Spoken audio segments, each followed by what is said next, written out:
Hey everyone, welcome to FanFic Canon. Thanks for hitting play. I'm thrilled to bring this fan-made story to life for you. If you enjoy the ride and want more narrated fanfics, smash, subscribe, and tap the bell so you never miss an episode. And if you want audiobook of a novel of your choice, join my Patreon. Request any title that's freely available online, and I'll produce a full narration just for you. Now, let's dive into today's adventure. Cain once again removed the remote control of Murkrow's additional weight. Facing a level 20 slowpoke with the same green quality, Murkrow couldn't afford to be restricted in the slightest. Freed again, Murkrow wasn't as excited as at the beginning. Against this slowpoke, it felt the pressure. However, despite slowpoke's strength, its specialty was psychic-type moves. But for a dark-type Pokemon like Murkrow, what were psychic moves? They had no effect. Therefore, Slowpoke was at a disadvantage from the start. Even so, Slowpoke showed no intention of giving up. On the contrary, it became braver and more excited as the battle progressed. Even with the simple water gun move, it executed it masterfully. Thanks to its level advantage and excellent physical condition, it held its ground firmly in the battle against Murkrow. After another confrontation, Murkrow was panting and Slowpoke lay on the ground, not as active as before. However, its eyes shone brightly, reflecting emotions of excitement, satisfaction, and happiness. During the battle, although Cain constantly directed Murkrow, he also paid attention to the changes in Slowpoke. He gradually learned about this Slowpoke. The reason this Slowpoke was alone here was likely not just because of its color, but also due to its personality. If it weren't for its Slowpoke appearance, Cain might have mistaken it for another water-type Pokemon full of fighting spirit. Murkrow, use Dark Pulse one more time. Let's give this future companion a little rest, Cain said, observing Slowpoke's exhausted state. A Dark Pulse with double damage would be enough to knock it out.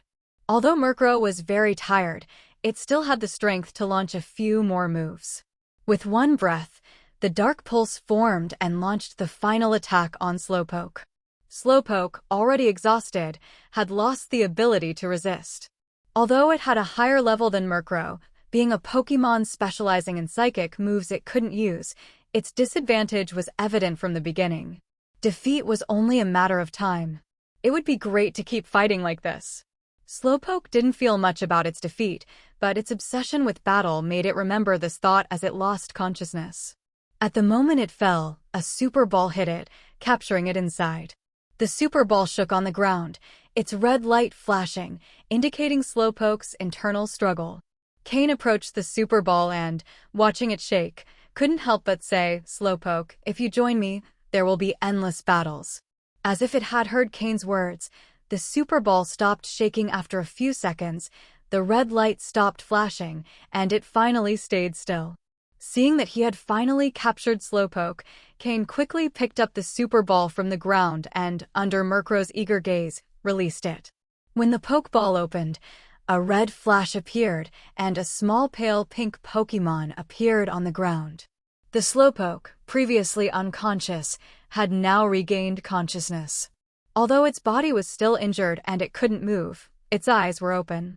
Cain gently lifted Slowpoke and sat on the damp ground, placing it on his lap. Seeing Slowpoke's hesitant and frightened gaze, Cain softly said, "Don't be afraid, Slowpoke. From now on, we are companions. This is Murkrow, and although you fought earlier, you must get along from now on." Cuh. Murkrow nodded quickly. It didn't want a newly joined companion to hold a grudge against it. Surprisingly, Slowpoke didn't hold any resentment towards Murkrow. In fact, it somewhat liked it for having provided such an enjoyable fight, as could be read in its big eyes. "Yadin," it said weakly, indicating that it didn't mind. Hearing Slowpoke's sound, Murkrow visibly sighed in relief and began flying around Slowpoke, curiously observing it, trying to understand this new and powerful companion better. Cain also understood their interaction and, smiling, took out a healing spray from his belt. Under Slowpoke's faint groans, he sprayed it over all its wounds. The scars caused by the dark energy faded a little. "Yadin," Slowpoke murmured after all the spray had been used, looking at Cain with a mix of curiosity and longing in its eyes, which, along with its shy expression, contrasted with the stubbornness and madness it showed during the battle. "Slowpoke, we are companions now. I'm counting on you in the future," Cain said with a smile, taking a light yellow poke block from his belt, the same one Murkrow had used before to recover some of its depleted potential. "Yadin." Slowpoke immediately swallowed the poke block Cain gave it, its wide eyes growing even larger, showing an expression of great satisfaction as it made a delighted sound. After a few seconds, Slowpoke came to its senses, but it noticed a different feeling in its body. Since it left its group, it had been trying to imitate a normal Slowpoke, but it always felt that something wasn't right, as if it could only use 80% of its strength. But after eating this poke block, it felt that now it could use 90% of its strength. Although it wasn't at its best yet, it was surprised by the improvement. "I see you like poke blocks, Slowpoke. You don't have to imitate other Slowpoke, just be yourself." Cain had guessed that Slowpoke's loss of potential was due to it no longer being itself, trying to mimic others. "Yadin, Yadin," Slowpoke looked at Cain, noticing there was no disdain or rejection in his eyes.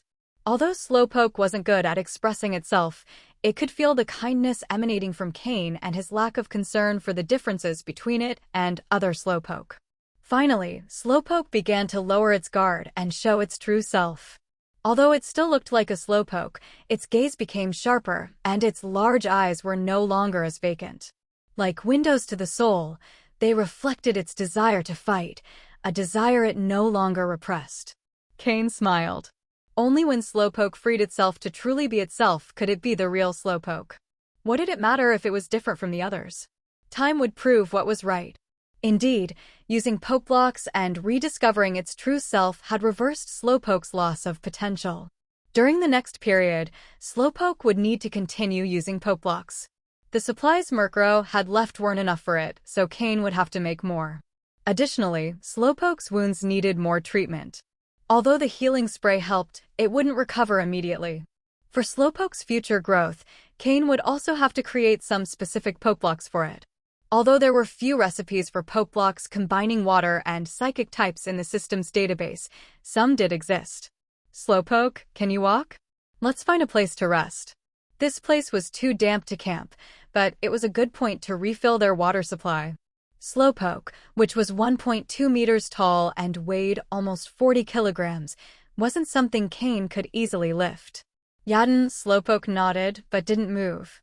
Instead, its eyes emitted a soft blue glow, enveloping itself in psychic energy.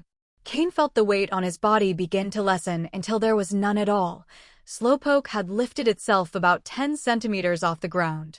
Seeing Slowpoke's psychic ability, Cain's eyes lit up. With such strong psychic power and fine control, it seemed he had found a real treasure.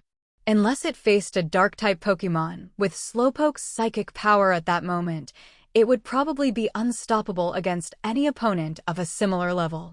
With Slowpoke floating and Murkrow flying in the air, Cain left the mist-filled valley and searched for a relatively dry and flat spot. After a long time searching for dry wood, he finally lit a fire. Just in time for lunch, Cain began preparing food. Since Slowpoke was injured and needed to recover its potential with poke blocks, Cain ordered Murkrow to go find food by itself. Murkrow had great survival skills and could find food on its own. Cain didn't need to worry about it. Then he turned toward Slowpoke, who was lying on a dry rock. With the help of Murkrow and Cain, Slowpoke's external wounds had healed, but the fatigue from the battle still left it a bit exhausted. "Just rest, Slowpoke," Cain said, gently stroking Slowpoke's head, remembering that it was also a water-type Pokémon and probably wasn't used to being on land. Yadin's Slowpoke seemed to enjoy Cain's care, and with half-closed eyes, it soon fell asleep. What a sincere Pokémon. Cain laughed and, to not disturb its rest, lowered his voice and began preparing poke blocks for Slowpoke. It might sound strange, but Cain's two Pokémon currently have flaws in their potential and need to be adjusted through poke blocks. However, as a trainer, a Pokémon's potential is not the most important thing. What matters most is their attitude towards battles and training. As they say, diligence can make up for a lack of talent, and there's some truth to that. Of course, This doesn't mean that a Pokémon with green potential has no desire to fight, while one with red potential does, or that a Pokémon with red potential can always defeat one with green potential. Under normal conditions, that wouldn't be possible. A famous person once said that success is 1% talent and 99% effort, but this only applies when the potential is similar. If there's a huge difference in talent, that 1% can become a chasm, the greatest enemy on the path to success. So, when Cain discovered that Slowpoke had green quality and loved to battle, he knew he had found a treasure. Moreover, its outstanding psychic ability was so impressive that Cain wouldn't trade it even for a blue-quality Pokémon. Murkrow's level also increased by 1 after the day's battle, reaching level 17, which shows rapid progress. With a level 17 Murkrow and a level 20 Slowpoke, Cain now has the confidence to explore the entire forest. Moreover, with Slowpoke's teleport move, they'll always be in a safe position, even when facing strong opponents. The scent of roasted fish filled the air from the campfire. It had never smelled so delicious, and Slowpoke, amazed, stared at the roasted fish as its mouth began to water. Although it had grown tired of fish, the touch of its trainer and a bit of seasoning made it irresistible, causing its salivary glands to work overtime. Caw. Murkrow, seeing Slowpoke's expression, approached and patted its head with its wings, displaying pride in its trainer. Yadin, Slowpoke responded as if asking what that delicious thing was and when it could eat it. Caw. Murkrow was puzzled by Slowpoke's question, as all it knew was how to eat and didn't know when the roasted fish would be ready. Cain watched his two Pokémon exchange friendly words and couldn't help but smile. Though he didn't understand what they were saying, he knew the aim of their conversation. With both of them staring hopefully, Cain took the roasted fish from the fire and placed it in a bowl, serving them 3 pieces each. As soon as Murkrow saw its food, it began devouring it, completely ignoring the bones, as its strong digestive system made the bones a joke for it. Yadin's Slowpoke looked at the food in front of it, swallowed its saliva, and looked at Cain, as if asking, "Is this for me?" Cain patted Slowpoke's soft pink head and nodded with a smile. "Yes, it's for you. Enjoy." Since it was born, Slowpoke had never tasted anything so delicious or received such kindness. As it ate, its big eyes began to fill with tears. Slowpoke ate so fast that it even finished before Murkrow, quickly devouring its 3 pieces of roasted fish. Happy, Slowpoke let out a small burp while Murkrow finished eating at a slightly slower pace. "Well, we've eaten and had enough to drink. Murkrow, let's start training. Slowpoke, you can rest and recover." Since Cain had decided to stay and rest during the day, he didn't want to waste time. Murkrow's use of Dark-type moves was still in its early stages, and improving its skill required constant practice. On the other hand, Slowpoke had just been captured, and it wasn't the right time to subject it to intense training, even if it wanted to. It needed to recover not just its body, but also its potential, which would determine its future growth. However, once its body fully recovers, it will be able to join the training, as only then will the Poke Blocks help it maximize its potential. Yadin's Slowpoke looked enviously at Murkrow, who was training hard. Although it didn't care much about losing today, it knew it had been defeated. It attributed the loss to Murkrow's effort, as it had been neglecting its training. But even though it wanted to join, Cain wouldn't allow it, and Slowpoke knew its body wasn't in the right condition. Training would only make things worse. Cain noticed Slowpoke's expression and patted its head with a smile, saying, "Don't rush. First, recover. If you have nothing else to do, use your psychic power to lift that rock." He pointed to a human-sized rock. In the previous battle, when Slowpoke discovered that its psychic moves didn't work against Murkrow, it stopped using them. Therefore, although it was injured, its psychic energy was still abundant, and training its telekinesis wouldn't affect it. Hearing Cain, Slowpoke realized that even though it hadn't often trained its psychic abilities, this was still a form of training. Its big eyes began to glow blue, and the distant rock seemed to be wrapped in magical energy, slowly rising. If Cain knew that a Slowpoke with such strong psychic abilities had never trained its powers, he would have been surprised. While Murkrow and Slowpoke entered their training state, Cain was able to enjoy his lunch in peace. A peaceful, yet busy afternoon for Cain and his Pokémon. Murkrow and Slowpoke were absorbed in their training while Cain began preparing a new type of Pokeblock for Slowpoke, which it would use in the future. Once the yellow berry Pokeblocks are finished, it will be time to start with water and Psychic-type specialized Pokeblocks. The illusory blue Pokeblock is the ideal option Cain has chosen for Slowpoke, as it effectively enhances the absorption of Psychic and Water energy. It has a sweet taste and is a transparent, light blue Pokeblock. One can't help but mention the crafting of Pokeblocks. Why, if everything has advanced, are Pokeblock making tools still made of wood? Is it because Team Rocket's base lacks specialized tools? Of course not. It's because those tools are too obvious and have no other purpose besides making Pokeblocks. If Cain bought those specialized tools, it would raise suspicion. Even if no one asked him directly, it would cause unnecessary trouble. How would an orphan who had never had contact with Pokémon explain that they knew how to make Pokeblocks? So, even though the process is slower, as long as the quality is satisfactory, it's not that important. Moreover, in the Team Rocket base on this test island, there are no tools for making advanced Pokeblocks. With the help of the system, Cain cut, crushed, ground, mixed, and separated all the materials for the Pokeblocks with precision. Every step was smooth, with no pauses. After completing each step, the system indicated what to do next, so within just 2 hours, Cain finished making the Pokeblocks that Slowpoke would need for the next few weeks. Looking at the containers filled with pure energy, all that was left was to wait for them to solidify and become valuable intermediate-level Pokeblocks. During those 2 hours, Murkrow and Slowpoke didn't stop training. Although Cain was busy making Pokeblocks, he dedicated part of his attention to his Pokémon, offering them guidance in their training so they wouldn't stray from the right path. In his past life, Cain had reached the level of a quasi-elite trainer, and although he had never trained a Slowpoke, he had enough experience to identify weaknesses in Pokémon at that level, especially in Murkrow, his starter Pokémon in his past life. Although he eventually decided not to continue with Murkrow, the effort he put into it cannot be denied. As for Slowpoke, being a water and psychic-type Pokémon, Cain also had knowledge of how to train its underdeveloped psychic abilities. With its outstanding psychic talent, Slowpoke wouldn't find it difficult to follow Cain's directions. Once its body fully recovers, Cain will feel more confident in his mission. As they delve deeper into the forest, the level of the Pokémon will surely increase. Aside from necessary battles, Cain will avoid encounters with high-level Pokémon as much as possible. And if they come across one, Slowpoke's teleport move will allow them to escape quickly. After 2 hours, Slowpoke had also gradually regained its energy.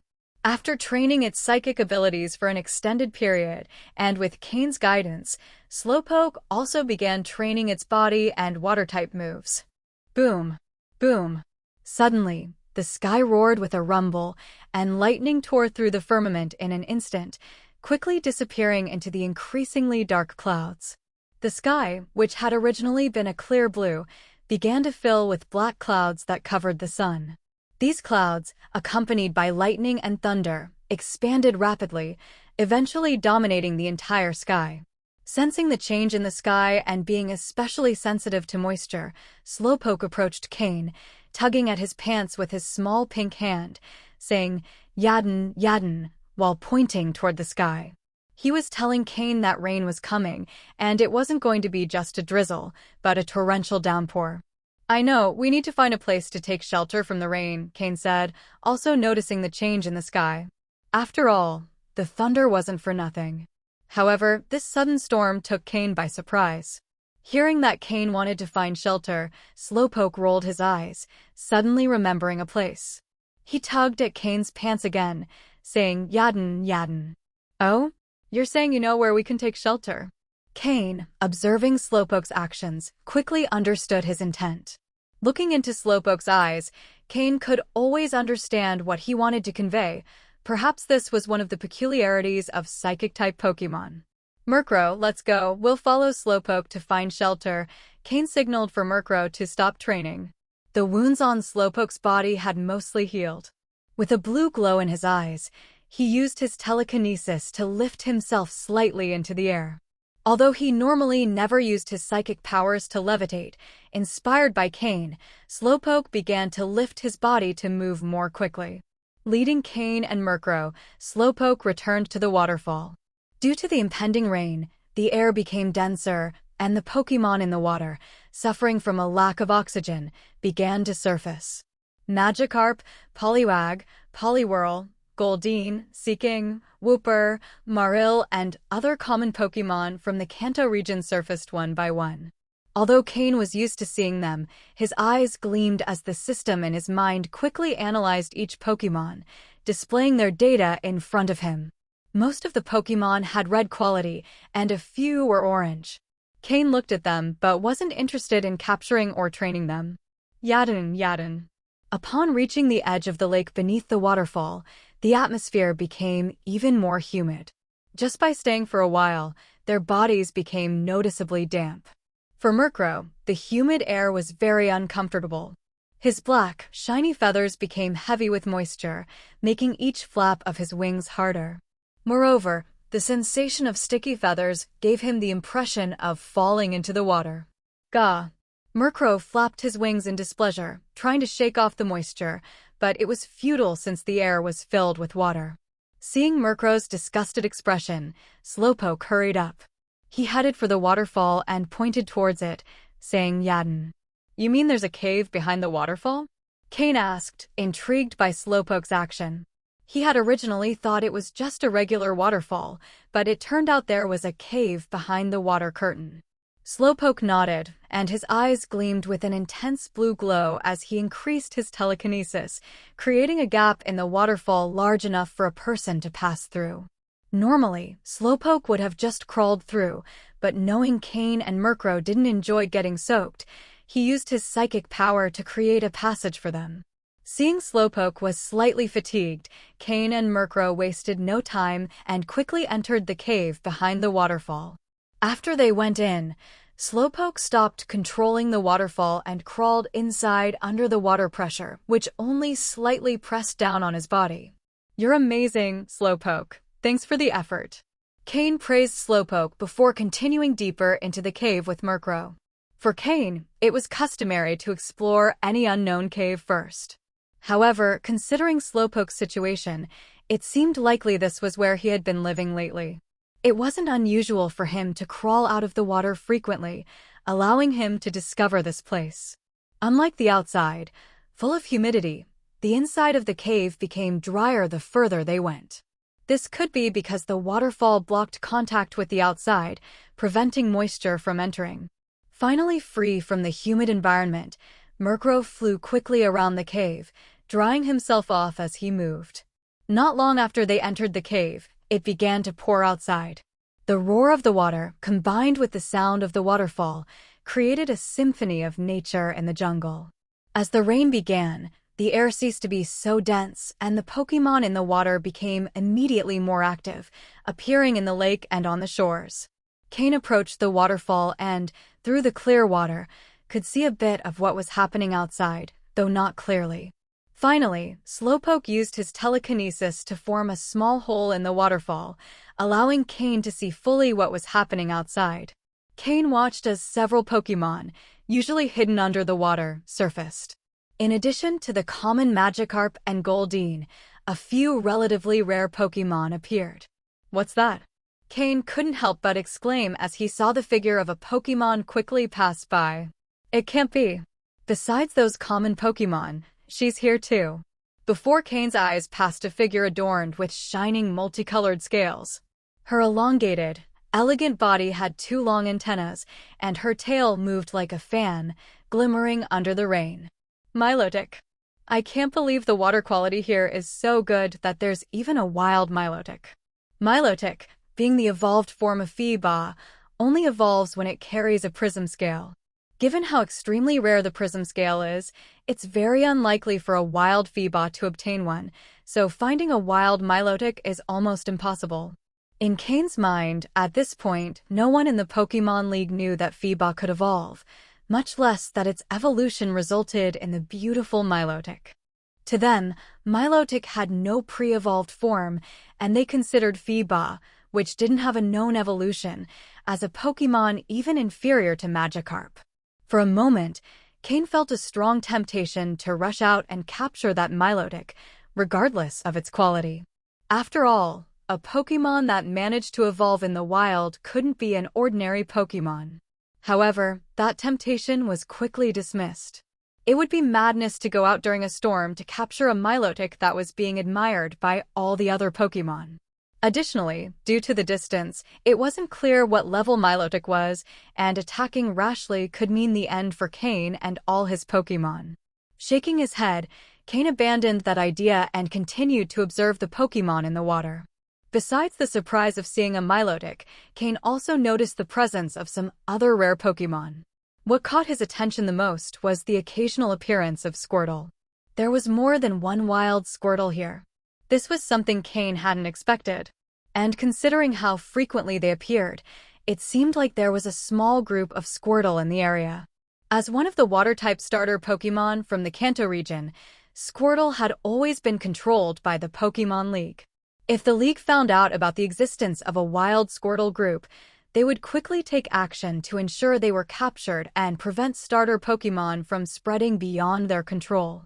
Although there were always some starter Pokémon left in the wild, it was becoming increasingly difficult to find them due to the efforts of the Pokémon League. This place, being controlled by Team Rocket, was outside the League's reach. That's why Cain wasn't surprised to find wild Squirtle here. However, he was excited by the idea of capturing one, as obtaining a water-type starter would be extremely useful in the future. Nevertheless, after thinking for a moment, Cain decided to wait until the storm passed. It wasn't safe to go out during a storm just to capture a Squirtle, especially considering he already had enough on his plate. However, the calm didn't last long. The Pokémon who had been happily playing in the rain under Milotic's guidance were interrupted by the arrival of another Pokémon. Roar! With a thunderous dragon's roar, a large Pokémon appeared in the lake. With the impact of the water and its intimidating presence, all the Pokémon were frightened. A Gyarados surfaced in the lake. Milotic. Seeing Gyarados, Milotic swam toward all the Pokémon and cried out to the enraged Gyarados. However, Gyarados paid no attention to Milotic. Annoyed by his nap being interrupted by the joyful Pokémon, he was extremely angry and needed a fight to vent his fury. Roar! A yellow glow quickly gathered in Gyarados' mouth, followed by a devastating hyper beam.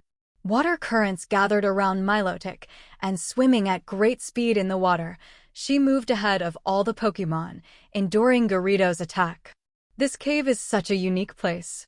If I get the chance in the future, I might consider coming back to capture those Squirtle or even Milotic, Cain murmured, contemplating the vast world of Pokémon and the surprises that still awaited him. With the sky still cloudy, Cain and his Pokémon took shelter in the cave, waiting for the storm to pass, while thinking about their next steps. Cain didn't have much time to observe, as the battle between Milotic and Gyarados followed the flow of the water, moving further and further away until the noise faded. From a distance, only the beams of Hyper Beam could be seen shooting columns of water across the forest before disappearing completely. Phew! What a terrifying battle. I'm glad I didn't try to capture that Milotic. Judging by the remnants of the fight, both Pokémon are probably over level 40, Cain thought, feeling relieved. With the departure of the two Pokémon, the small frightened Pokémon also hid, and the once bustling lake fell silent. Apart from the constant rain, there were no signs of life. Cain signaled Slowpoke to release his control over the waterfall, then returned deeper into the cave to wait for the rain to stop. I really want to reach that level of combat. That way, I won't have to follow anyone's orders.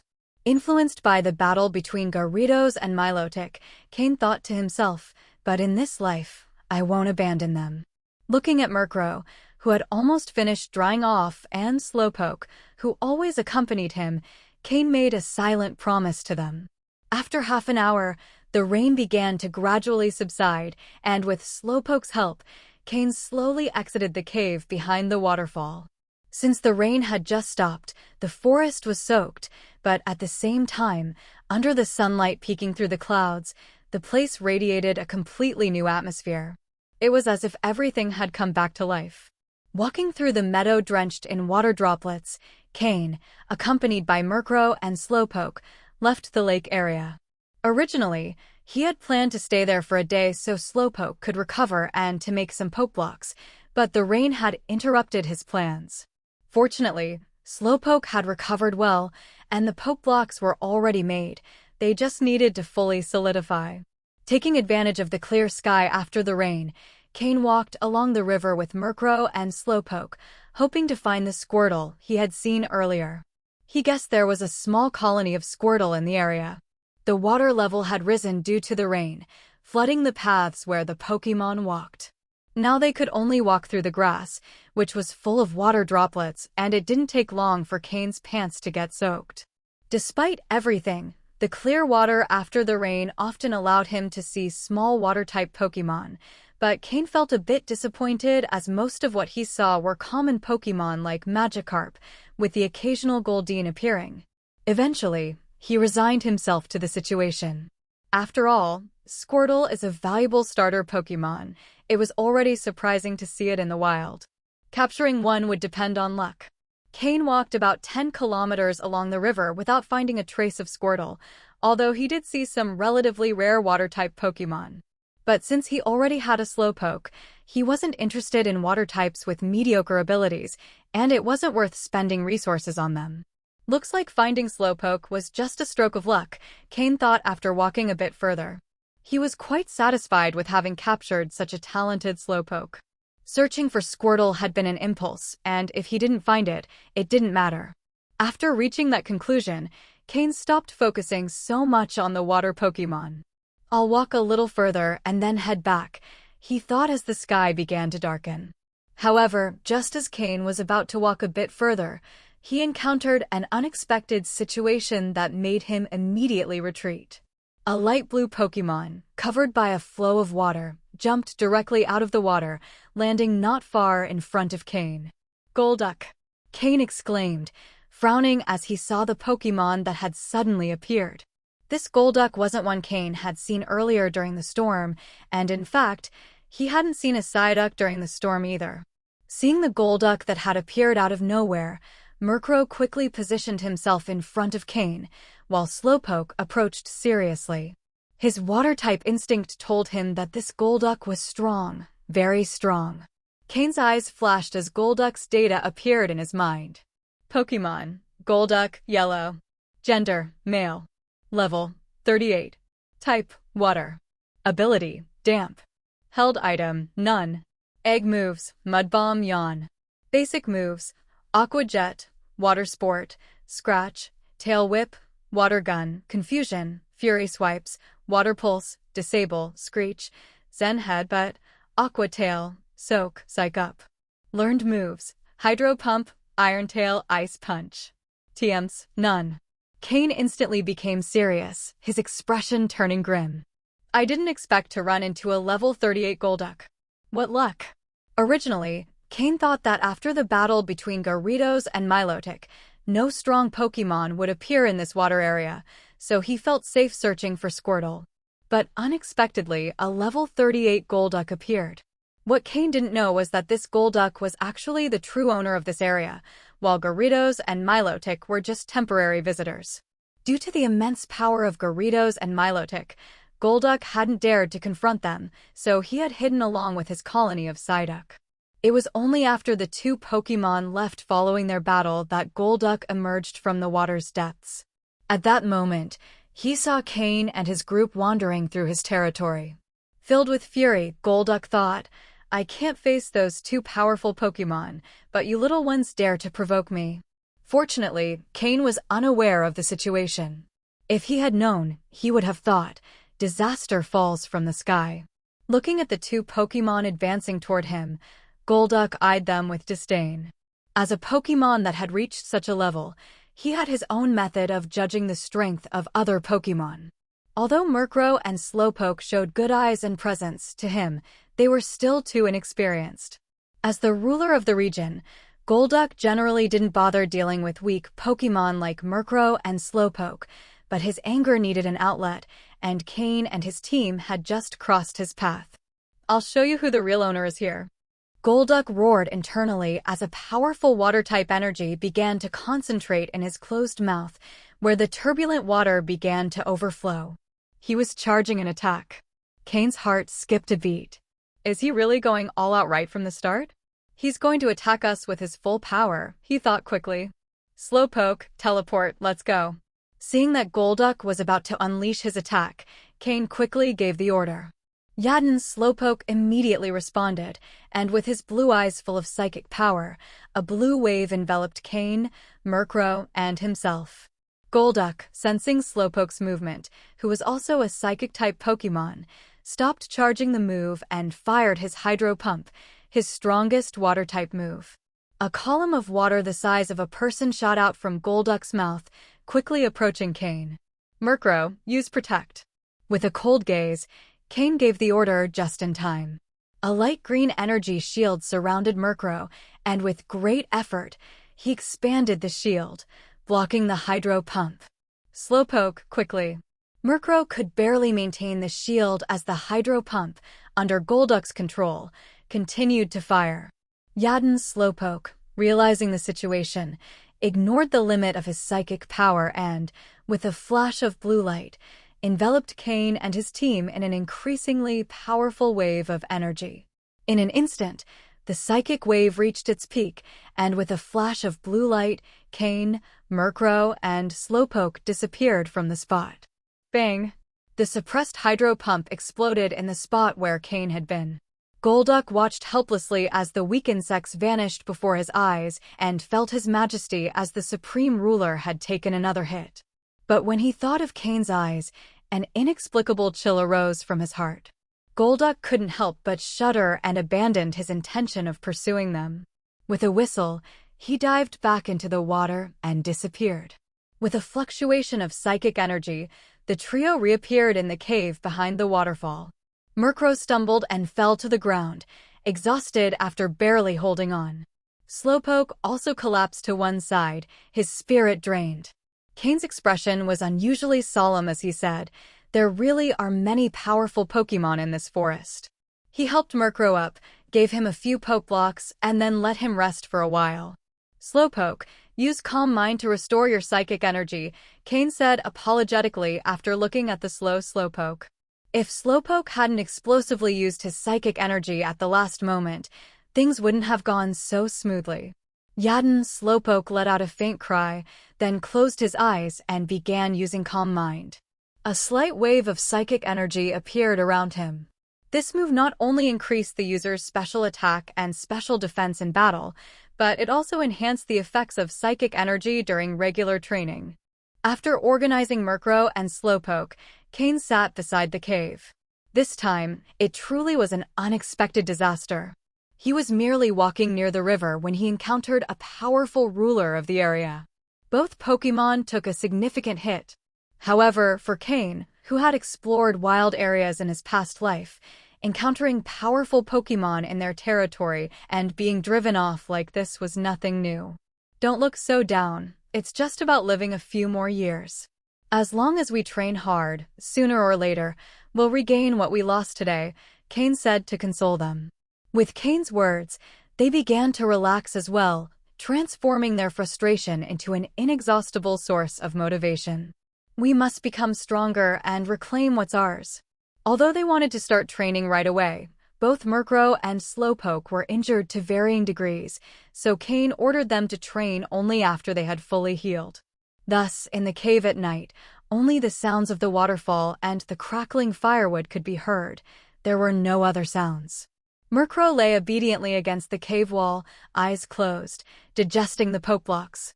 Each time it finished absorbing the energy, it would eat another poke block and continue the digestion process. Although poke blocks are automatically absorbed after being consumed, the process can be sped up by mobilizing the body's internal energy, increasing the flow to digest the poke blocks faster. On the other hand, Slowpoke also closed its eyes, lying on the ground. Its mysterious psychic energy enveloped its body, and even the surrounding space showed slight waves of distortion. Cain watched his Pokémon's efforts with keen attention. Since his Pokémon were working so hard and wanted to grow, as their trainer, He could only support them and think about the most suitable training methods and growth directions for them. If I could make advanced poke blocks, it would definitely accelerate their growth, Cain thought silently. As for how to obtain the tools to make advanced poke blocks, that was something he had to solve. After all, it was his responsibility as a trainer. Murkrow's growth path was very suitable for him, a nimble assassin with low endurance and defense. If he continued daily weight training, his speed would surely reach extraordinary levels. But regarding Slowpoke's growth direction, that was something Cain needed to consider. Slowpoke has two types of evolutions, Slowbro and Slowking. Slowbro specializes in physical defense, while Slowking excels in special defense. Cain hadn't yet decided which type he wanted Slowpoke to evolve into, and besides, this was a decision he needed to discuss with Slowpoke. Though evolving into Slowking is exponentially more challenging than becoming Slowbro, if Slowpoke wanted to become Slowking, Cain would support him with all his strength.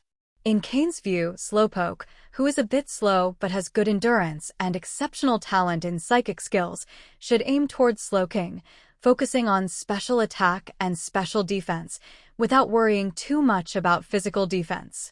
However, if Slowpoke wanted to evolve into Slowbro, Cain would also support him. The night in the cave beneath the waterfall was especially cool. Sitting by the fire, Cain became lost in his thoughts, while his two Pokémon were working hard to heal their wounds and return to training as soon as possible. Soon, the night passed. After thinking everything over, Cain instructed Murkrow and Slowpoke to stop and rest. Sometimes, the body's natural recovery ability shouldn't be underestimated. The morning, as always, was dedicated to training, but unlike other days, today Murkrow trained with particular intensity. Yesterday's experience had been a harsh blow for him. Although Slowpoke couldn't train physically, his psychic abilities weren't affected. After overusing Teleport yesterday, Slowpoke felt a great increase in his psychic energy and a deeper understanding of that move. Originally, Slowpoke could only lift a single stone with telekinesis for practice, but today, to Cain's surprise, he could lift 2 stones simultaneously.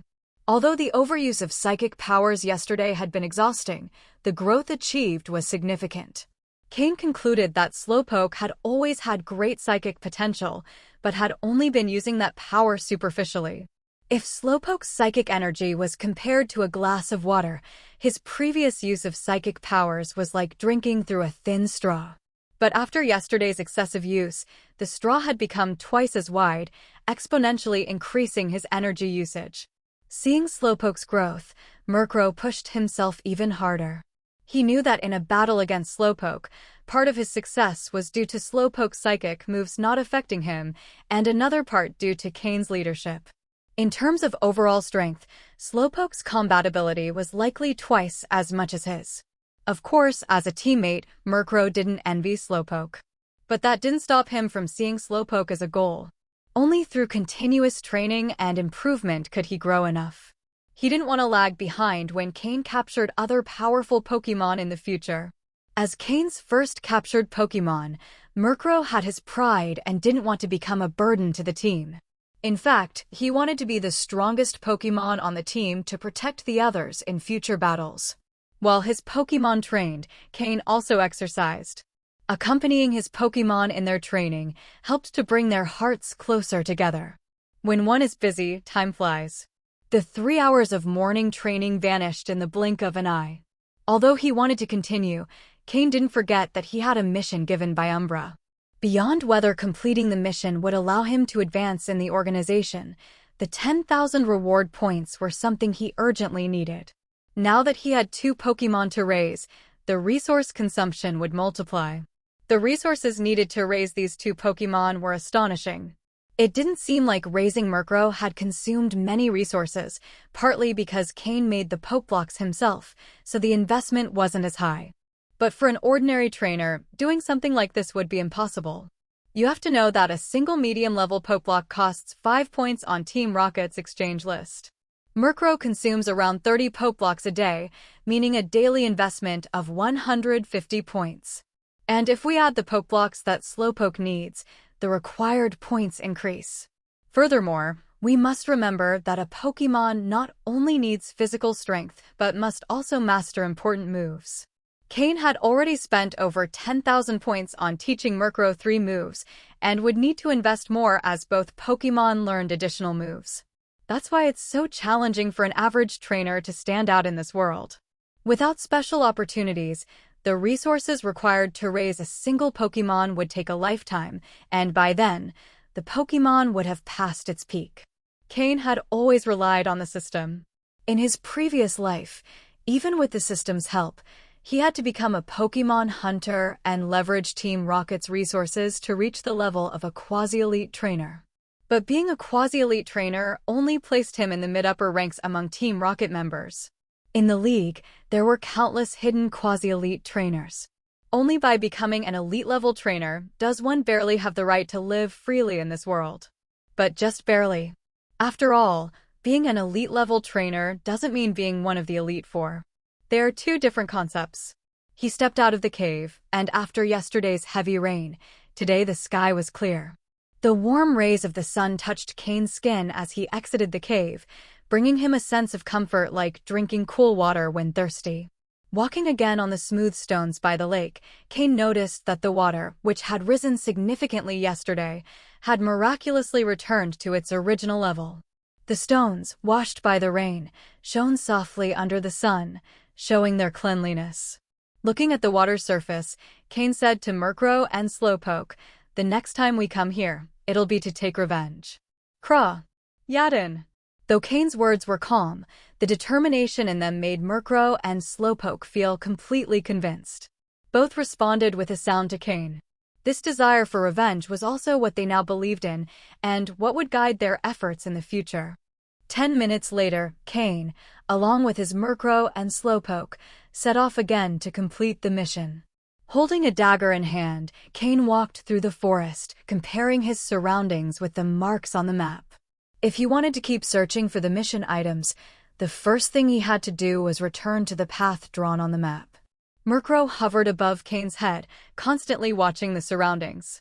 In a forest as dangerous as this, the limited detection range of the system wasn't enough to respond to unexpected situations. Slowpoke closely followed Cain, its eyes glowing with a blue shimmer. Under the effect of telekinesis, Slowpoke, usually slow, could now keep up with Cain's pace. After learning the lesson from the encounter with Golduck, Murkrow, as Cain's first line of defense, was able to spot enemies and attack them before they could approach Cain, neutralizing the threat. If an enemy was strong enough to break through Murkrow's defense, it didn't matter, as Slowpoke, closely following Cain, served as the second line of defense. Slowpoke could use its psychic power to control an enemy once it got past Murkrow, and with Murkrow's help, quickly defeat it. Even if an attacking Pokémon was extremely powerful and Murkrow and Slowpoke couldn't defeat it together, Slowpoke had the ultimate resource of using teleport to ensure everyone's safety. Perhaps due to the intense battle between Gyarados and Milotic the day before, today in the forest near the lake, wild Pokémon were scarce. Thus, Cain walked for almost an hour without encountering any powerful Pokémon. Gradually, the distance from the waterfall increased, and the humidity in the air became less dense. As they progressed, more Pokémon began to appear in the forest. According to the map, if they continued at this pace, in an hour they would return to the marked path. After cutting a vine blocking the way, an animal trail hidden behind it was revealed. Walking along an animal trail, though with more chances of encountering Pokémon, was easier than pushing through branches and bushes. Cain didn't hesitate and began walking along the trail. Now, with the dual protection of Murkrow and Slowpoke, safety was almost guaranteed. Even if they couldn't win a battle, they could always flee. As expected, it wasn't long before a battle occurred. Maybe due to his earlier luck, things weren't going so well now, or perhaps it was because he was walking along the animal trail. Several wild Pokémon attacked Cain one after another. Though none of them were high level, under the protection of Murkrow and Slowpoke, none managed to get close to Cain. In fact, few managed to surpass Murkrow's first line of defense. In the forest battle, Murkrow moved as freely as a dragon in the sea, and its body, increasingly accustomed to the weight load, was also getting faster. Now, carrying 5 kg of weight, its speed almost matched what it had initially. It quickly moved between trees, toying with its enemies. For instance, the manky Murkrow had just tried to use its ability to move quickly between trees to attack Cain, but was discovered by Murkrow the instant it tried. Under the flying type advantage over fighting type, this level 19 Mankey was defeated in a single wing attack from Murkrow. This was just one of many attempted attacks, but in all cases, the fate of the Pokémon trying to ambush Cain was the same. Cain showed no mercy, and all Pokémon that attacked were eliminated by Murkrow and Slowpoke. In this forest where only the strongest survive, the lack of mercy sent a clear message to the other Pokémon. Each time one of these standout Pokémon fell, no others dared to attack for a while until Cain left the area. Upon reaching a new area, other Pokémon would start attacking again. Since the Golduck incident, Murkrow and Slowpoke had been ruthless, with each Pokémon daring to attack them, venting their frustration on them. However, as they eliminated more Pokémon, Murkrow and Slowpoke's aura of danger increased, and fewer Pokémon dared to attack them. Many who initially intended to attack were intimidated by the bloodlust they emanated. The 1-hour stretch of road took them almost 2 hours due to the number of attacks they faced. Though annoying, the progress was evident. Murkrow leveled up once more, reaching level 18, and though Slowpoke didn't level up, its mastery over its moves improved significantly. It also became more familiar with battling under its trainer's orders. If today's Slowpoke faced the Murkrow from when it was captured, the capture wouldn't have been as easy, even though Murkrow, as a Dark-type Pokémon, has an advantage over Slowpoke's Psychic type. In just 2 hours, Slowpoke not only improved its Psychic move mastery, but also increased its Water-type move proficiency. The most important thing is that Slowpoke started learning its own battle rhythm, able to react quickly to attacks. Finally, they returned to the path. Initially, Cain had fled from the Raticate to the waterfall, where he encountered Slowpoke and ultimately captured it. You could say it was fate. After a brief reflection, Cain said, "We're finally back on the path, but it took longer than I expected." A bit resigned, he added, "Let's take a break and prepare some lunch, and we'll continue later." He chose a relatively flat spot under a tree, gathered some dry branches and leaves, and lit a small fire. Finally, Cain took out 2 of the 4 rabbits he had caught on the way from his Team Rocket belt, along with salt, pepper, and other spices he had specially bought. Skillfully, Cain skinned the rabbits with his dagger, removed their guts, and with Slowpoke's help, cleaned them with water. Soon, the rabbits, previously covered in fur, were transformed into juicy pieces of meat. Before long, Cain, after carefully roasting them, had before him 4 golden, crispy pieces of rabbit meat, and Murkrow and Slowpoke, tired from the morning battles, were already beside him, eagerly watching the golden, juicy meat. Though it was better for Murkrow to feed on poke blocks, which also tasted great, it couldn't resist Cain's excellent roasting skills, so it always ate roasted meat before supplementing with poke blocks. Slowpoke, after tasting Cain's roasted fish for the first time, couldn't forget that flavor, and now, seeing what seemed like even more delicious rabbit meat, waited eagerly. Cain smiled, using the dagger to cut one of the pieces of meat and eat it, leaving another on Murkrow's plate and giving the other 2.5 to Slowpoke. Slowpoke's appetite was much larger than Murkrow's, and only with 2.5 pieces of rabbit meat could it feel barely satisfied. Cain saved the rest for later, gathering berries from the trees as they walked and eating them along the way. Well, time to eat. After serving the food, neither Murkrow nor Slowpoke moved until Cain gave the order, and only then did they start eating quickly. Murkrow was the first to finish and glanced at Slowpoke's plate, where some meat remained, before returning to its poke blocks. Slowpoke wanted to share a bit with Murkrow, but seeing its refusal, decided to finish it alone. Soon, lunchtime ended. Some wild Pokémon were attracted by the smell, but seeing Murkrow and Slowpoke and sensing the bloodthirsty aura surrounding them, they decided to move away. After the meal, Cain took out the map. Now that they were back on the original path, though the distance seemed like a day, considering the encounters with Pokémon and the fact that as they progressed, the Pokémon would be stronger and the path more difficult. He calculated it would take 2 days. But with Murkrow and Slowpoke once again in full form after a midday rest and lunch, the trio set off once more into the depths of the forest. Shortly after they left, a group of people appeared at the spot where Cain had just roasted his meal. The group's leader, a man with a slender, white hand and a malicious smile, approached the ashes left behind, extending his hand and touching the warm ashes, then bringing them to his nose and sniffing. Turning his back to his companions, he wore a grim smile and murmured, "What a coincidence, Cain." He spoke the last 2 words through gritted teeth.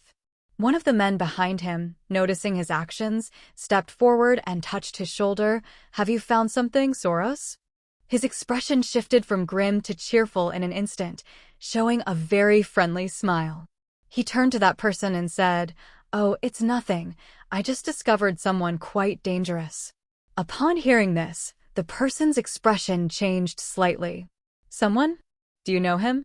It's worth noting that finding someone on this vast trial island is no easy task. Even if participants enter the forest, most return the same day. Being this far from the base means it's not a one-day round trip. Therefore, if someone can survive alone in the wild, they're definitely not to be underestimated. Additionally, according to what Soros said, this person is dangerous, which means he likely knows him. Soros gradually stopped smiling and nodded seriously. Yes, he's the first place in the trial. Who wouldn't know him? The person he was speaking to also became serious. Although his impression of Cain was based solely on that calm expression after taking first place, he felt a slight apprehension toward someone who could surpass Xander. Soros's expression turned solemn, very different from the smile he showed others. With the person in front of him, there was no reason to hide anything. As someone who had grown up with Soros, this person knew him well. Even back at the base, Soros managed to create a small yet influential force, thanks to his help. Thus, as the one who knew him best, upon seeing Soros's expression, his face changed drastically. "Don't tell me you plan to attack him, right? And how can you be sure it's him?" After all, everyone knew this guy wasn't afraid to challenge Xander, someone clearly different from the rest, probably with connections in Team Rocket. And yet, this same guy was beaten by Cain, coming in second, and all he did was throw a few empty threats. There was no reason to hide it. With the corner of his eye, Soros glanced at the group chatting amongst themselves, nodded, and said, "Sky, don't you find it surprising that a commoner like him could surpass Xander? He must have had some kind of fortuitous encounter, or his Pokémon has extremely high potential." Soros looked at Sky and continued, "I watched him before he left, saw him go in this direction. Do you think I chose this mission at random?" With a dark face, Sky couldn't help feeling a slight twitch in his eye. Although Soros had valid reasons, Sky knew the real motivation was that Cain had ignored Soros's invitation last time, hurting his pride. However, Sky was smart enough not to say it out loud, and he had to admit Soros was right. If they could uncover Cain's secret, he, too, might achieve a position in the top 10. Sky's eyes gleamed, reflecting his inner turmoil. If it hadn't been for his bad luck in receiving a low-potential Pokémon, he wouldn't have had to help Soros climb the ranks, depending on him to have any influence at the base. To be honest, apart from Soros's dazzling smile and his fairly strong coughing, Sky considered himself superior in every other aspect.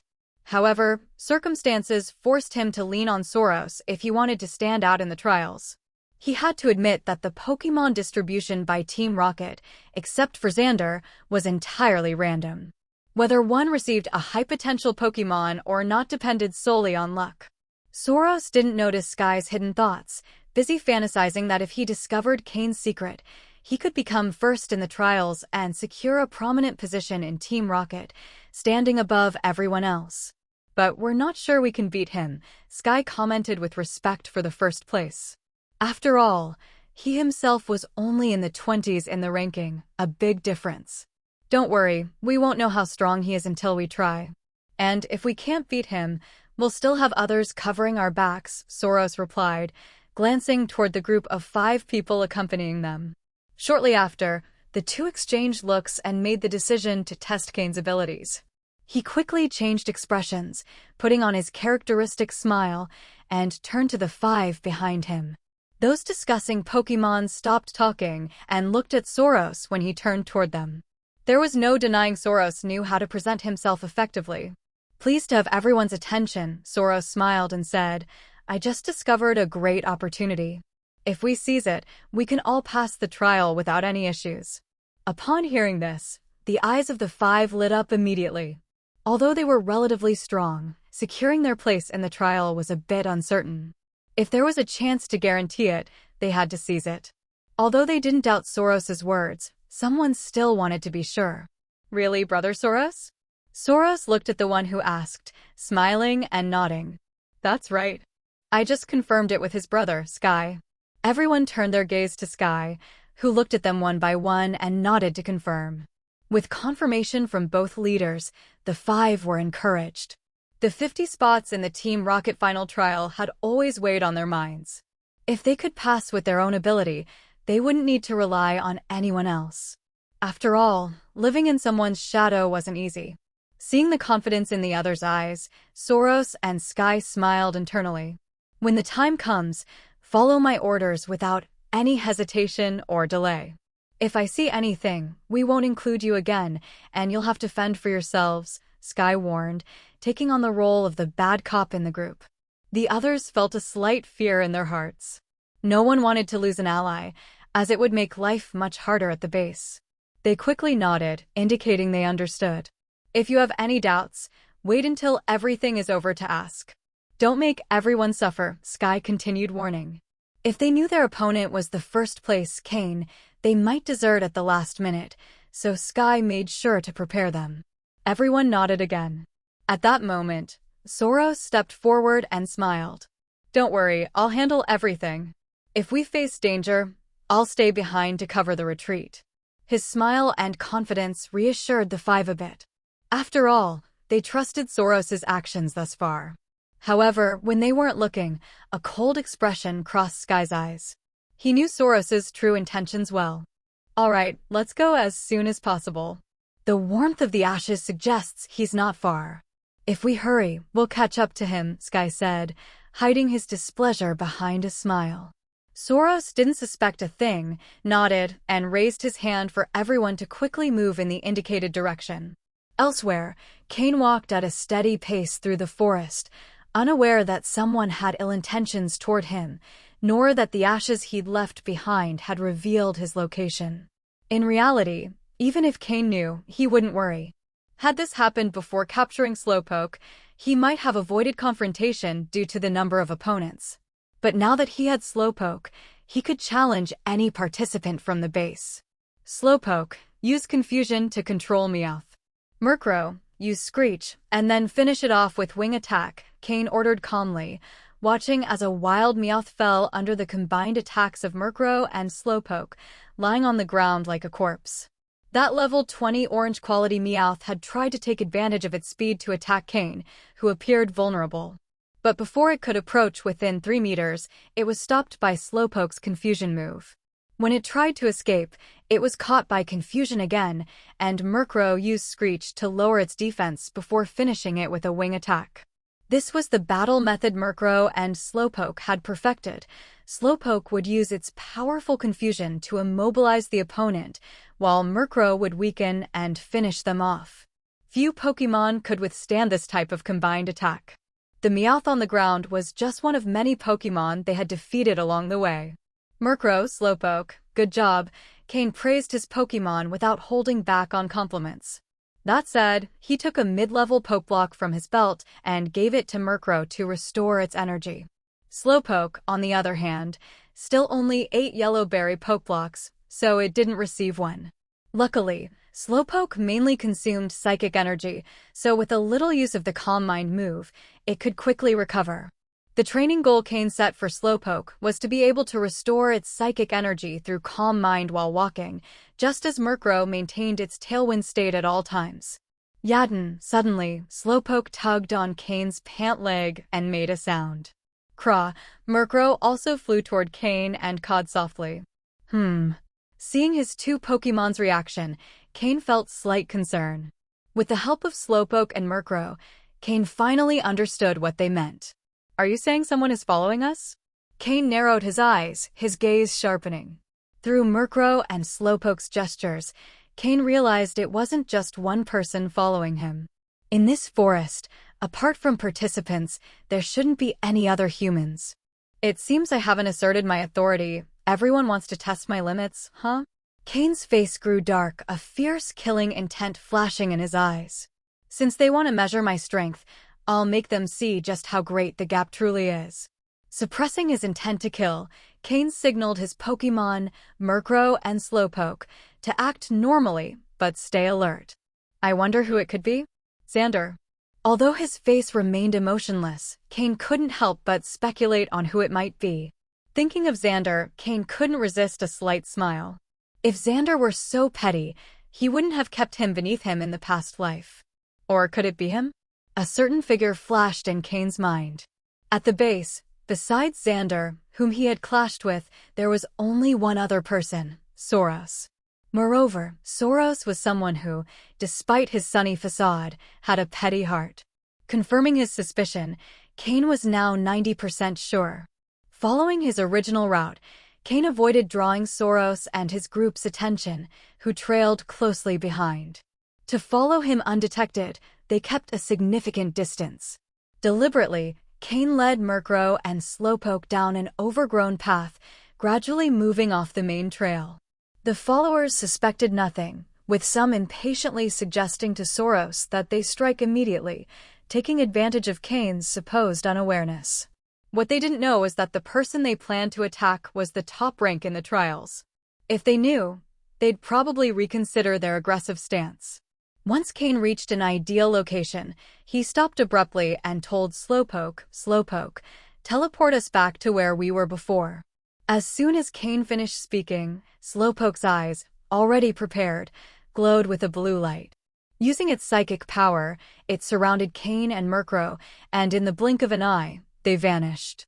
Soros and his group, who had been following from afar, lost sight of Cain. To avoid detection, they had only been tracking his footprints. However, when they cautiously reached the spot where Cain had disappeared, the footprints stopped. Soros and Sky paled simultaneously. "Damn it, he vanished," said Sky, staring at the last of Cain's tracks. Since Slowpoke always floated using its psychic power, it left no tracks on the ground. Moreover, they had no idea Cain had captured a new Pokémon. To them, the best strategy in the trial was to focus on training a single Pokémon. Spreading resources to train others would be a recipe for disaster. "He found out we were following him," Soros said, his expression turning serious. Vanishing abruptly could only mean one thing: Cain had realized he was being followed. Thinking of the devastating power of Cain's Murkrow, Soros's expression darkened further. He motioned for his coughing to stay close, ensuring his own safety. "What's going on, Brother Soros?" one of the five trailing them asked, noticing the change in the situation. Soros looked at him without answering. Sky, with a somewhat alarmed expression, explained, "We've lost him." The man seemed somewhat relieved, though. Losing track wasn't a big deal. With careful searching, they could find him again. Soros and Sky didn't want to go into more detail. If Cain had only discovered he was being followed and decided to flee, there'd be no problem. But they feared Cain wasn't someone who'd accept provocation without a fight. They could only hope Cain would see their numbers and wouldn't dare to confront them. Meanwhile, Cain reappeared where he had first detected his followers. Imagining the frustration on their faces upon reaching the spot where he'd vanished, a cold smile crossed his lips. From now on, the roles of hunter and prey will be reversed. Using numerical superiority is usually effective, but Cain wasn't an ordinary person. In his past life, he'd learned an important lesson. In the presence of overwhelming force, the number of combatants doesn't determine victory, especially when one holds the advantage and the initiative. Aside from Soros, the others were merely people who had never seen real bloodshed. Over the past few weeks on the trial island, not only had his Pokémon improved tremendously, but Cain had also reaped many benefits. While his Pokémon trained, Cain also strengthened himself. Now, his physical condition was far better than when he arrived on the island. In this Pokémon world, human constitutions are far more robust than those on Earth, and growth is faster. After weeks of intense training and a proper diet, Cain had drastically improved his physical condition. Although he didn't have a muscular build compared to Soros and his group, who lived comfortably at the Team Rocket base, Cain surpassed them not only in Pokémon strength, but also in physical condition. Now that the hunt had begun, he would show no mercy. With his knowledge of the forest, something Soros and his group couldn't even imagine, Cain moved like a leopard, gliding swiftly between trees and underbrush. What would be an obstacle for others was merely a fence for him. He quickly closed in on Soros's group. If he moved fast enough, they'd still be in the dense foliage where the grass grew tall. If he hid well, he could attack and seize the upper hand. Soros and his group's Pokémon were mainly Team Rocket classics, Soros's Coughing, Sky's Ekans, and Pokémon like Rattata, Zubat, and Oddish for the other 5. Though their Pokémon weren't strong individually, together they could form a considerable force. Cain knew their capabilities well, but they only had a shallow understanding of Cain's power. Blindly seeking trouble with confidence, it's undeniable that greed can cloud judgment. To track Cain's whereabouts, the group dispersed slightly through the foliage. Sky reminded them that they could spread out a bit, but had to keep communication at all times. However, in doing so, their numerical advantage disappeared, giving Cain the chance to take them down one by one. Cain's field skills far exceeded theirs. As he neared the foliage, none of them noticed. He drew the dagger kept at his Team Rocket belt, holding it in a reverse grip. Glancing at Murkrow and Slowpoke, who had hidden nearby, he said, "Get ready, we're starting the hunt." The 2 Pokémon had been with Cain long enough to understand his intentions. They nodded to indicate their understanding. In an instant, their bodies moved like arrows, swiftly cutting through the person-high grass. Their feet emitted a faint glow, touching the ground soundlessly, all thanks to Slowpoke's psychic control as it followed closely beside him. Murkrow stayed flying low, just above the height of the grass, allowing it to avoid detection while searching for nearby people. Slowpoke also extended its psychic energy to search for silhouettes in the grass. The first person Cain encountered was one of the 5 following Soros. This person, too focused on tracking Cain to seize the opportunity Soros had promised, had slowly drifted away from the group. He thought that, given their numbers, even if they lost sight of their target, the target wouldn't dare counterattack. Although he wasn't wrong, if an ordinary person knew these 7 were after him, he would have already fled. But this wasn't just anyone, this was Cain. However, the person wasn't entirely defenseless, as his Rattata was close by in case a wild Pokémon suddenly appeared. Upon detecting his trace, Cain didn't hesitate and quickly approached, ordering Slowpoke to use its psychic power to immobilize both the man and his Pokémon. Murkrow acted swiftly, transforming into a dark shadow that slid through the grass, its wings glowing with a white light as it launched an attack infused with flying-type energy. The startled Rattata was attacked and eliminated immediately. It was merely a poorly raised, low-level Rattata, even weaker than some wild Pokémon, and was instantly defeated by Murkrow's move. The man, his eyes wide open, witnessed his Pokémon's death, but due to Slowpoke's psychic control, he couldn't make a sound. Only upon seeing Cain's figure did he realize that the person they had sought to confront was this ruthless rival who had placed Xander in second place. His eyes filled with pleading as he let out a strangled sound. Cain ignored him, sliding his dagger across his throat. The man died without understanding how Cain had approached or how he had been paralyzed on the spot. Cain wiped the dagger on the man's clothes, took his belt, and stored it in his storage space, then disappeared back into the grass. It was all swift and clean, like a professional assassin. "I didn't intend to confront you, but you volunteered. If you want to kill, you should be prepared to die," Cain murmured as he ran, his eyes flashing with a dangerous light. In the end, he had never shown his true fangs to the other participants in the trial. This time, he would become their nightmare if they still had the chance to dream. Only dead enemies are the best enemies. If you decide to attack, show no mercy. Cain, who had always held to this principle, would not show mercy due to weakness. Weakness is the original sin. In just 5 minutes, Cain silently eliminated 2 more people. Although Cain acted with precision and speed, Soros and the others soon regrouped. Cain wasn't thrilled about the situation, but he had expected there might be some noise after acting, and there were some alert individuals among Soros's group. But it didn't matter. Even if they detected him, Cain wasn't worried about his abilities. It would only make things a bit more complicated. Before they could fully regroup, Cain began moving again. He headed straight for the nearest person, and this time Cain didn't hide. As he ran swiftly, the grass rustled noticeably. Soros and the others detected the movement and quickly began approaching. Before they could come together, Cain intercepted another individual. His Pokémon was an Oddish. When Cain appeared before him, the man was already prepared. Oddish stood in front of him with a serious expression, waiting for the enemy. But upon seeing Cain, he exclaimed, "I didn't expect it to be you, Cain, number 1. His pupils dilated sharply, and his expression of surprise left no doubt. Only then did he understand that the opportunity Soros and Sky had mentioned was actually to confront Cain, the first place in the trial. But it was too late to regret it. The air was thick with the smell of blood, evidence of Cain's ferocity. "He's here," he shouted calmly, assuming a defensive stance. "The best defense is offense. Oddish, use poison powder." Preparing for defense, he ordered Oddish to attack.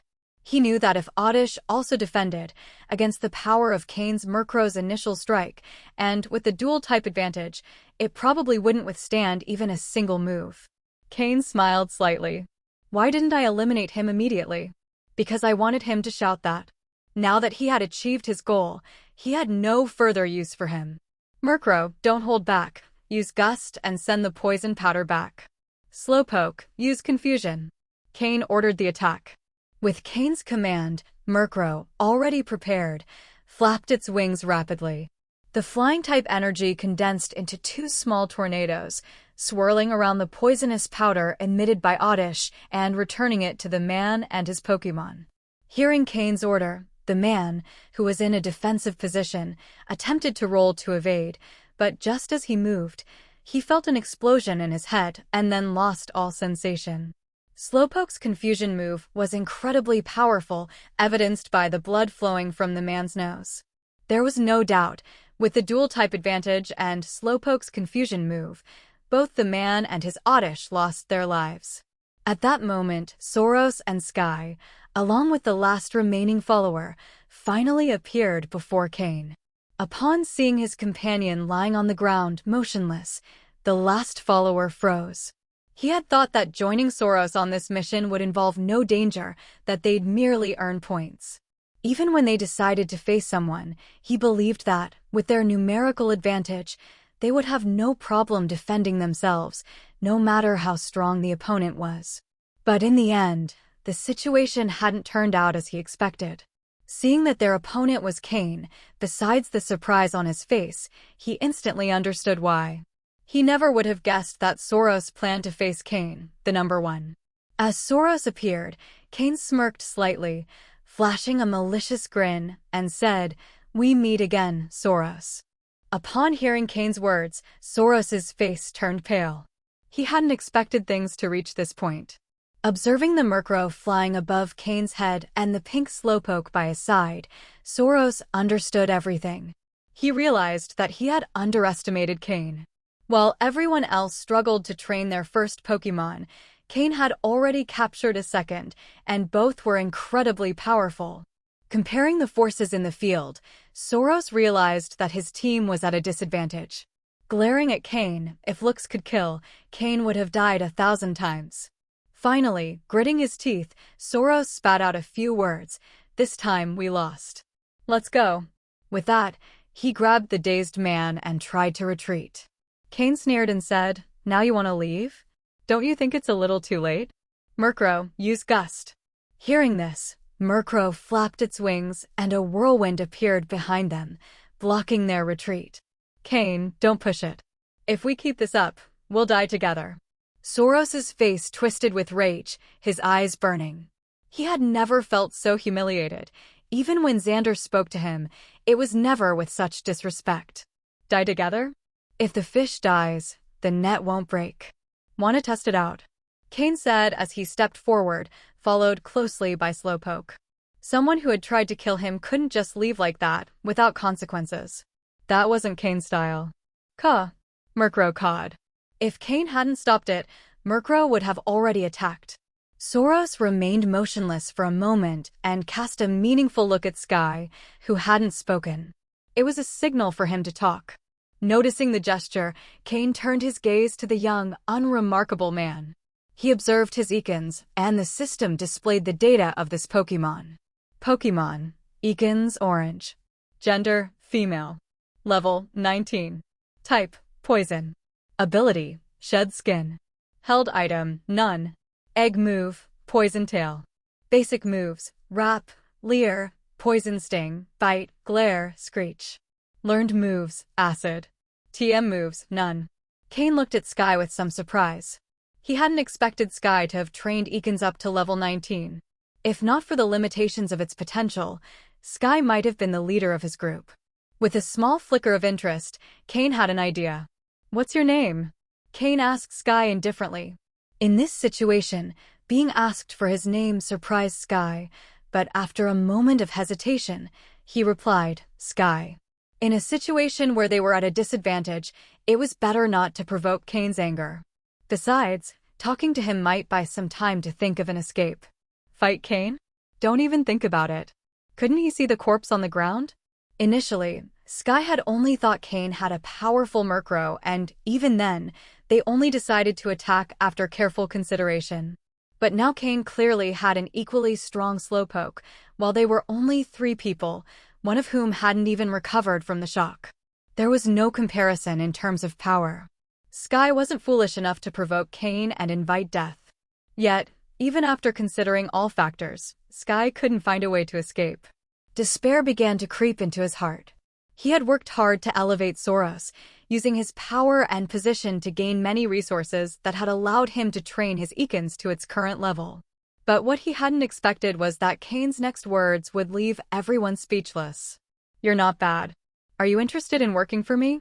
With a simple question, everyone's expressions changed dramatically. The follower in despair suddenly saw a glimmer of hope. If Cain wanted to recruit Sky, that meant he still had a chance to survive. Even if he were a fool, he understood that Soros had used him as a pawn. In front of the powerful Cain, he had no intention of resisting. The most dramatic change was seen on Soros's face, showing a mix of emotions. He never would have imagined that Cain would try to recruit Sky. Soros was ready to fight alongside Sky against Cain, hoping for a slim chance to escape. But that hope vanished with Cain's single statement. On the other hand, Sky's reaction was the calmest. He only stared at Cain, trying to gauge his intentions. Did Cain truly want to recruit him, or was he merely trying to divide their forces and then defeat them one by one? But after observing for a moment, he couldn't read anything from Cain's face. Cain said nothing more, merely watching him in silence, awaiting his response. In fact, Cain hadn't made this offer on a whim. With his experience in Team Rocket, Cain knew very well that in an organization where power groups dominated, a lone person would never get far. There were 2 options: join a group or become a leader. Though the first option was far easier than the second, Cain chose the second without hesitation. If he wanted to obtain more resources, he needed to be in control. Although he might not be able to form his own group immediately, nothing stopped him from planting the seeds of his future influence now. And the best time to start was while everyone was still trainees. In his past life, Xander had quickly risen through the ranks in Team Rocket. Part of his success was because he had built his base of followers on the Trial Island, paving the way for his future development. Thus, Cain had always planned to form his own group. Even if he didn't need it in the future, it would be a safety net. Sky had caught Cain's attention partly due to luck, but also because he had some potential. Cain believed that if he provided Sky with a good Pokémon, Sky could perform much better. It didn't take long for Sky to grit his teeth and nod. Alright, what other choice did he have in this situation? If he said no, he would die. Cain was satisfied with Sky's response. Though it was partly a forced answer, Sky proved to be aware of the situation, which was useful. With a good Pokémon, his power wouldn't be inferior to Soros's. When Soros heard Sky's response, his eyes filled with rage, and he shot a look of hatred at him. Now his resentment towards Sky surpassed even that he felt for Cain. However, Soros was quick to react. In that moment, he turned and began to run. Before, when he and Sky joined forces, they might still not have been a match for Cain. Now that he was alone, staying meant suicide. If he didn't flee now, what else could he do? Wait for his death? Cain watched Soros's movements and laughed disdainfully. If Soros had chosen to attack, Cain might have found him more worthy of respect. Slowpoke, confusion, Cain ordered. In such an uneven situation of power, Soros was nothing more than a sheep waiting to be sacrificed. Slowpoke's eyes shone with a red glow, and a wave of psychic energy spread from its body, directed at the fleeing Soros. Coughing, stop him! Soros cried, his eyes wide and his face twisted in despair, prepared to abandon coughing if necessary. Cough. Coughing hesitated briefly, but it obeyed its trainer's command and positioned itself to intercept Slowpoke's confusion move. The psychic type has a double advantage over the poison type. Moreover, Coughing's low special defense meant that, with a single hit, it fell to the ground, unable to continue the battle. Sky narrowed his eyes, maintaining a calm appearance, though inside his mind was in turmoil. When Cain had recruited him, Sky had simply thought of accepting to buy time and see how things unfolded. However, seeing how Soros's powerful coughing was defeated in a single strike by Cain's Slowpoke, he began to think that following Cain might not be a bad option after all. Cain, keeping an eye on Sky, noticed that while his expression hadn't changed, his eyes revealed his inner agitation.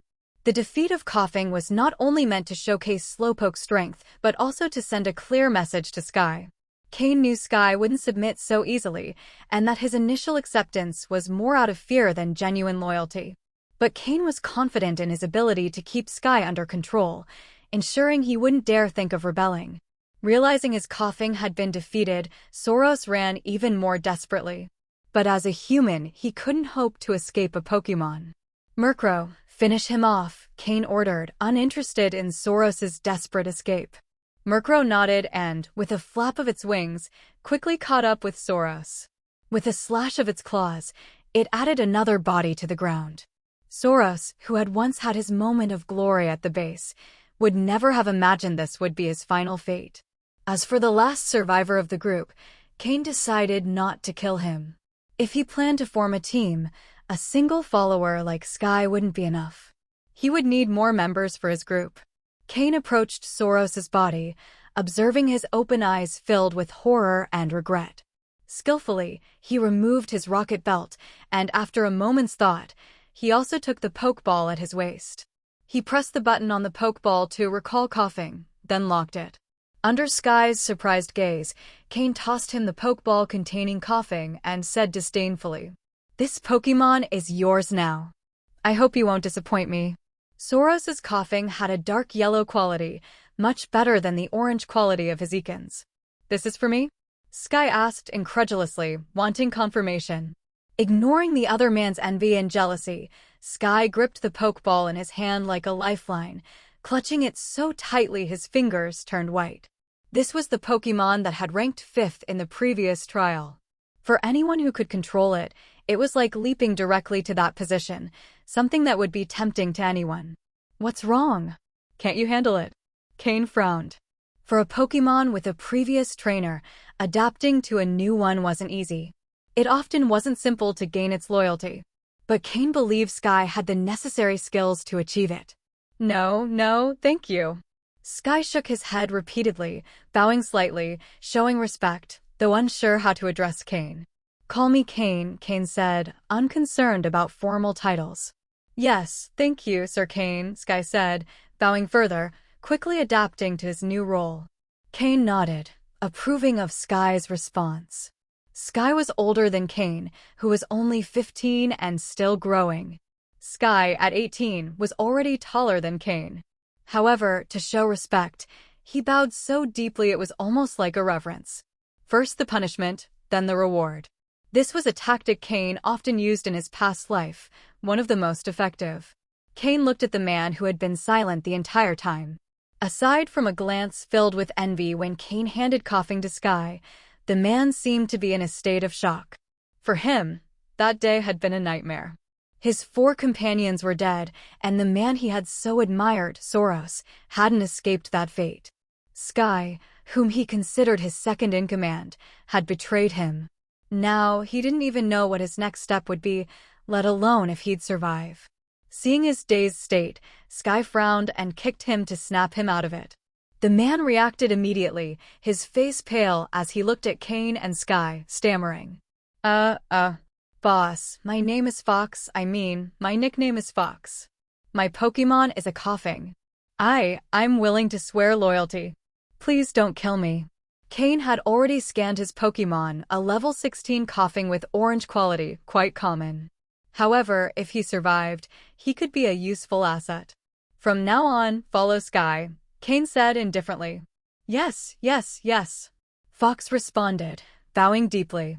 He secretly breathed a sigh of relief. At least, for now, his life was safe.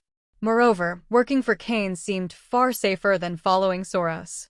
Cain was the first in the rankings, and Soros hadn't been able to withstand even a single attack from him. Sky, when you return, start recruiting people. You can use my name, but we don't need those who act one way and then do something else behind our backs. Cain had only this requirement for the people they would recruit in the future. As for people with a good nature, forget it. Once they become trial trainers, people with that kind of personality don't survive long, much less when they enter Team Rocket. Cain isn't a saint. His subordinates may have their flaws, but the only ones he can't stand are hypocrites, like that miserable worm Soros. Understood, Sir Cain. Sky gladly accepted Cain's demand. Now that he had Soros's Pokémon, he just needed to tame it a bit to gain considerable strength. Plus, with Cain's power, he could confidently recruit those loners. He felt slightly excited. He hadn't expected that, after this disaster, he wouldn't lose his life and would also obtain a high-quality Pokémon. Over time, he was sure he could surpass Soros. He gripped Coughing's Pokeball tightly in his hand, controlling his trembling. Cain seemed to be a leader who didn't fuss over details, so the task of building the organization would fall to him. This would be far more powerful than being Soros's assistant. However, for now, he didn't dare to entertain any traitorous thoughts. Cain not only had outstanding strength, but also immense potential. If he stayed close to him, his position in Team Rocket would rise significantly. Cain thought for a moment, then tossed Soros's Team Rocket belt to Sky. Here are all the resources that originally belonged to you. You'll be in charge of keeping them. Cain wasn't particularly interested in Soros's points, but even small amounts add up. He gave them to Sky as initial funding, to be used efficiently. Sky looked at Soros's Team Rocket belt with a complicated gaze. He and Soros had played together since childhood, in a relationship of both friends and rivals. However, luck had always favored Soros, and he had always been one step ahead. Perhaps due to so much good luck, it only took one stroke of bad luck for him to fall into an abyss from which he couldn't escape. Now he would no longer have anyone to compete against, and his heart was filled with conflicting emotions. Well, if you can't complete the mission this time, leave it for now. Your main task now is to tame Coughing. Try to achieve good results in the next trial, Cain said calmly as he looked at Sky. I'm going to continue with my mission. With that, Cain headed into the depths of the forest. He wasn't interested in worrying about how Sky and Fox would return, or whether they would do so safely. If they didn't even have the ability to survive in the wild, then Cain would have misjudged them. As Cain walked away, Murkrow and Slowpoke followed closely. They didn't question why he hadn't eliminated the 2 people who had originally planned to attack him. That was Cain's decision, and as his Pokémon, they didn't question such things. Fox, seeing Cain's figure disappear into the forest, exhaled a long sigh of relief and collapsed to the ground, not caring that there was a corpse nearby. Although Cain seemed easy to deal with, he generated immense pressure. Especially with the 2 corpses still on the ground, reminding him of what had just happened. Cain didn't have high expectations for Sky and Fox. This act was merely an experiment. If it worked, it would be a gain, and if it failed, it didn't matter much, as it was only a dark yellow quality Pokémon. After all, this was only on the trial island.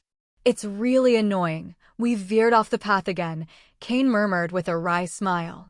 Earlier, to confront Soros and the others, he had strayed from his original route, leading them through this grassy field and using the terrain to defeat them one by one, as well as recruiting 2 new subordinates. I have no other choice. Slowpoke, use teleport to get back on the path, Cain said, realizing the situation. Fortunately, he had Slowpoke, which meant that even if he veered off, he could use teleport to return to the correct path. Slowpoke didn't react much. After all, it was just another use of the teleport move. Its eyes shone with a blue light, enveloping Cain and Murkrow, and in an instant, they vanished from the spot. Upon opening his eyes again, they were back on the original path. It's a really useful move. Well done, Slowpoke. Slowpoke's teleport was an invaluable move for survival in the wild, useful for both advancing and escaping. However, the teleport move has its limitations. The first is that it can't cover too long a distance. The range depends on the Pokémon's psychic strength. The stronger the Pokémon, the further it can travel. The second limitation is that it can't teleport to unknown places. It can only move to locations it has visited and has a clear memory of. The third limitation is that during the use of teleport, there should be no psychic interference. Otherwise, it could cause spatial distortion, making it end up in an unexpected place. In fact, there's a fourth limitation. The greater the distance, the longer it takes to prepare the move. This makes sense, as selecting the correct point among various coordinates containing psychic energy takes time. Observing the familiar path and known surroundings, Cain couldn't help but laugh. It seemed he would have to walk it again. Fortunately, he hadn't gone back to the place where he first met Slowpoke, but to the point he had just left. Since he had traveled this path before and knew what awaited him, Cain quickened his pace. According to the map, there was still a long way to the mission's destination.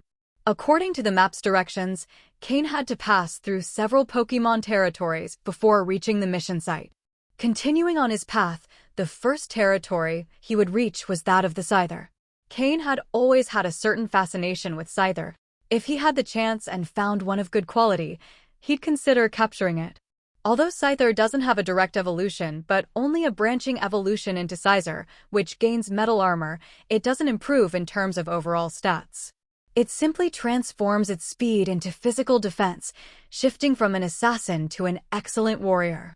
However, according to Cain's memories, Scyther can Mega Evolve, which would mean a big boost in its power. As he neared the Scyther territory, Cain couldn't help but feel a slight anticipation. However, unlike the aggressive Beedrill or the Pinsir who enjoy intimidating the weaker ones, Scyther are proud and confident. As long as they're not provoked, they generally won't attack first. Facing these wild Pokémon in a one-on-one duel didn't worry Cain, but these Pokémon that live in groups tend to work as a team.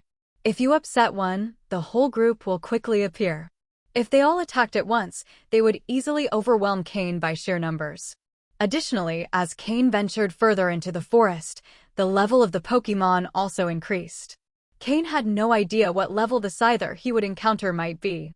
Thinking about it now wouldn't be of much help, so Cain quickened his pace while Slowpoke and Murkrow constantly guarded him. Cain's endurance had also improved recently. After walking for an hour, he didn't feel especially tired, just a bit short of breath. For Murkrow and Slowpoke, this was like breathing, something very easy. If it weren't for the wild Pokémon that attempted to ambush them along the way, this would have been easier than training for them. Finally, Cain arrived at the Scyther territory marked on the map and proceeded with more caution. Although capturing Slowpoke had greatly increased his power, one should never lower their guard in the wild. The journey had been fairly smooth, aside from a few overly confident wild Pokémon who tried to attack them and were easily defeated by Murkrow and Slowpoke. There were no major incidents. Most Pokémon, sensing the threatening presence and the scent of blood from his team, preferred to keep their distance. Finally, upon entering Scyther territory, in the center of the area, Cain found a group of the Pokémon he had so longed to see, about 10 of them. Proud as they are, Scyther prefer to fight opponents of similar level. In this forest, there weren't many Pokémon worth their while, so they mostly spent their time training with each other. When Cain saw them, they were in the middle of a fierce battle. Upon spotting Cain, they also noticed him. 2 of the Scyther, who were in the midst of an intense fight, stopped. One of them, more robust, stepped forward and took the lead, looking at the 3 newcomers with a serious expression. Cain's eyes sparkled a bit, and the system displayed the leader Scyther's data. Pokémon: Scyther Dark Yellow.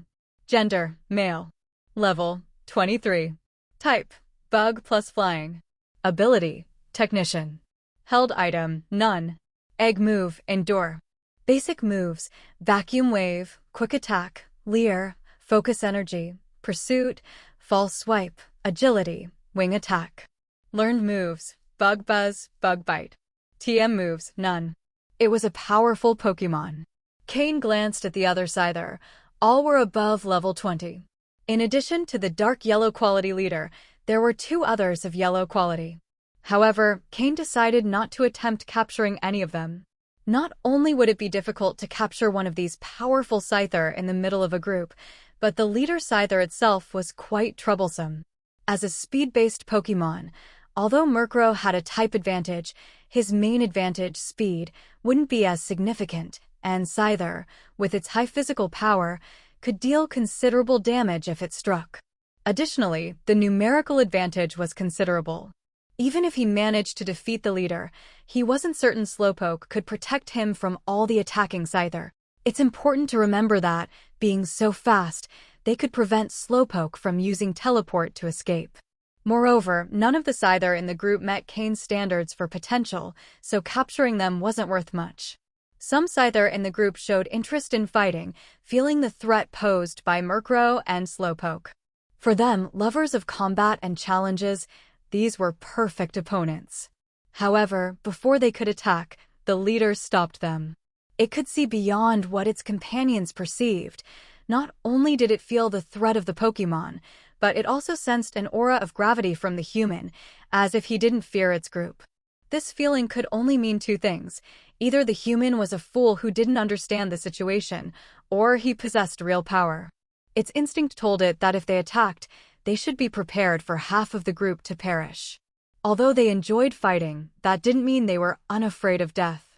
Thus, the leader Scyther held back its impulsive companions, watching as Cain and his Pokémon cautiously retreated. Scyther respect strength. If they believe in an opponent's power, they will allow them to pass through their territory without issue. The reason Scyther had their own territory wasn't due to a strong sense of territory, but because of their combative nature. The neighboring Pokémon feared them so much that they gradually abandoned the surrounding areas, turning them into Scyther territory. After crossing the Scyther territory without incident, Cain finally passed through the forest marked on the map Umbra had provided. All that remained was to cross a rocky region to reach the place where the mission item was located. However, after a day of travel, Cain had not only fought with attacking Pokémon, but had also gained a better understanding of the territory of the more powerful Pokémon indicated on the map. Along the entire route, the only complicated territory had been that of the Scyther at the beginning, with a level 23 Scyther and 10 others of level 20 or higher, a formidable group. Then he crossed the Paras territory, where many types of mushrooms grew. The Paras' activity area centered around these mushrooms, which served as their food. The Paras' leader, a level 24 Parasect, led the group. Paras are peaceful, and unlike other Pokémon that attack intruders in their territory, they don't. Both Paras and Parasect have a great weakness against flying types, so Murkrow was a considerable threat to them. However, due to Cain's hurry, he chose not to attack them. Furthermore, within the Paras group, there weren't many with good potential. Although the group was large, they were the calmest Pokémon in the region.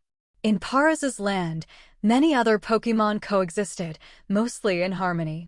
When Cain passed through with Murkrow and Slowpoke, he was almost never attacked. After crossing the Paras territory, there lies the territory of a group of Mankey. Unlike the Paras, Mankey are extremely aggressive and will mercilessly attack any Pokémon that dares to enter their territory. The Mankey group occupies a vast berry forest, the largest Cain has seen on the Trial Island. These Mankey have a very strong sense of their territory, and any Pokémon that enters without permission will suffer their furious onslaught. They are like a gang ruling the mountains. Within the Mankey group, there is a leader with the leadership ability at level 23. With its leadership skill, its potential barely reached green quality, but it's still very powerful. Furthermore, it is backed by an endless number of common Mankey, making it a dominating force on the outskirts of the Trial Island. So, when Cain and his team entered, the entire group of Mankey went completely mad. To them, any intruder is suspected of trying to steal their berries. When Cain unknowingly allowed Murkrow to gather the first berry, it was like stirring a hornet's nest. Hundreds of Mankey launched themselves at them. Luckily, Mankey are fighting-type Pokémon, making them vulnerable to flying and psychic types, giving Murkrow and Slowpoke an advantage. As they fought and retreated, they launched relentless attacks, and Cain even removed Murkrow's extra weight so it could defeat the Mankey more quickly. It was a race to escape Mankey territory, but they managed to get out. However, the Mankey group suffered great losses from their encounter with Cain and his team, losing about a third of their strength. It's important to remember there were nearly 1,000 Mankey, and Cain, with Murkrow and Slowpoke, defeated almost 100. As a result of this battle, Murkrow and Slowpoke leveled up. Murkrow reached level 19 and Slowpoke reached 21. Not only did they gain experience, but they also improved their control over their respective types, flying for Murkrow and psychic for Slowpoke. So, although it was a tough battle, the rewards were abundant. After crossing the Mankey territory, Cain and his team were exhausted. They spent the entire night camping in a relatively safe area to regain their strength. Thanks to the yellow berry energy Pokeblocks Cain had been giving to Slowpoke, its previously stagnant potential began to recover. After the battle with the Mankey, Slowpoke's potential returned to dark green, a level higher than Murkrow's. This small advancement in potential improved Slowpoke's control over its psychic abilities by 20%. Slowpoke was already outstanding in its control over psychic abilities, but this increase made it even more precise. Murkrow watched Slowpoke's progress with envy and motivation, eager to push itself harder, and asked Cain to increase its weight training load by 10 kilograms. However, after Cain's persuasion, it begrudgingly accepted a more modest increase of 5 kilograms. Cain understood Murkrow's desires, but he also knew that progress couldn't be rushed.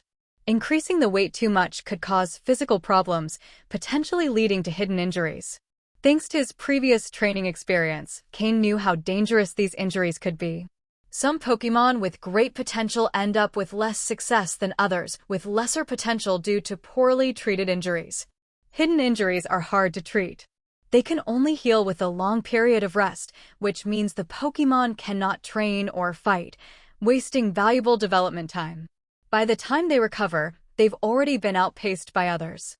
That's why Cain decided to increase Murkrow's extra weight by only 5 kilograms, an amount that wouldn't significantly affect its combat ability. After crossing a relatively safe area without large groups of powerful Pokémon, they arrived at the territory of the strongest group Cain had seen. Although this group is small, with only 5 Pokémon, including 3 under level 10, they occupy the largest territory, and no one dares to challenge them.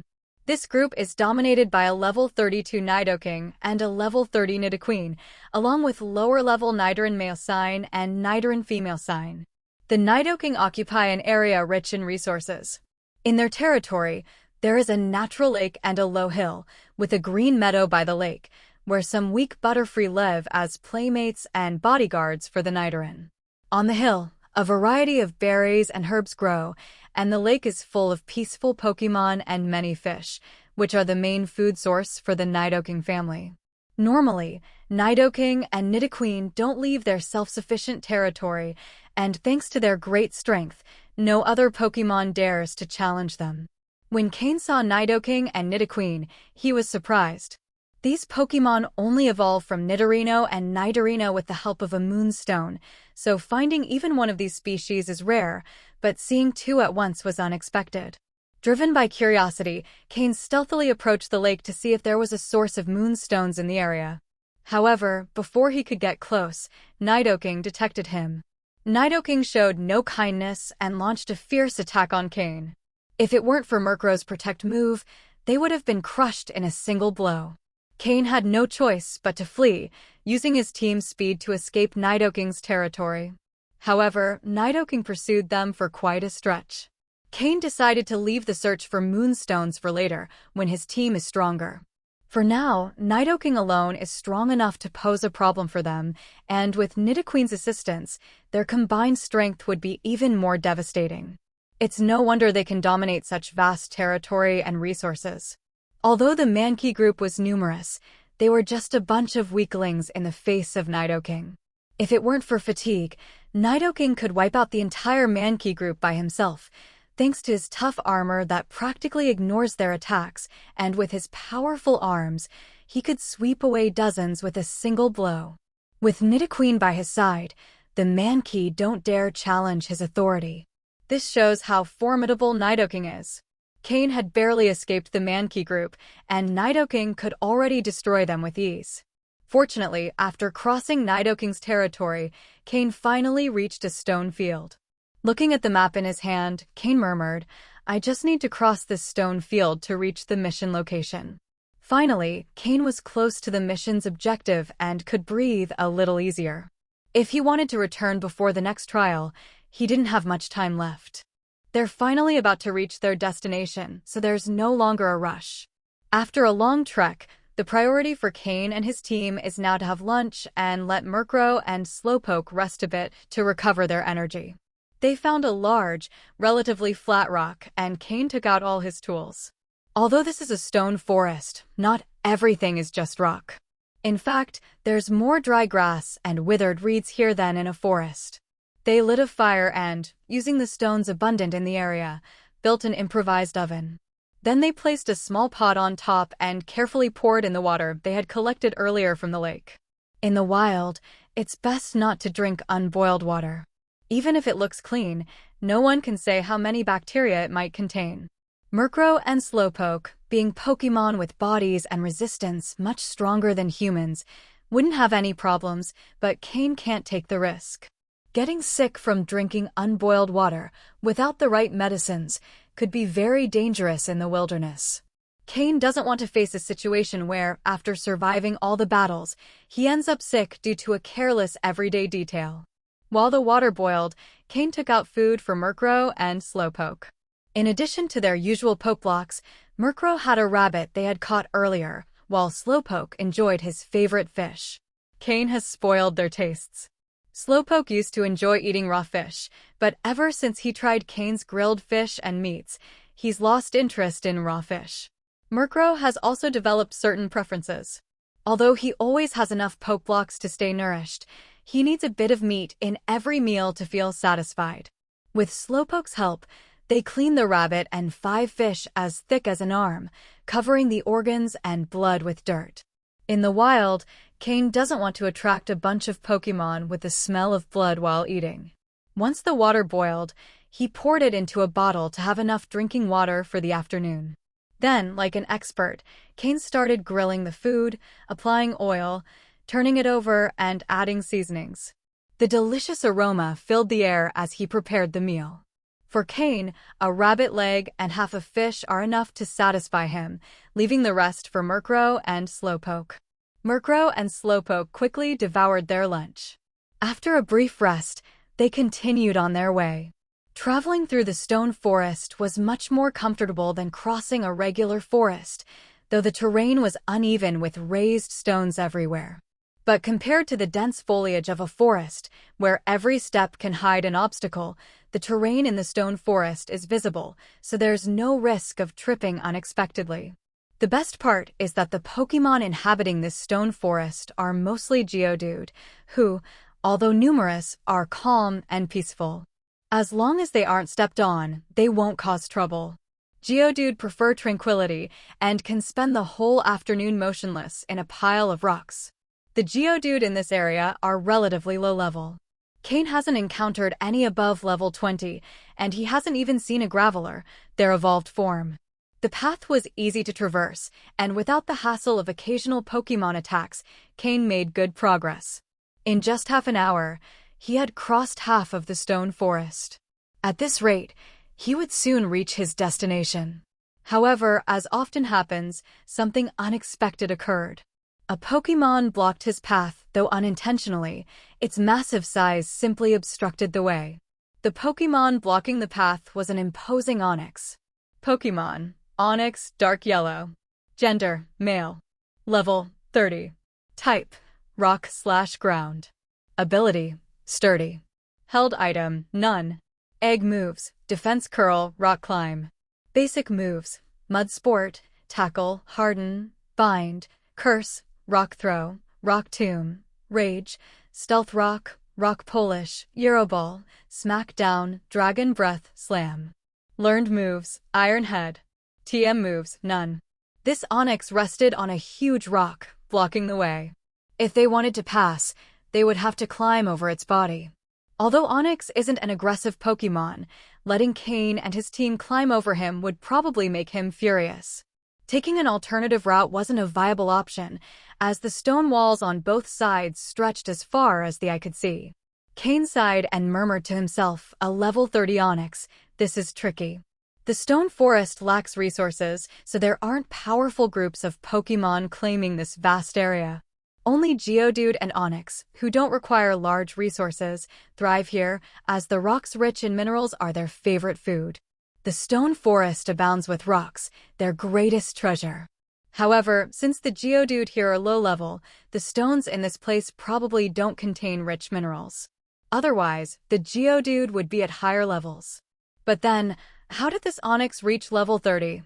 Cain observed the Onix again, resting comfortably in the sun, and suddenly an idea came to him. Slowpoke, use Rain Dance on Onix, Cain ordered, using one of Slowpoke's egg moves. Slowpoke nodded, slightly opened his mouth, and began to emit a soft sound, almost like a chant with a peculiar melody. As Slowpoke sang, small black clouds began to appear in the sky, gathering right over Onix. Onix. The Onix, who was happily enjoying the sun, suddenly felt the temperature drop. Its half-closed eyes noticed the light disappear. Bewildered, it opened its eyes and saw that the sun had vanished, and a black cloud had appeared above its head. Seeing the cloud about to release rain, Onix looked around, searching for anything suspicious, but found nothing. However, it noticed that a few meters away, the sun was still shining brightly. Despite its massive size, Onix had a rather naive nature. With its limited mental capacity, it didn't think much about what was happening. Finding nothing suspicious, Onix had no choice but to give in. When the first raindrop fell on its body, Onix, reluctantly, began to move.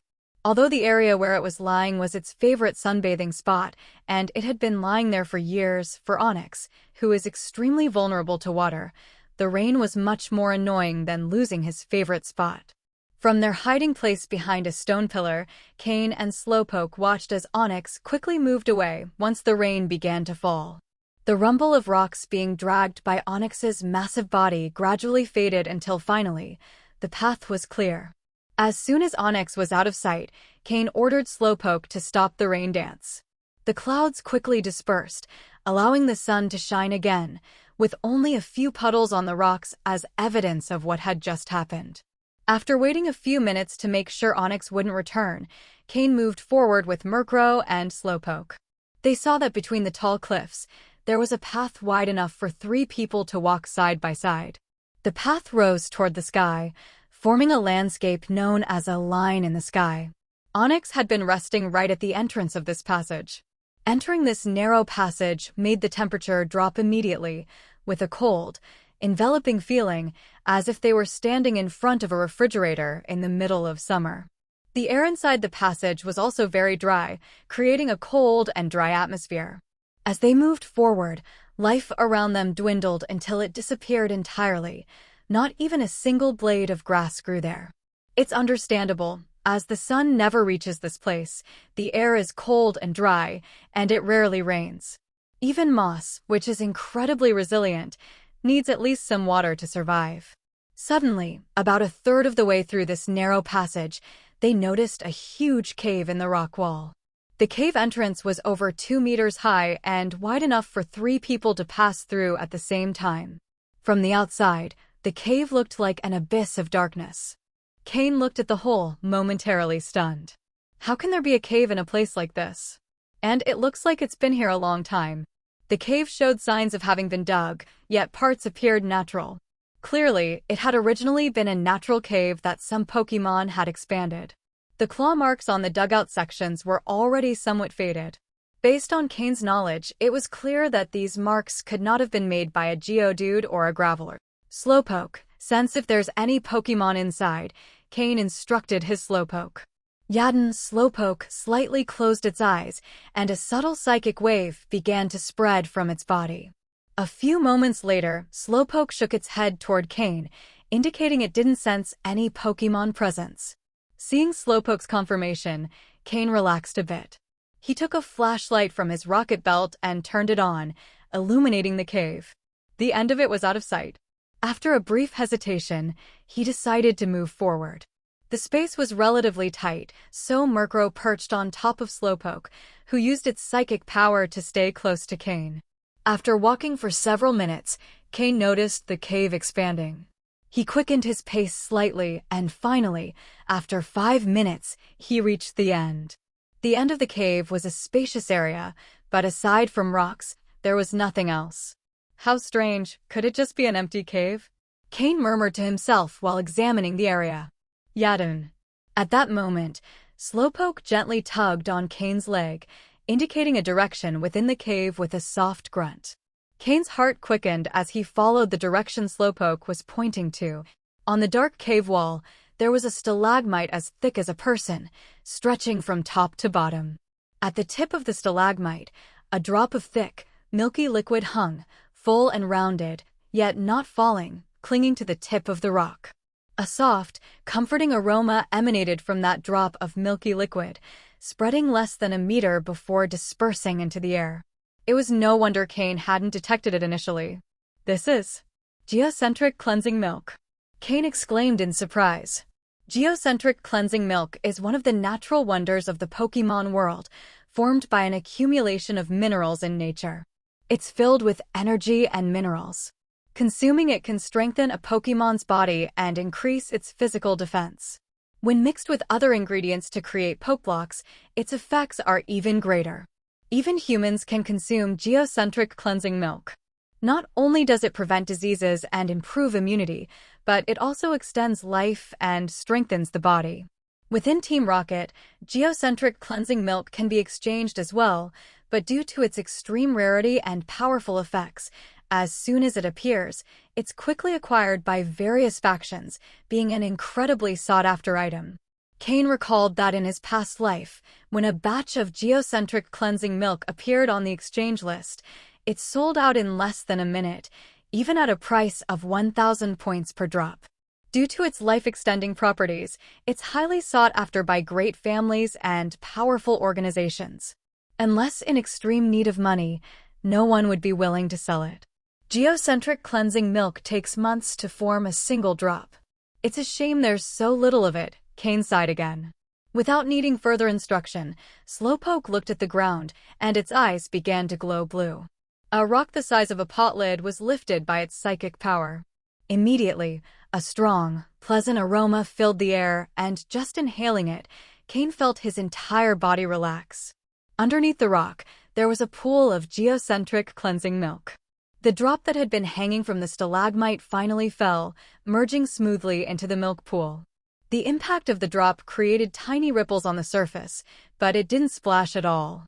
Cain watched in amazement, unable to believe so much geocentric cleansing milk had accumulated here.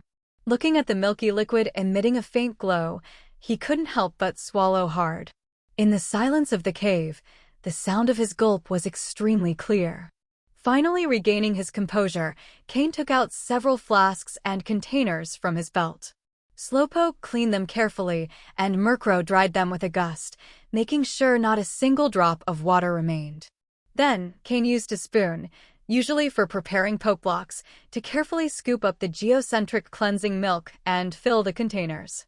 However, to Cain's surprise, as he filled one of the flasks, he discovered a Pokémon egg inside the pool of geocentric cleansing milk.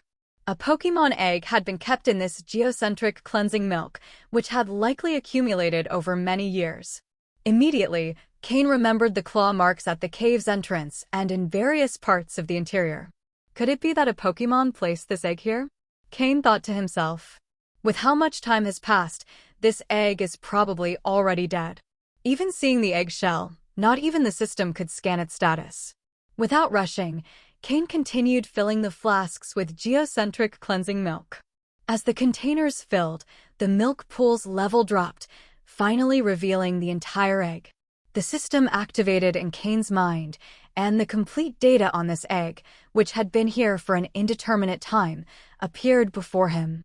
Pokémon, Larvitar, egg form, cannot be incubated, blue. Gender, male. Level 1. Type, rock/ground. Ability, guts. Held item, essence of geocentric cleansing milk. Egg moves, dragon dance, outrage, ancient power, stealth rock. Basic moves, bite, leer. Learned moves, none. TM moves, none. Cain looked at the egg in disbelief, letting the spoon in his hand drop to the ground. He would never have imagined that the egg inside the geocentric cleansing milk was a Larvitar egg. This also explained the claw marks at the entrance and the cave size.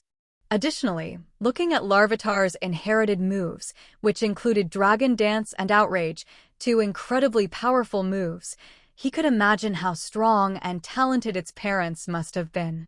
A blue-ranked and quasi-legendary Pokémon, with proper training, reaching the quasi-elite level was almost inevitable.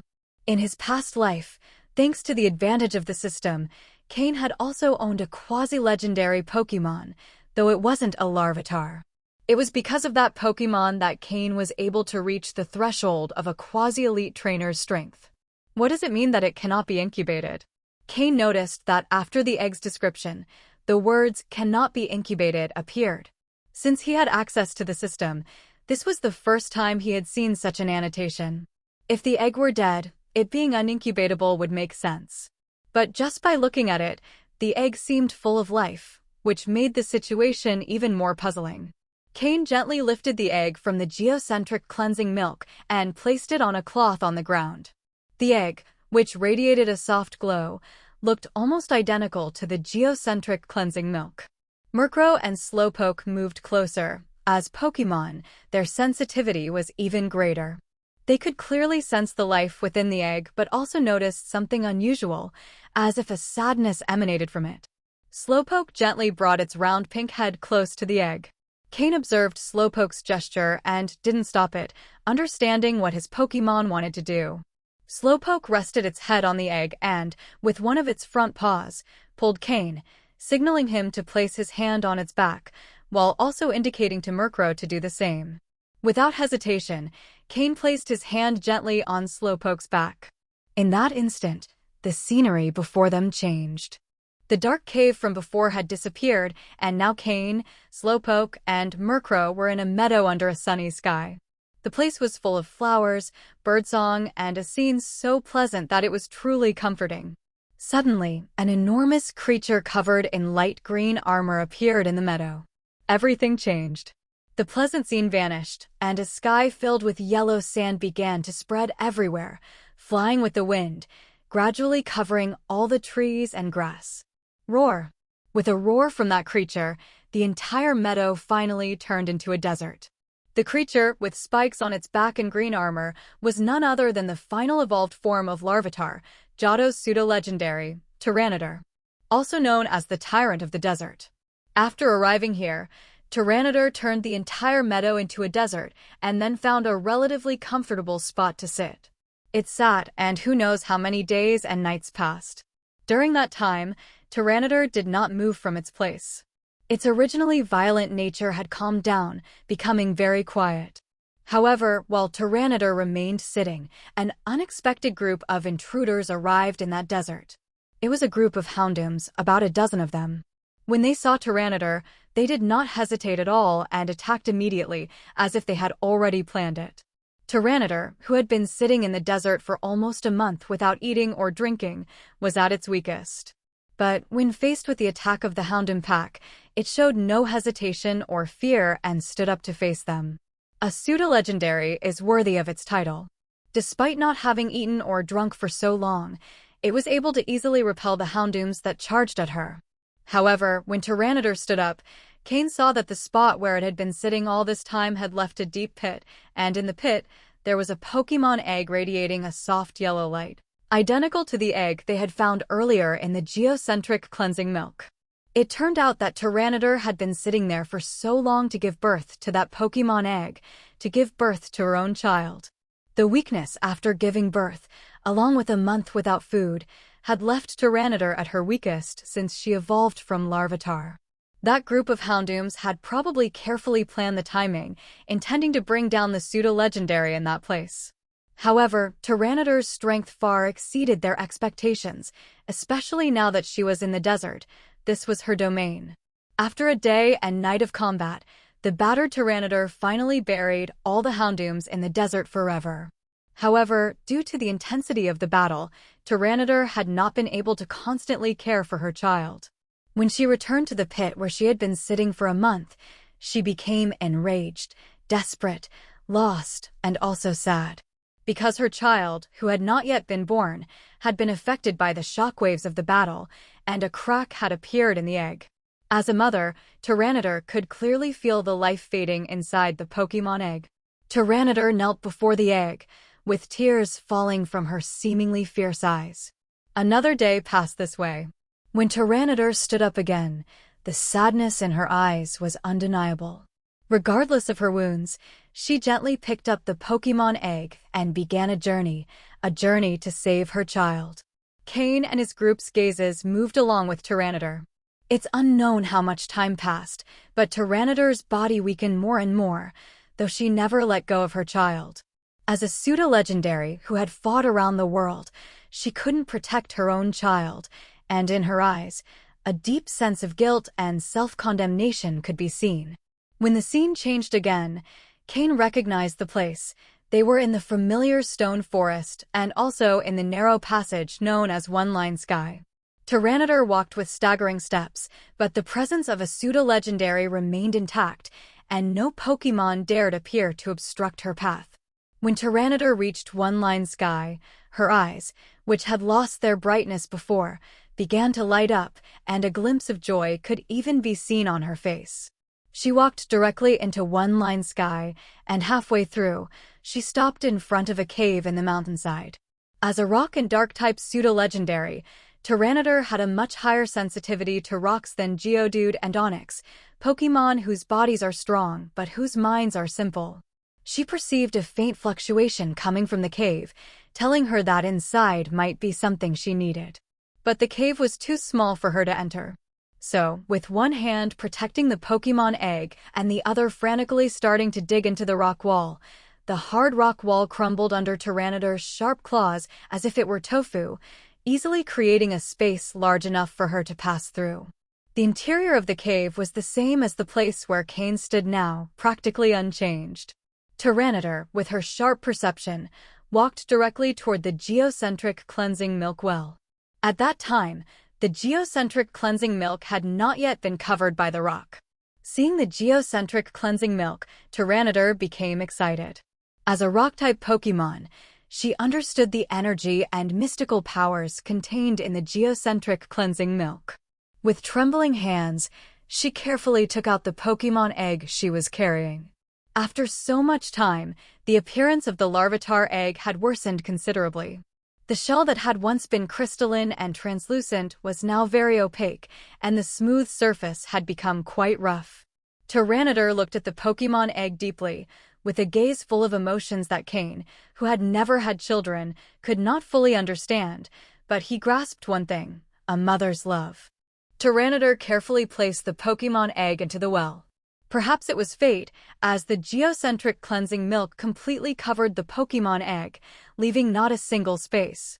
Seeing her child's fading life finally stop flowing away, Tyranitar could finally relax. But she also relaxed her tired body. The weakness after childbirth, the intense subsequent battle, the trauma of seeing her child almost die, and then the long journey made it so that, even though she was a pseudo-legendary, her body could no longer keep going. Clenching her teeth, with her last strength, she covered the geocentric cleansing milk well with rocks and then collapsed heavily to the ground. With an expression of relief, the light in her eyes began to fade. In fact, given the magic of the geocentric cleansing milk, if Tyranitar had drunk a little, she could have fully recovered from her injuries, and as a rock-type Pokémon, the geocentric cleansing milk could have had a highly beneficial effect on her, even increasing her power to another level. But she did not hesitate for a moment, not even considering it, because she knew that if her child was not completely submerged in the geocentric cleansing milk, the crack in the egg could not stop the loss of life. As a great mother, she preferred to give up her own life to give her child a chance to live. Tyranitar, born of rock, nourished by rock, over time her body also turned into a pile of rocks, accompanying her child, waiting for the day they would be reborn.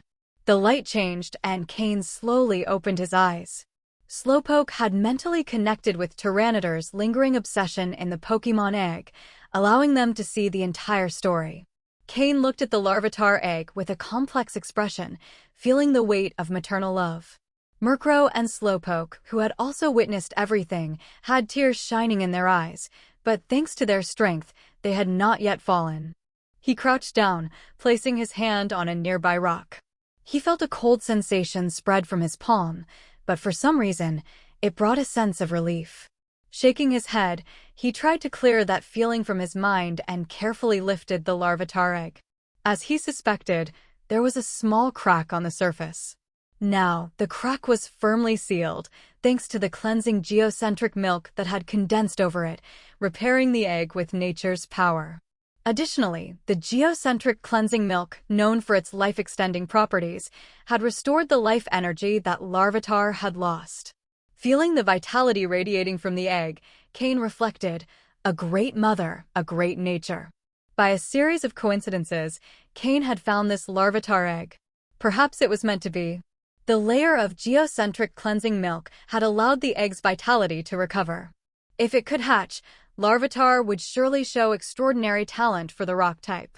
However, blessings can sometimes be a double-edged sword. The energy contained in the geocentric cleansing milk was so powerful that, after enveloping the egg for so many years, it had fused with the shell. This made hatching nearly impossible. So, according to the system's reading, this valuable pseudo-legendary Pokémon egg had become an egg full of life, but unable to hatch. With mixed feelings, Cain handed the egg to Slowpoke, asking it to carefully hold it with its psychic power. Though it was a shame the egg couldn't hatch, Cain would still try to find an alternative method to make it happen. He gathered all the geocentric cleansing milk. Whether he sold it at the Team Rocket Exchange Center or traded it with other organizations or individuals, Cain could obtain a large amount of materials. With these resources, training his Pokémon would be much easier. It was a beneficial cycle. As the most important resource he had found so far, he couldn't afford to waste even a drop. He gathered all the geocentric cleansing milk from the small pool, filling 10 glass bottles. He even used bottles originally intended for water to hold the geocentric cleansing milk. If Cain decided to turn these 10 bottles of geocentric cleansing milk into points, he could earn nearly 1,000,000 points. However, he couldn't do that. Sometimes, having too many resources can be dangerous if others find out. In this situation, he needed to be discreet. Of course, exchanging a small amount for resources wouldn't be a problem. This would solve Cain's major concern about how to train his future Pokémon.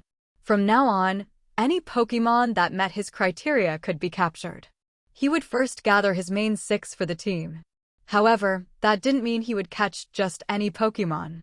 Only those with good natures and that met his requirements would be considered. He stored the 10 bottles of geocentric cleansing milk in his belt and sighed in relief. The journey to complete this mission had been worth it, if only for the cleansing milk. Geocentric cleansing milk is not just a medicine. If a ground or rock-type Pokémon uses it as a catalyst, its power could increase tremendously, Cain thought. He was considering capturing a ground or rock-type Pokémon. Better to finish the mission first. If I find one, I'll consider it, but it's not a priority. He restrained himself from immediately searching for a rock-type Pokémon with excellent potential. In this area, the dominant rock-type Pokémon were Geodude and Onix, but neither was on Cain's list of preferred Pokémon. Therefore, unless he found one with great potential, he wouldn't consider them. In fact, deep down, Cain harbored a small hope. If Larvitar could hatch, nothing would be better to take advantage of the geocentric cleansing milk than a pseudo-legendary Pokémon. Cain pulled a small egg incubator from his belt. It was something he had prepared in advance for cases like when he found the Beedrill egg. It turned out to be perfect for this Larvitar egg. Although it couldn't hatch now, that didn't mean it couldn't in the future. If he found a way to remove the geocentric cleansing milk fused with the shell without harming the Pokémon inside, or if he weakened the shell, maybe it could hatch. Pokémon eggs can't be stored in storage, so Slowpoke would have a new task from now on, holding the egg incubator with its psychic power. This would also serve as good training for its psychic ability. When Cain returned to the entrance of the crevice, he understood why, despite the abundance of mineral resources in the area, the rocks contained so little energy. This had prevented Geodude from reaching high levels. It turned out that at the heart of this rocky formation, the geocentric cleansing milk had been accumulating, absorbing minerals and nutrients from the surrounding soil and rocks. This also explained why Onix had reached level 30 and why it was always seen basking in that spot. It was the area closest to the geocentric cleansing milk, so the rocks there contained more minerals than elsewhere. Onix had obtained enough energy to grow. Onix had developed the habit of staying there because it found that the rocks in that area accelerated its growth. This might be another example of nature's law of opposites. In extremely cold places, the warmest objects can be found, and in places blessed by light, the greatest darkness can arise.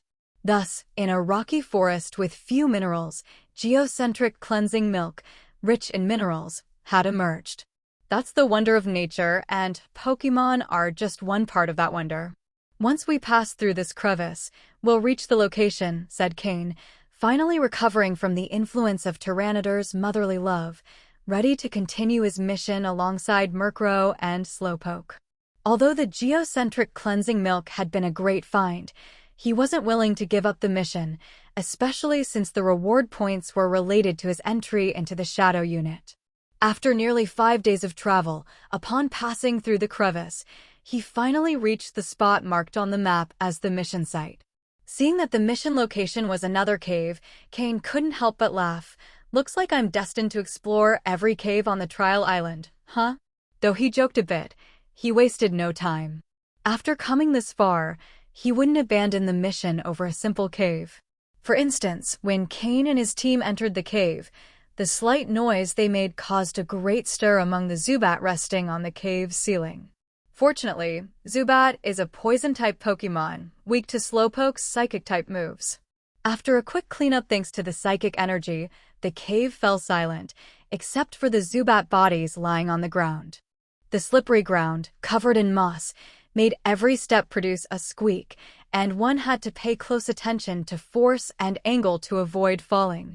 Yadin! Suddenly, Slowpoke let out a cry, its eyes lighting up with a blue glow, clearly preparing to attack. Hearing Slowpoke's cry, Cain felt a slight discomfort. Everything was too quiet. This place wasn't like Tyranidar's cave, which was cold and dry, an environment few Pokémon enjoy. This cave was cold and damp, a favorable habitat for many Pokémon. However, as they ventured deeper into the cave, aside from a group of Zubat at the entrance, they hadn't encountered any other Pokémon.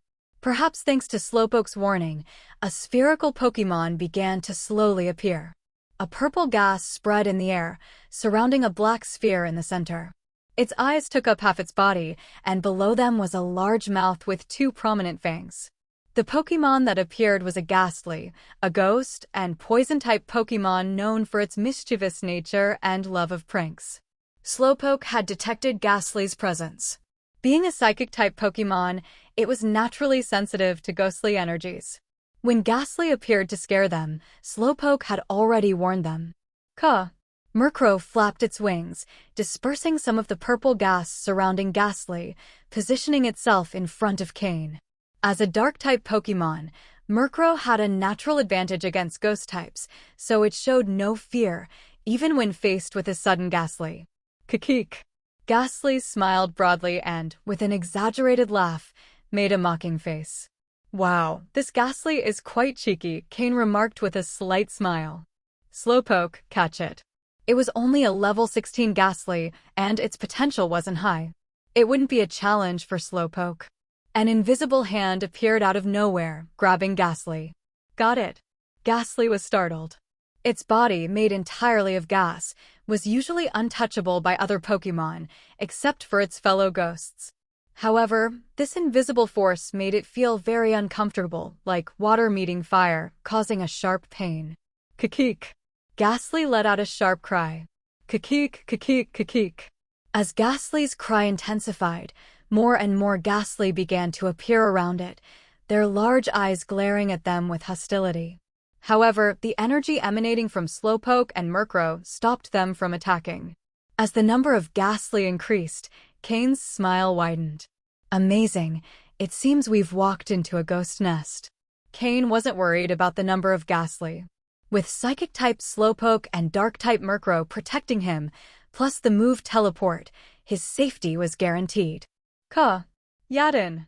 Faced with so many Ghastly, Murkrow and Slowpoke showed no fear, and with a cry, they released their energy. Despite its cute appearance, Slowpoke had an imposing presence when angered, especially in front of Ghost-type Pokémon, against whom it had a natural advantage. The front rows of Ghastly immediately halted, sensing a deadly threat emanating from Murkrow and Slowpoke. Just as both sides were about to clash, an opening appeared in the midst of the Ghastly crowd, and a Ghastly that looked different from the others slowly floated forward. With its arrival, the cries of the other Ghastly began to calm down. Young human, greetings. Suddenly, an old voice echoed in Cain's mind. Hearing the voice in his mind, Cain was slightly surprised. Looking at the Ghastly in front of him, he saw its eyes emitting a soft black glow. Telepathy. Is it you speaking? Cain asked, though he already suspected it. The Ghastly nodded, and the old voice echoed again in Cain's mind. Human, your companions are very strong. If we fight, it won't benefit either of us. The old Ghastly spoke fluently, with no difficulties communicating with Cain. Cain nodded, discreetly activating his system to scan this Ghastly's data. Pokémon, Ghastly yellow. Gender, male. Level, 28. Type, Ghost plus Poison. Ability, Levitate. Held item, none. Egg moves, Scary Face, Disable. Basic moves, Mean Look, Curse, Nightshade, Confuse Ray, Sucker Punch, Payback. Learned moves, Astonish, Psywave, Smog, Foul Play. TM moves, none. Level 28, and still in Ghastly form. Seems like this is an old one refusing to die, Cain thought while reviewing the data. Without showing his thoughts, Cain said, I need to find something inside this cave. Once I have it, I'll leave. Facing such an ancient Pokémon, Cain decided to be straightforward and express his purpose. If you agree to help us with a task, we can let you pass and even help you find what you're looking for. Don't worry, it's a simple task, said the old Ghastly bluntly, proposing his condition. Cain felt tempted. In such a dark place, he didn't know how large the cave was. If he searched on his own, it could take a long time. Without showing any emotion, Cain coldly replied, I'm going in regardless. You can't stop me. The old Ghastly was taken aback, calculating the consequences of a battle with Cain. After a moment of silence, the old voice echoed once more in Cain's mind. We can offer you a substantial reward. As a Ghastly who had lived for nearly 1,000 years, it had dealt with humans before. It knew humans were greedy, but with the right reward, they would do anything. That's not enough. But Cain wasn't playing by the rules. Just when Ghastly was about to reveal his offer, Cain interrupted him, saying it wasn't enough. The old Ghastly felt a tinge of frustration. Noticing Ghastly's expression, Cain smiled and pointed at Slowpoke. Teach it how to use telepathy. Ghastly was surprised. He thought Cain would ask for something outrageous, but instead, he made such a simple request. Telepathy was extremely difficult for most Pokémon to learn, even for him, who had mastered it after centuries of accumulating mental power. However, in this world, Psychic-type Pokémon had a special affinity for mental abilities. As one of the most intelligent species in the Pokémon world, they often possessed telepathic skills comparable to those of humans. Ghastly had already noticed that Cain's Slowpoke was a Psychic-type Pokémon and perceived that its psychic power was considerable, though he couldn't understand why it didn't know telepathy. In fact, Cain had always had this doubt. Given Slowpoke's psychic ability, mastering telepathy should be something easy to achieve. However, Slowpoke had been unable to learn it, and Cain had found no solution. Fortunately, they stumbled upon a Ghastly who knew how to use telepathy, which would allow it to teach Slowpoke how to master this skill. Alright. This time, Ghastly showed no reluctance. Teaching telepathy to a Pokémon that should already know it wasn't complicated, nor was it difficult. After agreeing, Ghastly felt relieved to see that Cain wasn't making more demands. It feared that Cain might ask for something excessive. Even though it thought that if its entire tribe joined forces, they could still defeat Cain and his team, the cost would be too high. Besides, it needed Cain's help with a task they couldn't perform themselves. Gathering its words, Ghastly explained, "I have lived here for many years and haven't seen many humans. However, not long ago, someone arrived here."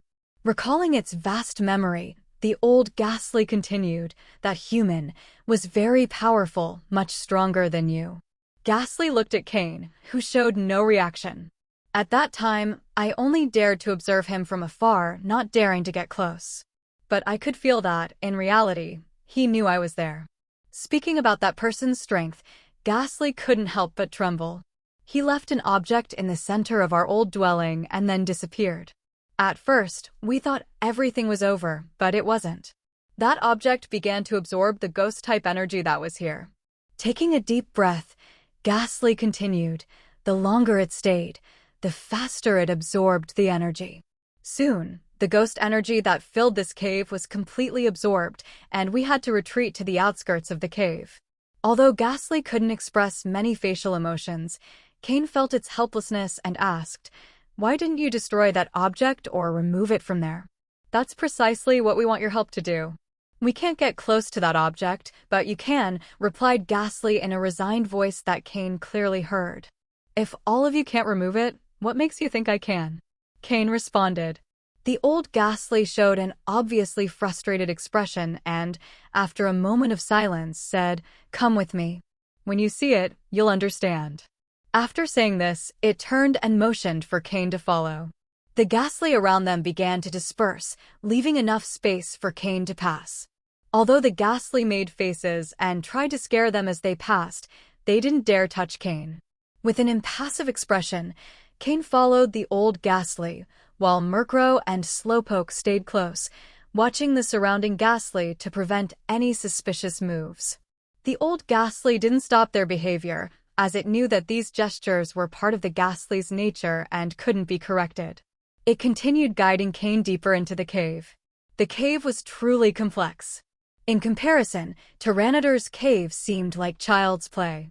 After passing through several forks, turning here and there, they finally arrived at a larger cavern. This cavern wasn't completely dark. Some unknown objects emitted a faint glow on the walls and floor. As they got closer, Cain realized they were glowing mosses. The old Ghastly stopped at the entrance to the cavern. With its voice in Cain's mind, the old Ghastly said, "This is it. This was our home, but now, due to that object, we don't dare get close." Following the direction indicated by the old Ghastly, Cain saw, under the dim light, that in the center of the cavern was an elevated stone with a pokeball resting on it. Cain was surprised to see it. He had already suspected the identity of the person who had been there, and if he wasn't mistaken, it had to be Umbra, the deputy head of the Team Rocket Shadow Unit. With his power and presence, it was no wonder the Ghastly didn't dare approach. But why leave a Pokeball here? Perhaps the mission's objective is this Pokeball, Cain thought. Since the old Ghastly didn't dare approach, Cain decided to move forward on his own. Murkrow and Slowpoke followed closely, always alert to the surroundings, ready to react to anything. Why did Cain trust the old Ghastly's words so much? Part of the reason was that Pokémon tend to be simpler in their thoughts than humans. If they like something, they show it. If they don't, they show that too. They don't tend to hide or disguise their feelings. Although the old Ghastly had learned some human customs due to its long life, it still had the natural habits of a Pokémon, especially when it didn't even realize those habits. Another reason was Cain's confidence in his own power.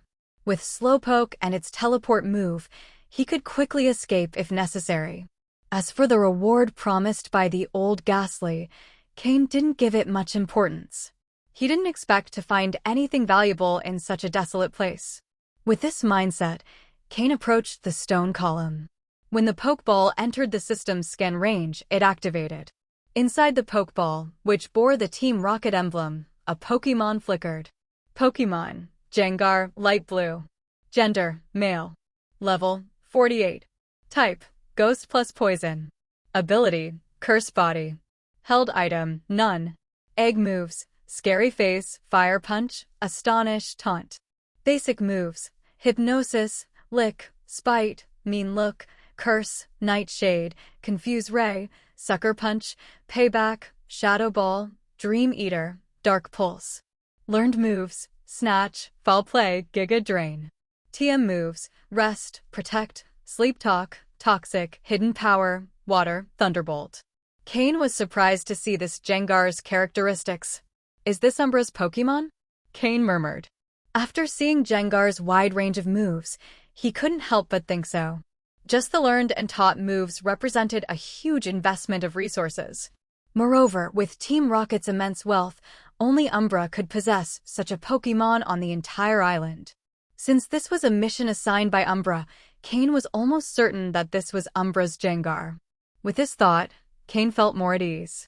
As an elite-level trainer, this Gengar clearly wasn't part of Umbra's main team, probably just part of his second team. In Team Rocket's ranking, light blue is considered an elite quality. Among trainers, a Pokémon with elite qualities is already considered exceptional. A Pokémon's innate quality varies, and this translates into different talents. While it may not be evident at lower levels, as they level up, these differences become clearer. A Pokémon with high innate quality is superior in all aspects: learning, battling, and synchronization with its trainer, compared to a Pokémon of lower quality. In essence, a Pokémon's innate quality almost always determines its maximum potential. Returning to the main point, if this Gengar was placed here, then what Ghastly said makes sense. Since it was stationed in this spot, it has been absorbing the ghost-type energy that inhabits the area. This was likely the main reason Umbra left Gengar here. Ghastly mentioned that this cave was originally brimming with ghost-type energy, enough to sustain the entire colony. Even some Ghastly with good innate quality could evolve into Haunter. However, since Gengar's arrival, the energy in the cave began to decrease drastically. So much so that even those who had already evolved into Haunter reverted back to their former Ghastly form, which is extremely harmful to a Pokémon. Gengar, being the final evolutionary stage of Ghastly and Haunter, naturally exerts great pressure on them. And moreover, this isn't just any Gengar. With such high innate quality, the Ghastly, most of whom are of red quality, stand no chance of resisting its influence. To avoid being absorbed by Gengar, the Ghastly were forced to move to the outer areas of the cave. Even though the energy is much scarcer there, it's still something. Cain carefully picked up the Pokeball marked with the R from his belt. The Pokeball switch was already locked, obviously to prevent Gengar from coming out on its own and absorbing the surrounding energy. As soon as he lifted the Pokeball, a thread of black mist began to float from the base of the pillar. Is this such dense ghost-type energy? Cain observed the mist with curiosity. As if confirming what Cain had said, the black mist was instantly absorbed by the Pokeball. Through the partially visible parts of the Pokeball, Gengar could be seen comfortably resting inside while absorbing the ghost-type energy. In Cain's system data, there was a small but noticeable improvement in Gengar's attributes, though it wasn't very significant. Did Umbra leave Gengar here to increase its level? Or perhaps to heal some injury? These were the only reasons Cain could imagine for Umbra leaving Gengar in this place. He didn't believe Umbra had left Gengar there just to test it. However, this wasn't something Cain needed to consider. His mission was simply to take the Pokeball back. Now, Cain wondered if he should try digging around the stone pillar to see what was producing such dense ghost-type energy. But after thinking it over, he decided not to. First, because this place wasn't like Tyranidar's cave, where there were no other Pokémon to oppose his actions. The Ghastly at the entrance were carefully watching Cain, worried that he might do something to affect their home. If Cain tried to remove the pillar, the first to oppose him would be the Ghastly. This pillar was their main source of sustenance.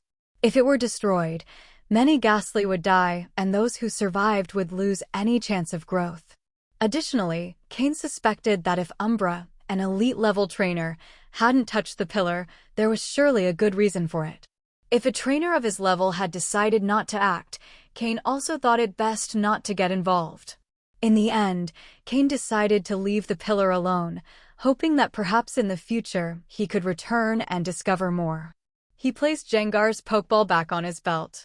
Seeing Cain put away the Pokeball, the Ghastly, who had been holding back, slowly approached, deeply inhaling the ghost-type energy that had begun to disperse into the air. This restored some of their vitality. Meanwhile, Slowpoke, who had been by Cain's side the entire time, frowned. Since Cain had picked up Gengar's Pokeball and the energy began to expand, Slowpoke had felt uncomfortable, as if it were being enveloped by an increasing heat that was slowly melting it. "Thank you, young human," said the old Ghastly sincerely. Cain noticed Slowpoke's discomfort and suggested they continue the conversation outside. The old Ghastly also noticed Slowpoke's unease and followed them to the exit. Once outside, Slowpoke finally relaxed, leaving behind the oppressive sensation it had experienced inside the cave. "Young human, now that you've fulfilled what we asked of you, tell me, what is it that you're looking for?" asked the old Ghastly, with a somewhat anxious tone. Cain had a curious expression. At first, he didn't know that the old Ghastly's request coincided with what he had already intended to do. But now that he had completed the task, the old Ghastly was asking him what he was seeking. "Well, have you seen any stone about the size of a palm that contains a great amount of energy? It doesn't matter what type of energy, whether fire, water, electric, anything will do," Cain said after thinking about it. He decided to take advantage of the situation and ask for something else. To be honest, Cain didn't really want to take advantage of the Ghastly. After all, although they appeared cunning and terrifying, after a brief period of interaction, he discovered that Ghastly were not very different from other Pokémon. They were also a simple and honest species, although their appearance might not seem so benevolent. What Cain mentioned was, in fact, the Evolution Stone. Whether or not the Ghastly had seen it before, he was only going to mention it once. Being able to obtain the mission item smoothly and teach Slowpoke the telepathy skill had already fulfilled his goal. What surprised Cain was that after he finished speaking, the old Ghastly, with a strange expression, pulled out 2 black stones from a corner of the cave, floated over to Cain and said, Are you talking about these stones?" Cain watched as the Ghastly used gases to form 2 virtual hands in the air, holding 2 black stones in its gaseous hands, stones known as dusk stones. Cain couldn't help but be speechless. He had only spoken without much intention and didn't expect the Ghastly to actually pull out evolution stones, much less 2 at once. The first to react upon seeing the 2 dusk stones in the Ghastly's hands was Murkrow, who made a slight sound and then tugged on Cain's pant leg with its claw. Murkrow stared at the 2 dusk stones, and though it didn't know why, a deep desire arose within, telling it that it must obtain those 2 strange stones. Those stones could make it much stronger, to the point where it would experience a qualitative change. Although it didn't know why it had that thought, Murkrow tugged at Cain's pant leg again, signaling that it needed those stones. Cain looked at Murkrow, knelt down, and gently stroked its feathers, softly saying, "Murkrow, I know, but don't rush. It's not time for you to use these stones yet." Hearing Cain's voice, Murkrow also calmed down. Although the thought persisted in its mind, it knew Cain wouldn't hurt it. All it had to do was follow Cain's instructions. Cain also understood why Murkrow was so excited. It was a kind of instinct in its blood. With a dusk stone, it could evolve into Honchkrow, and its power would increase tremendously. But according to Cain's plan, Murkrow was still far from meeting the conditions necessary for evolution. Evolving now would be a total waste of its exceptional talent and potential. Originally, Cain had no intention of coveting the Ghastly's evolution stones, but he didn't expect the old Ghastly to be so direct. He barely mentioned the stones, and Ghastly actually pulled out 2 dusk stones. Oh, right. Cain had a small idea and quietly activated the system in his mind. The quality of the 2 dusk stones was scanned and revealed. Dusk stone, mid-level, a magical stone that allows specific Pokémon to evolve. It is black as night and can slightly enhance the Pokémon's potential. Dusk stone, initial level, a magical stone that allows specific Pokémon to evolve. It is black as night. It enables the Pokémon to evolve, but does not optimize its potential. As I thought, just like in my past life, even evolution stones have different qualities that affect their effects. A mid-level evolution stone can slightly enhance a Pokémon's potential. If Murkrow uses a mid-level evolution stone, its potential might increase even more after evolving. Reaching dark green quality wouldn't be impossible. Cain reflected silently. So what if it were a higher-level evolution stone? Cain couldn't help but think of the possibility. Although the chances of finding a high-level evolution stone were very low, Murkrow wasn't at the point where it needed to evolve yet. It could wait, right? Without rejecting the offer, Cain silently stowed the 2 evolution stones into his Team Rocket belt and said, "Thank you. It's only fair. You help us and we help you. Besides, these 2 stones are of no use to us. We only kept them because they contain too much power. Otherwise, we wouldn't have found what you were looking for so quickly." The old Ghastly explained. Cain nodded slightly. In fact, dusk stones are only effective for Pokémon that need an evolution stone to evolve, and they serve no special purpose for the Ghastly. After finishing, the old Ghastly's eyes filled with dark energy. A visible gas began to spread from its body toward Slowpoke. Caw. Seeing what the old Ghastly was doing, Murkrow was alarmed and prepared to attack. After all, Slowpoke was its companion, and Murkrow wouldn't allow anyone to hurt it. Cain raised a hand to stop the tense Murkrow, who was ready to attack, and observed the old Ghastly, narrowing his eyes. Although he didn't know what Ghastly was doing, he suspected it had to do with telepathy, and besides, Slowpoke wasn't showing any signs of resistance. They didn't have to wait long. The dark gas disappeared from Slowpoke's body and slowly returned to Ghastly. "All done, I've taught him telepathy." The old Ghastly's voice echoed in Cain's mind again. Just as he had suspected, it was teaching Slowpoke how to use telepathy. His talent is very high, he just needed a guide. The old Ghastly continued, "I can sense great power within him, but he hasn't fully mastered it. You'll need to guide him well, human." Cain nodded. He knew Slowpoke had immense talent, but didn't expect it hadn't yet reached its limit. "Master." Suddenly, a voice like that of a child appeared in Cain's mind. Cain looked at Slowpoke in surprise, whose eyes emitted a faint blue glow. Evidently, that was its voice. "Is that you, Slowpoke?" Cain asked. Slowpoke nodded, but didn't use telepathy again. It seemed it wasn't yet used to the ability, and, being naturally shy, wasn't very talkative. Cain patted Slowpoke's soft pale pink head and smiled encouragingly, saying, "Don't worry, we'll take it slow. You'll learn how to use it eventually." Hum. Slowpoke's voice echoed again. Judging by human standards, Slowpoke was probably like an adorable child. Murkrow also heard Slowpoke's voice in its mind. As Pokémon, they didn't need mental communication, but it found it quite interesting.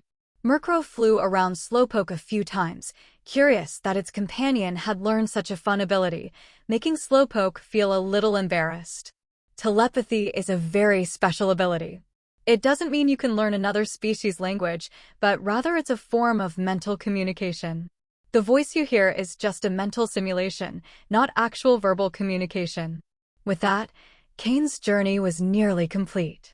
He was very satisfied with the results, the most valuable being the acquisition of the larvitar egg. Although it was said that it couldn't hatch, as long as the egg wasn't dead, there must be a way to hatch it. He just needed to find it. The second major achievement was obtaining the 10 bottles of geocentric cleansing milk, which were an enormous fortune. If elite trainers knew about it, they might be tempted to act. After that, the 2 dusk stones were an unexpected reward. Following the old Ghastly, Cain and his team slowly walked out of the cave, which was as complex as a labyrinth. The Ghastly they encountered along the way no longer looked at them with hostility. On the contrary, there seemed to be a sense of familiarity. Even Slowpoke began to feel sympathy for them. Upon reaching the entrance of a new cave, the old Ghastly stopped. Inside, there were many Ghastly gathered together. Cain looked at the old Ghastly curiously. By now, they should be guiding them out of the cave, but instead, they had been led to another area. However, it didn't seem like the Ghastly were going to attack them, as there was no need to. If they did try, the Ghastly surely knew it would be a fight ending in losses for both sides. Before Cain could ask, the old Ghastly spoke. "I mentioned before that if you helped us with something, we would give you a reward." Saying this, it floated further inside, gesturing for Cain and his team to follow. As they entered, the Ghastly in the cave curiously watched them, gradually surrounding them. Seeing the Ghastly's behavior, Cain frowned. Although he didn't know what the old Ghastly was planning, being surrounded as if they were animals on display made him feel a bit uncomfortable. "Here, all our companions willing to join you. You can choose one of them to become your Pokémon," the old Ghastly finally said, revealing what the reward was. Cain was left speechless. It turned out the reward the old Ghastly had mentioned for completing the task was letting Cain choose a Ghastly. For the old Ghastly, allowing Cain to take a Ghastly was beneficial for both parties. When the old Ghastly was young, it had ventured into the human world and had been a companion to a person. However, at that time, human living conditions were difficult, and due to many lurking crises, that person didn't survive long, dying in an accident. Afterward, the old Ghastly returned to the place where it was born. For the old Ghastly, who had visited the human world, humans were not a mystery. In those days, humans and Pokémon helped each other, and that's how they managed to survive under harsh living conditions.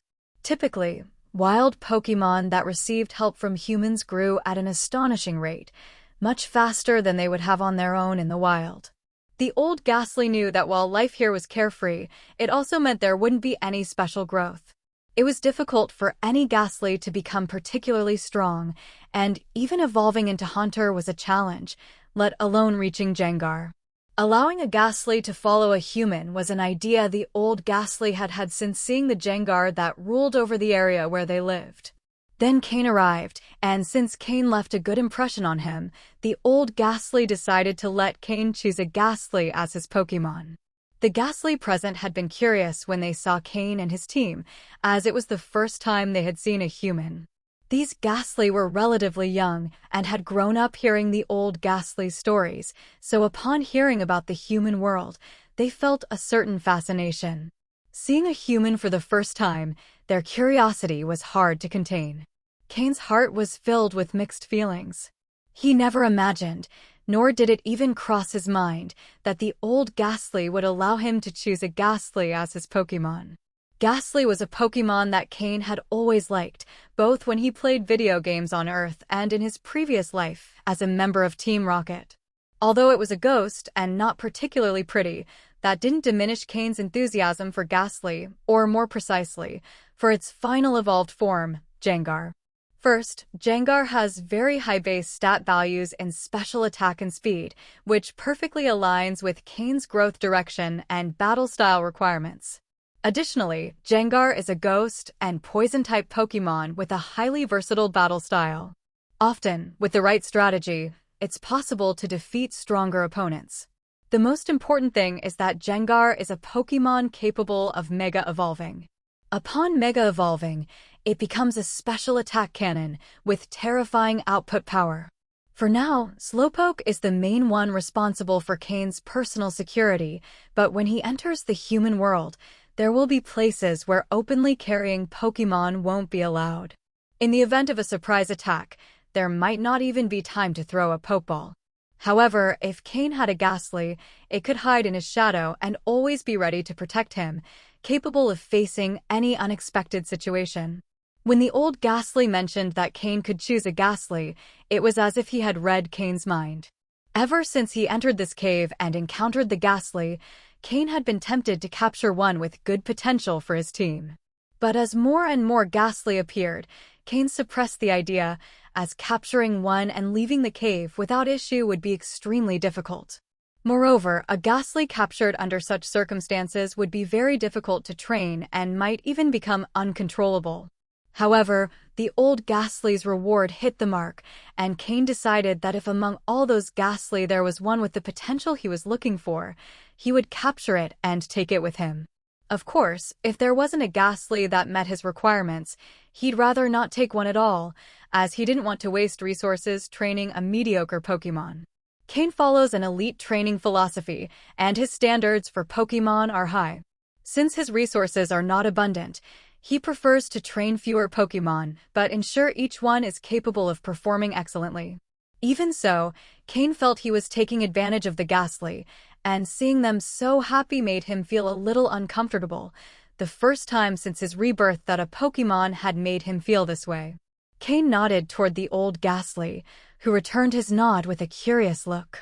For others, selecting a Pokémon with good potential from hundreds of Ghastly might be extremely difficult, but for Cain, who had a system, it was nothing more than scanning several times. As his eyes scanned the place, multiple data screens appeared before him. Most of the Ghastly had red potential, some orange, and only one or two had pale yellow, all with lower potential than the old Ghastly. Cain's frown deepened. If all the Ghastly in this community had this level of potential, it wasn't worth capturing one to train, as it would be a waste of resources. Seeing Cain frown, the old Ghastly asked, "What's wrong? Haven't you found a suitable one?" With so many Ghastly there, the fact that Cain hadn't found one that interested him surprised the old Ghastly a bit, though that wasn't the whole group, it represented nearly half. Upon hearing this, Cain nodded, not wanting to insist further. He was about to turn around and leave with Murkrow and Slowpoke, as he wasn't really forcing the situation, so he didn't feel any disappointment. There was no Ghastly here that met his requirements, but he knew he would find one somewhere else eventually. Seeing Cain's actions, the old Ghastly hesitated for a moment, then seemed to make a firm decision and approached one of the nearby Ghastly, speaking a few words to it. "Wait a moment, there are a few more that haven't arrived yet," said the old Ghastly, stopping Cain, who was about to leave. Cain was surprised but nodded. After waiting for a moment, a Ghastly arrived with a few other Ghastly into the cave. Seeing the new Ghastly arrive, Cain's eyes lit up. Just by looking at them superficially, he could already tell they were different from the previous ones. First, their attitude was more lively. Their eyes had more brightness, the purple gas surrounding them was denser, and their smiles couldn't hide their enthusiasm. A spark flashed in Cain's eyes, and the system began showing him the information about these Ghastly. Yellow, yellow, dark yellow, yellow, light green, dark green, Cain murmured in his mind as each data card appeared for the Ghastly, becoming more and more surprised until he finally saw the card for the last Ghastly, which turned out to be dark green.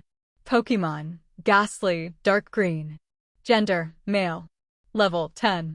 Type, Ghost plus Poison. Ability, Levitate. Held item, none. Egg moves, Fire Punch, Scary Face, Haze. Basic moves, Hypnosis, Lick, Spite, Mean Look. Learned moves, Rest, Shadow Ball, Psychic, Skill Swap, Snore. TM moves, none. The old Ghastly, seeing that Cain had fixed his gaze on a specific Ghastly, sighed and said, "It seems you can judge the quality of Pokémon. This Ghastly is the most talented in our tribe and has been our main focus for training." Originally, we wanted it to grow here and become the tribe's leader when I'm no longer around. Cain was surprised, not because the old Ghastly could see that he could evaluate Pokémon, but because of what he said about this Ghastly. Although its level wasn't very high, it had learned many advanced moves, which was the result of extraordinary talent and dedicated training. The Ghastly Cain had been watching also noticed his gaze and curiously looked him in the eyes. It was the first time it had seen a human. It had a great desire to explore the human world that the old leader often spoke about. When it learned that a human had arrived in their territory, it was excited and wanted to meet him immediately. But the old leader had stopped it at first, though for some unknown reason. They finally brought it here, and it was able to see the human it had longed to meet. It's decided, it'll be him. I believe he has great potential. With that, Cain approached the highest quality Ghastly without hesitation. The old Ghastly smiled sadly, but didn't stop him. Since he had decided to allow these exceptional Ghastly to be presented, he knew he wouldn't interfere with Cain's choice. He just didn't expect Cain to have such a good eye and pick the most talented one right away. Very well, said the old Ghastly with resignation, though he felt his heart break.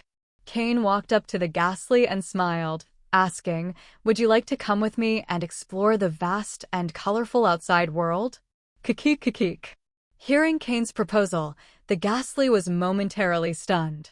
It looked at the leader and, seeing no opposition, it nodded excitedly. Cain smiled even more widely. He took a super ball from his team rocket belt and said to Ghastly, "If you agree, enter here." Murkrow and Slowpoke were also watching the Ghastly excited. They knew they would soon have a new companion, which made them genuinely happy. Under everyone's watchful eyes, the Ghastly slowly approached the super ball Cain held, gently touched the button in the center, and was absorbed in a beam of red light. Click! With a crisp sound, Ghastly was captured without offering any resistance. Cain smiled with satisfaction. It was a pleasant surprise to be able to capture such a high-quality Ghastly, which had clearly been trained with great care. He was more than pleased. At the same time, a weight was lifted from his shoulders. From now on, he wouldn't have to worry so much about being ambushed. The old Ghastly watched nostalgically as the most talented Ghastly in their tribe was captured by Cain. Though it pained him, he had already made the decision and wouldn't change it for the sake of the tribe, even though there was no turning back now. Cain released the newly captured Ghastly and said, "Welcome to the team. Ghastly, I hope we can work well together." Craw. Yadin. Murkrow and Slowpoke also joined in the welcome with smiles.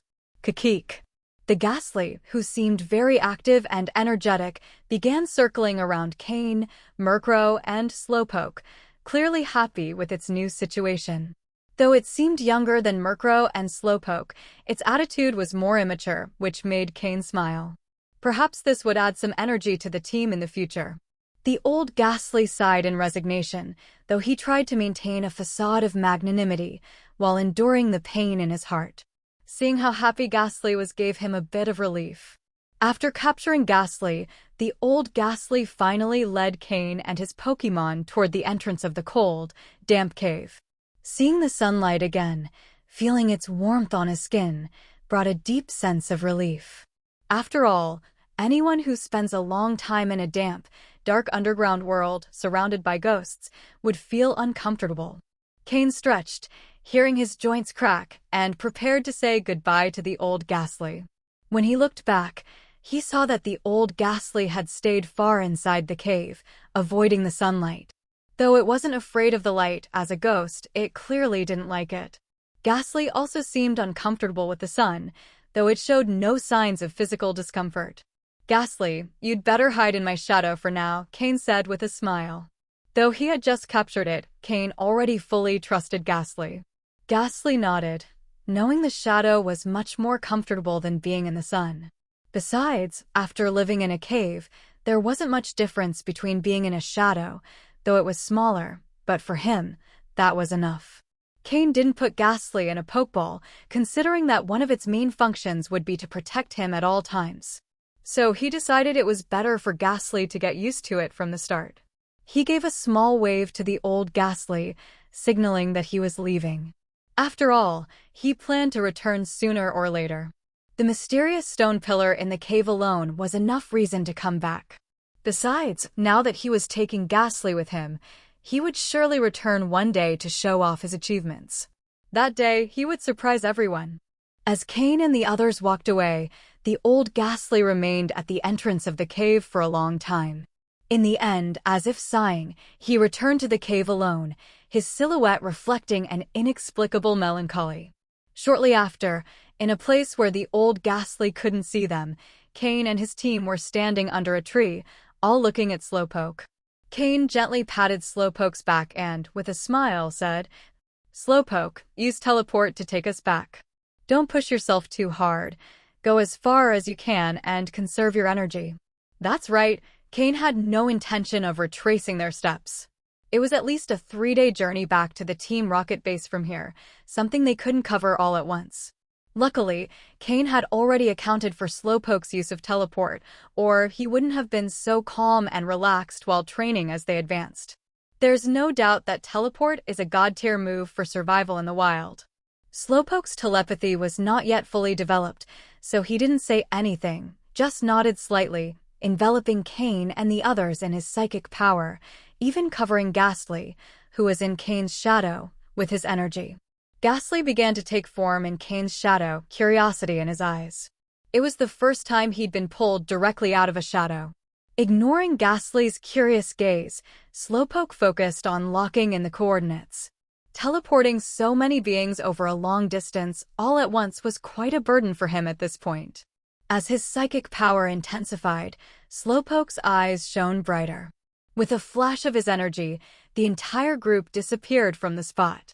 Apart from a single leaf that slowly fell, there was no trace left of Cain and his companions. Boom! In a part of the forest on Test Island, Cain and his team suddenly appeared, having just arrived via teleport. Ugh! Cain shook his head slightly. The sudden shift in space left him a little dizzy, though his resilience had greatly improved. However, for Pokémon like Murkrow and Ghastly, it had no effect at all. Plop! With a light thud, Slowpoke, a bit exhausted, couldn't maintain his floating position and fell to the ground, showing signs of fatigue. Luckily, Cain had warned him at the start, so it wasn't severe, just mental exhaustion. Slowpoke, start meditating, meaning, use calm mind. Recover since you've pushed yourself quite a bit. Cain was serious. Although he wasn't entirely sure where they were, seeing how tired Slowpoke was, they must be very far from the Ghastly cave. Slowpoke nodded, using the last of his psychic power to return the egg incubator to Cain before lying down on the ground. A mysterious psychic wave enveloped him as he began to meditate. Without worrying about their location or potential dangers, Slowpoke started meditating, trusting his trainer. Murkrow, Ghastly, keep watch over the area. If anything approaches, attack immediately, Cain ordered firmly. Kakik. Murkrow and Ghastly nodded, fully aware of the importance of their teammates' safety. Even Ghastly, who had just joined, was putting in his best effort on watch duty. Ghastly, go scout around using the shadows. Don't engage in fights, just check for any powerful Pokémon, Cain told Ghastly. Not knowing where they were, sending Ghastly to scout was a necessary measure. Hee. Ghastly nodded. Although he was very curious about the outside world, he knew that the safety of his teammates was the most important thing right now. He slowly disappeared into the shadows of the trees, going to explore. In a forest filled with shadows, he had the freedom to move as he pleased. Meanwhile, Cain sat down next to Slowpoke, unconcerned about the dirt on the ground, and examined the incubator he held. Inside was the Larvitar egg. The incubator's indicators showed everything was in perfect condition, with some values even above average, but the hatching time was still unknown. Now, with the incubator technology confirming that the Larvitar egg wasn't ready to hatch, Cain felt a bit frustrated. How can I get you to hatch? It's such a headache, Cain muttered to the egg in his hand. Time passed quickly, and when the sun started to set, Ghastly returned. Using the forms created by his gas, Ghastly communicated to Cain the information about the Pokémon and special areas he had found. With Ghastly's description, Cain finally understood where they were. So, we're already inside their territory. No wonder Slowpoke is so exhausted, Cain thought. They were actually on the outskirts of Scyther territory. Just a little further, and they would have left the territory of these Pokémon. It wasn't surprising they hadn't encountered any powerful Pokémon in all that time. The Scyther, known for their love of combat, were rarely challenged by other Pokémon, because regardless of the outcome, another Scyther would always appear to fight. If they won, a stronger Scyther would challenge them. If they lost, a weaker one would come to fight them until they were completely worn out. This constant battle frenzy would make any wild Pokémon tremble just thinking about it. However, for Cain, this meant he could relax. If Scyther was the strongest Pokémon in the area, he was confident enough to leave without much trouble. Moreover, the base wasn't far. If they hurried, they could reach it in a day. Of course, if Slowpoke used teleport again after resting, they would get there even faster. Finally, when the sun was just brushing the tops of the trees, Slowpoke recovered. Although each use of teleport drained much of his psychic energy, the benefits were huge. For example, the first time he used it, he could only teleport a few kilometers before exhausting himself, but this time he had covered more than 100 kilometers, a growth nearly tenfold. The most important thing was that this time, after using teleport, he still had energy left to deal with any unexpected situations. Of course, he wouldn't always grow so dramatically, but his understanding of the move teleport had definitely improved considerably. When Slowpoke opened his eyes again, the brightness and vitality in them made it clear that he had gained a lot this time. Slowpoke, how do you feel now? Cain was the first to notice Slowpoke's recovery, and seeing his renewed energy, he felt relieved. Master, I'm fine, I feel great now. Slowpoke's eyes gleamed with a blue light, and a telepathic voice echoed directly in Cain's mind. Hearing the youthful voice of Slowpoke, Cain couldn't help but smile slightly. It seemed like Slowpoke was truly in good shape. Not only did he show no signs of weakness, but even his previously inconsistent telepathy now seemed to flow much more smoothly. Cain reached out and stroked Slowpoke's pink head, smiling, "Next time, don't push yourself too hard. Listen to what I say." Yadong Slowpoke, enjoying the pat on his head, made a sound of contentment. Then his eyes sparkled again, and in Cain's mind, he said, "Master, I'm fully recovered now. I can use teleport once more, and it won't be like last time." Oh. Cain's eyes lit up, clearly surprised by Slowpoke's words. If they could teleport again, they would be very close to the base. However, teleport only allows movement to places that have already been visited, so the closest location to the base where Slowpoke could teleport them would be the area around the waterfall they had been at before. Calculating the distance, it certainly wasn't far, especially compared to the distance they had covered this time. Cain was confident that once Slowpoke was fully recovered, teleporting that short distance wouldn't be difficult for him. So he didn't stop him and nodded with a smile. "All right, let's do it again, and then we'll prepare dinner." After speaking, he signaled to Murkrow, who had been keeping watch in the tree. Once Murkrow swooped down, Cain said, "Murkrow, Slowpoke has recovered, and we're going to use teleport again. Ghastly, come out too." Since finishing his exploration of the surroundings, Ghastly had been hiding in Cain's shadow, a place he found very comfortable. Ghastly slowly floated out of the shadow, circling around Slowpoke, curious about his special abilities. Yadong Slowpoke made a sound, connecting telepathically with Ghastly. It was clear that, as one of the older members of the team, Slowpoke felt a certain responsibility toward the younger, newer companion. "All right, Ghastly, don't bother Slowpoke." "Slowpoke, go ahead," Cain said with a smile after watching Ghastly play around for a bit. Ghastly, being the newest member of the team, was clearly a bit immature. He may have lived for quite some time, but in terms of a Ghastly's age, he was still a child, and with his mischievous nature, he hadn't yet started serious training, so Cain allowed him a bit more freedom. Upon hearing Cain, Ghastly obediently floated to his side, as if to say, "Look, I'm being good." After Ghastly moved aside, Slowpoke began using teleport again. Clearly, He had gained more experience, as the activation time for the move was shorter and his energy control was much more precise. When they opened their eyes again, they were in another forest.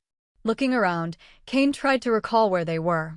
Compared to their quick passage through Scyther territory, where they hadn't paid much attention to the surroundings, Cain remembered this place very clearly. This was where Cain and Murkrow had been chased by a pack of Raticates, which had led Cain to meet Slowpoke at that fateful crossroads. Murkrow also clearly recognized the place, descending from the sky and pointing out some remnants on the ground to Cain. I know. That's where the Raticates were chasing us, and we built those barricades to stop them." Cain smiled, patting Murkrow's wing as he spoke. "Kikik." Hearing this, Ghastly became intrigued and started asking Murkrow questions. As the oldest member of the team, and thus the veteran, Murkrow began recounting to Ghastly the circumstances they had faced and how he fought his way through the Raticates, defeating many of them. Cain smiled and shook his head. Ghastly's arrival had clearly made his Pokémon more lively. Murkrow, being Cain's first Pokémon, had always carried the most pressure, being a reliable and battle-hungry companion, though he didn't speak much. Slowpoke, as the second to join, was relatively shy but steady. When it was just the two of them, they often exchanged only a few words before everything fell silent. But Ghastly, with his mischievous and playful nature, had become a mediator between Murkrow and Slowpoke, causing both Pokémon, who normally didn't talk much, to start communicating more freely. Although Cain didn't want to interrupt their rare communication, the sun was about to set, and if they didn't light a fire soon, it would be harder to move around at night. "All right, stop for a moment.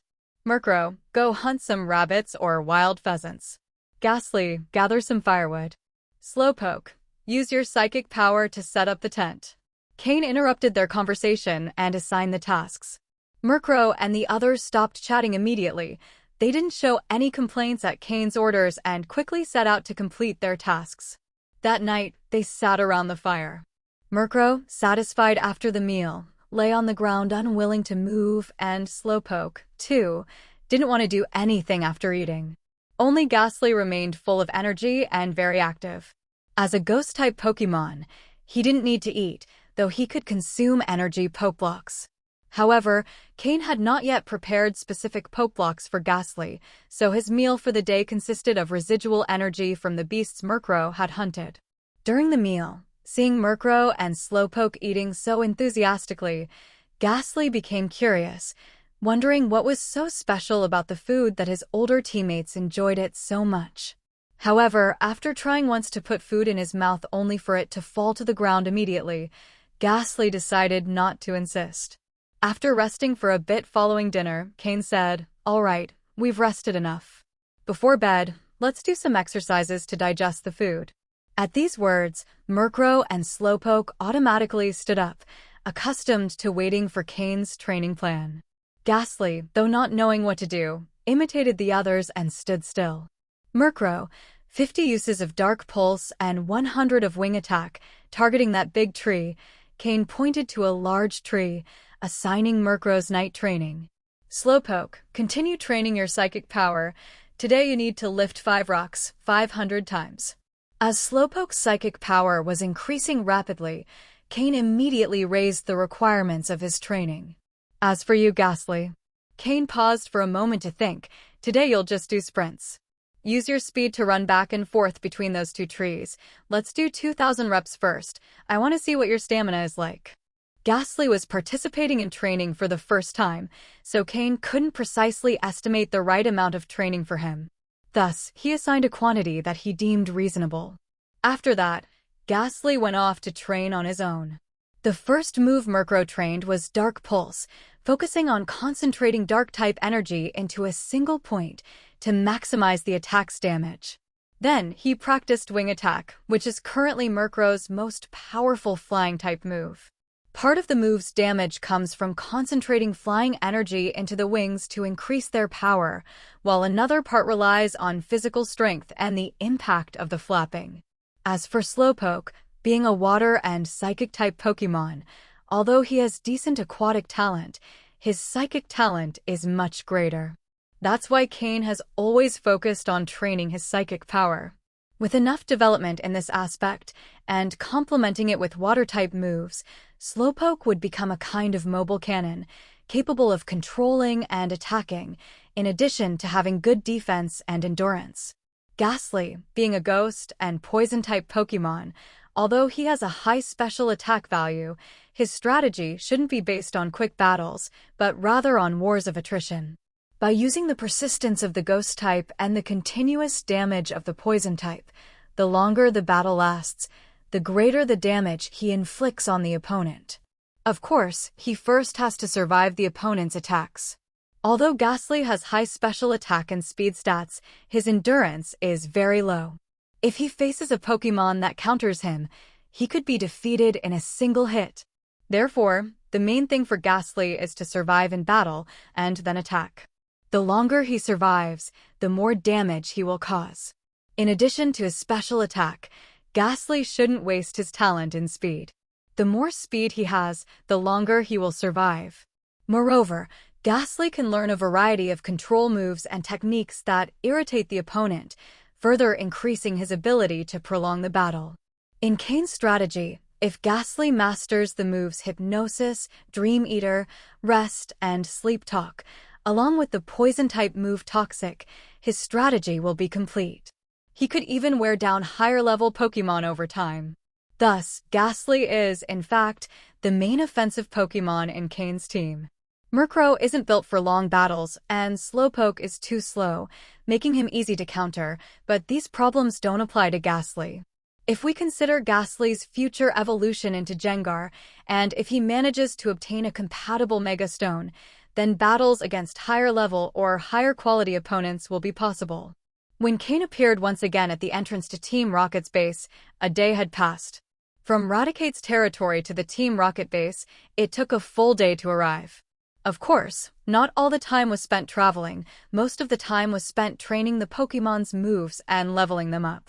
The one who progressed the most was Ghastly, who originally had the lowest level.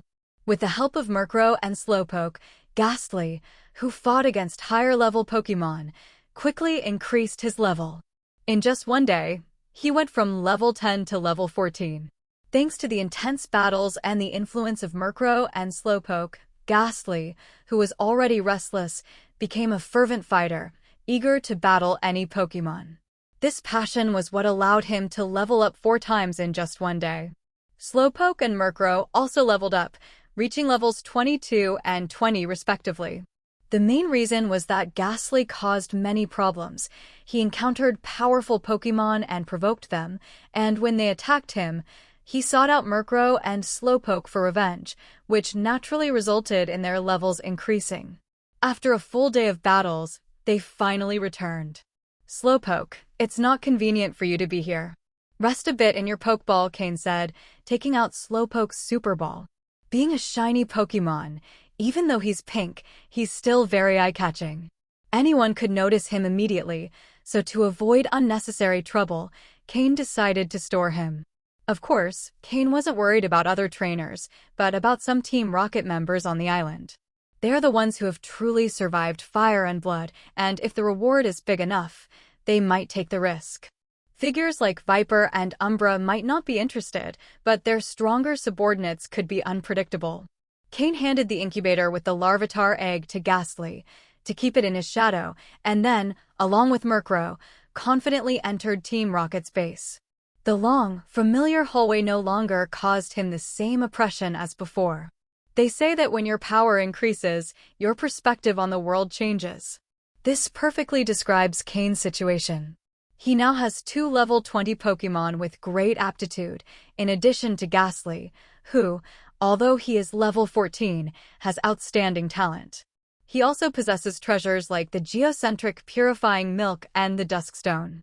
He has both Pokémon and resources, so he no longer sees the world from the perspective of a mere apprentice. The pressure of Team Rocket no longer weighs on him as much. With an entirely different attitude from when he first revived, Cain exited the long hallway of the base. Unlike his first return, when everything was desolate, this time the Team Rocket Plaza was bustling with people in a hurry. Not only trainers, but also Team Rocket soldiers seemed to be busy with something, going back and forth. When Cain entered the base, several observers disappeared from the plaza. Although he didn't pay much attention, at least 3 or 4 people saw him. Interesting, it seems the base has gotten more complicated. Cain smiled. Thanks to these informants, in no time, the news of Cain's return to the base spread among the strong trainers. A group quickly emerged from the dormitory area and, led by their captain, headed straight for the plaza. Each was accompanied by at least one Pokémon, and the leader had 2. They all displayed various emotions, nervousness, excitement, fear, but they moved as quickly as possible, afraid to miss something. When the leader reached the plaza and saw Cain in the center, he ran even faster, followed closely by the others, whose expressions grew increasingly complex. "Mr. Cain, you've returned." The leader was the trainer Cain had spared in the wild, Sky, to whom he had given the coughing that belonged to Soros. At this moment, beside Sky was an Ekans that originally belonged to him, and a coughing that clearly showed an expression of fear. He quickly walked towards Cain and knelt down on one knee. Behind him, about 20 people followed and also knelt down on one knee, shouting loudly, "Sir Cain." This unified shout echoed throughout the plaza, attracting the attention of those busy with their tasks. Seeing that the figure standing was Cain and that those kneeling were Sky and his group, everyone showed a look of understanding. Cain slightly narrowed his eyes, glancing at Sky, who was kneeling respectfully on the ground, and the 20 people behind him. Some of these people were familiar to Cain. They used to be loners with considerable strength. The system scanned the information of these people's Pokémon, and Cain took a quick look. He noticed that the average level of their Pokémon had reached level 17, and their aptitudes were quite decent. Although 2 of them had Pokémon with orange aptitude, their level was relatively high. Cain nodded slightly, almost imperceptibly. He realized that he needed to reassess Sky's ability to handle tasks, as in just a few days, he had managed to gather considerable strength. Moreover, Sky had managed to tame Soros' coughing, not only fully controlling it, but also raising its level. "Stand up," Cain said after a moment of silence, in a calm tone. With Cain's words, Sky slowly stood up, then bowed and stood beside Cain, doing his best to keep his height below Cain's. Ekans and coughing showed expressions of fear as they closely followed Sky. In particular, coughing, upon looking at Cain and Murkrow, immediately averted his gaze, and his expression of fear intensified. The 20 men who had knelt behind Sky also hastily stood up. They kept their heads down, not daring to speak, watching Cain from the corner of their eyes, who was now their true leader. Some, clearly more nervous, discreetly wiped the sweat from their foreheads. Seeing that Cain showed no displeasure, they breathed a sigh of relief. "You've done well, Sky," Cain said with a smile after looking at Sky respectfully. "It's my duty, and it's all thanks to your reputation and this." Coughing, Sky responded, hesitating a little when mentioning coughing. He was considering whether or not to mention certain matters. Although he had gathered so many people in such a short time, he had used some less than honorable methods. Among the 20 people, some had been recruited by Soros during his time, and Sky had gathered them under Fox's command. Another part were loners who, for various reasons, decided that being a lone wolf was no longer a good option. Due to Cain's reputation and strength, they joined voluntarily. This group was the least afraid of Cain and had the fewest concerns about what Cain might do to them. However, the last group, which was clearly more nervous, was the most crucial. They were people Sky had forced to join through threats and promises, using Cain's actions and Soros coughing as proof. This last part was the main reason these individuals had reluctantly accepted. This group was the most afraid of Cain. Because, according to Sky's descriptions, Cain had been presented as a powerful, ruthless killer. In addition to the threats, there were also promises. Soros coughing was the best proof. Cain had rewarded Sky with this Pokémon, elevating Sky from being an individual of mid to high strength to one of the few at the top among the apprentices. This fact was what made Sky speak hesitantly. Although he hadn't spent much time interacting with Cain, what little he knew of him was learned after being defeated. Therefore, he wasn't sure how Cain would react to this situation. Hearing the hesitation in Sky's voice, Cain stared at him intensely for a moment, which made Sky, who had been calm, begin to feel uncomfortable. Sweat started to appear on his forehead. Only then did Cain look away. "I said you did well. I only care about the results, not the process," Cain said in a slightly more severe tone. Seeming to understand Sky's concerns, Cain, although not very interested in the details, felt the need to give him a subtle warning not to forget who was the boss. "Yes, yes," Sky responded as his already hunched posture bent even further. He didn't dare wipe the sweat from his forehead and nodded repeatedly.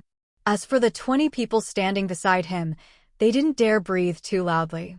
They had clearly felt a strong aura of violence emanating from Cain, accompanied by a trace of murderous intent. They were awed by Cain's presence while adjusting their mental attitude. Cain was quite satisfied with the situation. Although he didn't know what method Sky had used to gather so many people, as he had said before, he only cared about the results, not the process. He had enough confidence to believe that he could control them. Besides, this was nothing more than a side move for him. The final outcome wouldn't have a major impact on his current situation. However, since it was already considered that he had a faction, it was necessary to make a gesture. "If you do a good job, there will be rewards. Give me your identity card later, and I'll transfer 1,000 points to you as a reward." Upon hearing this, everyone was shocked. It was 1,000 points. Most of those present had never seen so many points. For some, 1,000 points was an unreachable number, as even now, some didn't have 100 points on their cards. "And you, Fox, you've also done well. I'll reward you with 200 points, Cain continued. Rewards and punishments, that's the way to manage subordinates. Fox, visibly excited, couldn't believe he had also earned a reward in points. So far, after completing so many missions, he had barely accumulated just over 100 points. Now, in one go, he had received double his total. How could he not be happy? Everyone present turned their gaze to Fox, with varying expressions of envy and jealousy. At the same time, in their hearts, they firmly decided to do something that would please Cain, so they could also earn rewards in points. As for Sky, who received 1,000 points, everyone felt envy. However, they understood that there was a great difference in strength, and he was the person closest to Cain, practically his right-hand man. But for Fox, the envy was pure. After all, they were all pawns, and the only difference was that Fox had been recruited a little earlier, but had already received a reward of 200 points. Especially those who considered themselves stronger than Fox, they were the most jealous. It's only when people's positions and abilities are similar that comparisons become more apparent. Cain noticed their expressions and said, "As long as you behave well, there will be rewards. Then you can choose between points, Pokémon, items, whatever you want." Upon hearing these words, everyone was filled with excitement, eager to prove their loyalty immediately and complete tasks to earn all the rewards. There's no need to mention the usefulness of points. They are the common currency within Team Rocket, far more practical than the League's currency. As for Pokémon, Sky, who is now Cain's administrator, holds his position today because he received a coughing as a reward from Cain. They believe that if they had such an excellent Pokémon, they too could take Sky's place. Items cover a broad range, from various berries and potions to rare moves and exotic treasures. Regarding Cain's promises, since Sky received 1,000 points, no one doubted the truth of his words. Thus, Cain has formed his own small faction on the Trial Island, or rather, a large faction among the participants. This is a characteristic style of Team Rocket. Under Giovanni, there are many factions, with smaller factions within the larger ones, competing and growing together. Giovanni transformed Team Rocket from a third-rate gang into the Colossus that can now rival the League, and the factional rivalries have been a major reason for that. As long as the balance between factions is maintained, this vast power can be effectively managed. Moreover, Giovanni is an extremely confident person with a charisma that makes his subordinates compete only with each other, without any hint of rebellion. Of course, Giovanni's immense strength and the control of his powerful trump card, Mute Woe, are also key factors. After teaching them a lesson and offering rewards and temptations, Cain had likewise ensured that this group would follow him without question. As long as his power was strong enough, all the small plots would be easily dealt with. "Let's go and prepare for when the trial begins," Cain said. "Yes, Lord Cain, we now have our own meeting place. The brothers in the dormitories have built a large hall as our base," Sky responded, bowing. Oh. Cain's eyes lit up. Sky's ability to get things done was truly commendable. With Cain leading and Sky guiding them, the group headed toward the dormitories. "By the way, why are there so many people in the plaza? What are they doing?" As they walked, Cain suddenly recalled that the plaza, which was usually empty, was now filled with participants and Team Rocket soldiers bustling about. "This is because..." Sky hurriedly began to answer, but was interrupted midway. "This is because the trial rules have changed." Sky, who was about to get angry at being interrupted, immediately shut his mouth upon seeing who had approached. The person who interrupted Sky was Xander, who walked up with a group of people. With his white Team Rocket uniform, short light brown hair, and sharp eyes, Xander stared intensely at Cain. Xander stopped in front of Cain and continued, "The attack trial is just one part. If someone ranked lower believes they are stronger, they can challenge those ranked above them. If they win, they take their place. If they lose, they drop 10 ranks. Life or death won't be considered." When he mentioned life or death won't be considered, an intense murderous intent flashed in his eyes. Xander viewed Cain as his only rival and didn't hide his desire to kill him. Cain merely smiled, paying no attention to Xander's murderous intent.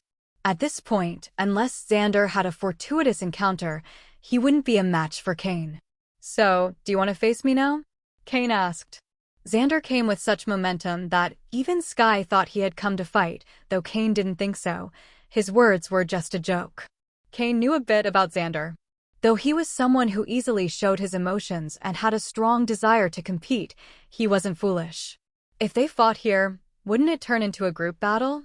In that case, it would be hard to predict who would win, as in such chaotic situations, unexpected events were more likely to occur. Xander let out a cold snort. What irritated him the most about Cain was his carefree attitude. "Don't think you're already number one. If you want me to challenge you, you'll have to be number one first. Perhaps it'll be you challenging me." Cain smiled and replied, "Oh? Then I'll look forward to it." Cain's smile instantly ignited the anger in Xander's heart. Every time Xander approached with great momentum, he was met with Cain's indifference, like hitting empty air, which frustrated him deeply. "Move." Seeing that Xander wasn't speaking or moving, just standing there with a red face, blocking his path, Cain spoke. Xander's face alternated between green and red, and his fists cracked. If it weren't for the trial happening today, he wouldn't have held back. A glance at the Eakins next to Xander said it all. The snake was coiled, its cold, narrow eyes fixed on Cain, awaiting Xander's command. However, while Xander had an Eakins, Cain had a Murkrow. Murkrow was also watching Eakins closely, ready to take it down at any moment. Murkrow was confident that if Eakins attacked, he would react faster and stop it. Unable to find words, Xander let out a roar of rage and stormed off with his Eakins and his followers. He realized that every time he confronted Cain, he only ended up humiliating himself. Cain completely ignored him, while he, time and again, desperately approached. As they left, Xander's face was grim, and none of his subordinates dared to speak. Xander, normally arrogant, had once again lost to Cain, and they didn't dare make a sound for fear of becoming the target of his wrath. Though Xander had to think twice before acting against Cain, he wouldn't be as lenient with them. Besides, they hoped Xander would lead them out of Trial Island. With his brother's power, they could have a good start in Team Rocket. But what they didn't know was that Xander had no intention of relying on his brother.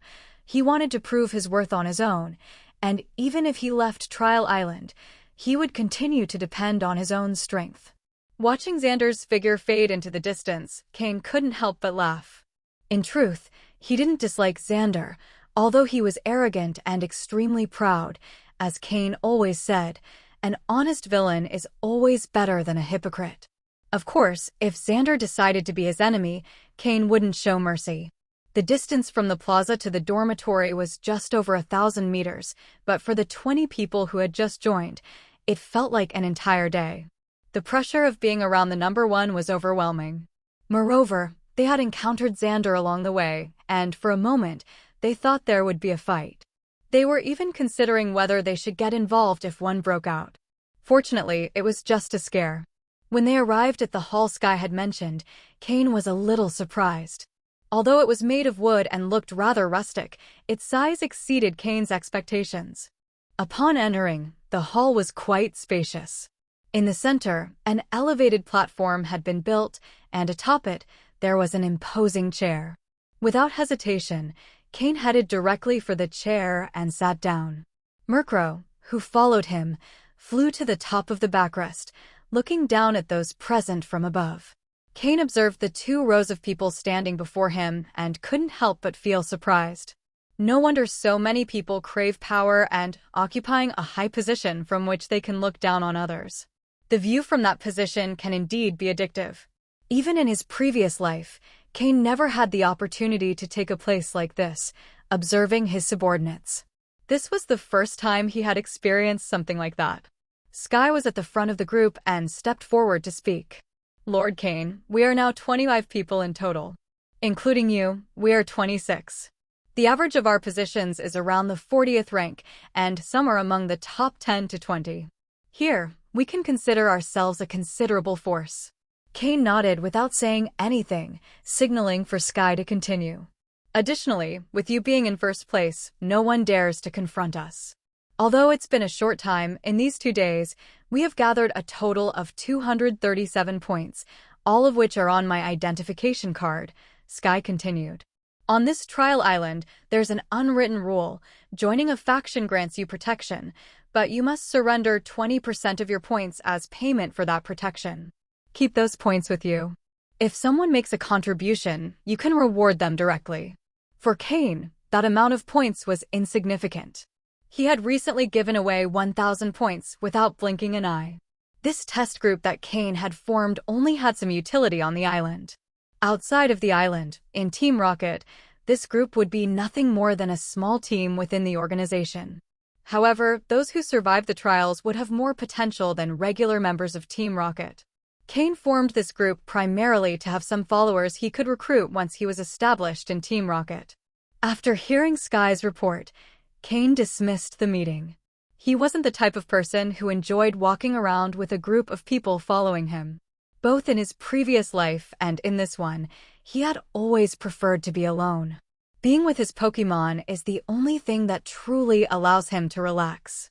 He left the group's management to Sky, as Cain preferred to act as an absentee leader. However, Cain was surprised by Sky's talent and management skills. If Sky remained loyal, he could become Cain's first true subordinate in Team Rocket. I hope you don't disappoint me, Sky, Cain murmured as he left the hall with Murkrow. Due to Viper's changes to the trial rules, the test had been rescheduled for the afternoon. At the Team Rocket base, many training activities couldn't be done publicly, and Slowpoke also had to remain inside its Pokeball, as it wasn't suitable to appear publicly here. As for Ghastly, Cain preferred to keep it as an ace up his sleeve, so he wouldn't let it appear in public either. Since the test hadn't started yet, Cain decided to visit the Exchange Center to submit Umbra's mission. Unlike his previous visits, this time the Exchange Center was crowded. The testers, who had adapted to the environment and the way of life on the trial island, had finally learned how to earn points and exchange them for various items. However, not everyone was as lucky as Cain. After completing a mission, most only earned a few points. The missions with higher rewards were usually too difficult or had already been taken by others. Once they understood how valuable points were, the testers began using them very cautiously. When Cain entered the Exchange Center, he didn't attract much attention. Since the test would begin in the afternoon, everyone was busy exchanging items to enhance their strength at the last minute. Except for one person, who immediately noticed Cain's presence when he entered. Standing in a corner of the counter, that familiar Exchange Center employee raised his hand to signal Cain to come over. When Cain reached his side, the exchange center employee smiled and said, "I didn't expect you'd return safely. That important person told me that if you returned, you should go directly to see him." Cain nodded without saying anything, surprised by Umbra's instructions. He was nothing more than an insignificant tester, yet the subcommander of Team Umbra, an elite-level expert, had given specific instructions about his return. In a secluded corner, that exchange center employee once again opened the secret door for Cain. Cain walked through the dark hallway with a different feeling than the first time. The first time, he was filled with nervousness and confusing thoughts, but this time, he was much calmer. After 2 encounters with Umbra, Cain understood that as long as he had courage, Umbra wouldn't attack him. Besides, Umbra had even given him a badge as a reserve member of the Shadow Unit. The place was the same, the familiar room, with the bookshelf and the desk he knew. The difference was that this time, Umbra wasn't hidden under his mysterious black cloak. He was sitting calmly at the desk, reading a book. This was the first time Cain had seen Umbra's true appearance. He had light brown hair, and probably due to a lack of sun exposure, his skin was quite pale. His facial features were very defined, with a Western touch, but also the delicacy of an Eastern person. One of his hands had only 2 fingers, while the other was perfectly intact, with long, slender fingers like those of a woman. Dressed in simple black clothes, Umbra had a vigorous and determined appearance. Noticing someone had entered, Umbra looked up and, this time, didn't leave Cain waiting. He smiled and said, "You've returned." It seemed he wasn't surprised Cain had come back successfully. Cain nodded and slowly walked towards the desk, where he placed the Pokeball containing Jengar, respectfully setting it on the desk. Upon seeing the Pokeball that Cain had brought, Umbra's expression became complex. Umbra picked up the Pokeball from the desk and, through the transparent window of the Pokeball, saw the Jengar inside. Jengar, who usually seemed to be lazily resting inside the Pokeball, immediately stood up upon seeing Umbra, showing an expression of longing. "You've been through a lot, Jengar." Umbra, with a complex expression, murmured these words to the Jengar inside the Pokeball before attaching it to the hook on his belt. Then he looked up at Cain, who remained respectfully standing to the side, and nodded. "You did well. When you leave, find the person who brought you here to redeem 10,000 points." For someone at his level, 10,000 points were nothing, something insignificant that didn't catch his attention. Understood, Cain responded without adding more words. Cain's discretion always pleased Umbra. He knew when to speak and when to remain silent, avoiding unnecessary problems.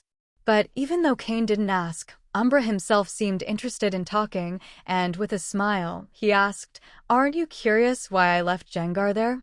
Cain did not expect Umbra to ask such a question.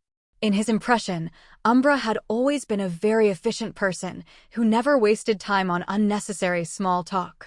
Has he changed his attitude today? Cain thought silently.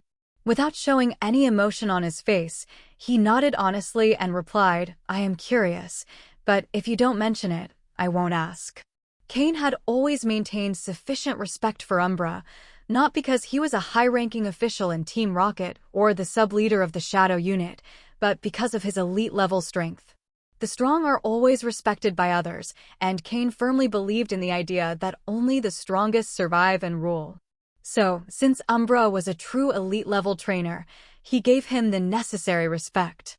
Hearing Cain's words, Umbra was surprised for a moment, but then burst into laughter. "Ha ha ha, you really are something." From the first time he saw him, Umbra had said several times that Cain was something, although Cain wasn't entirely sure what exactly that meant. The first time, he understood. The second time, he reflected and understood again. But when Umbra repeated it for the third and fourth time, Cain started realizing that the something Umbra was referring to wasn't as simple as he thought. After laughing, Umbra's smile gradually faded, and he said, "In a battle, to protect me, he was severely injured.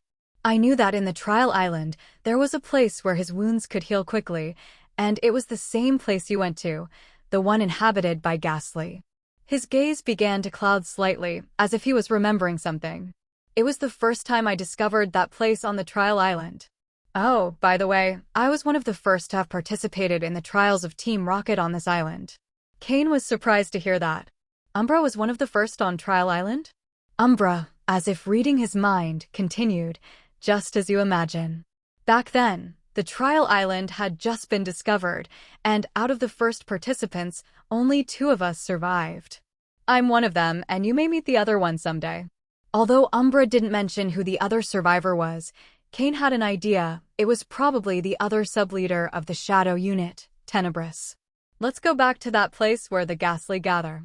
You must have noticed the stone pillar emitting ghost energy continuously, right? Umbra shifted the topic from his past memories. The water there is deep, and you're not ready to explore it now.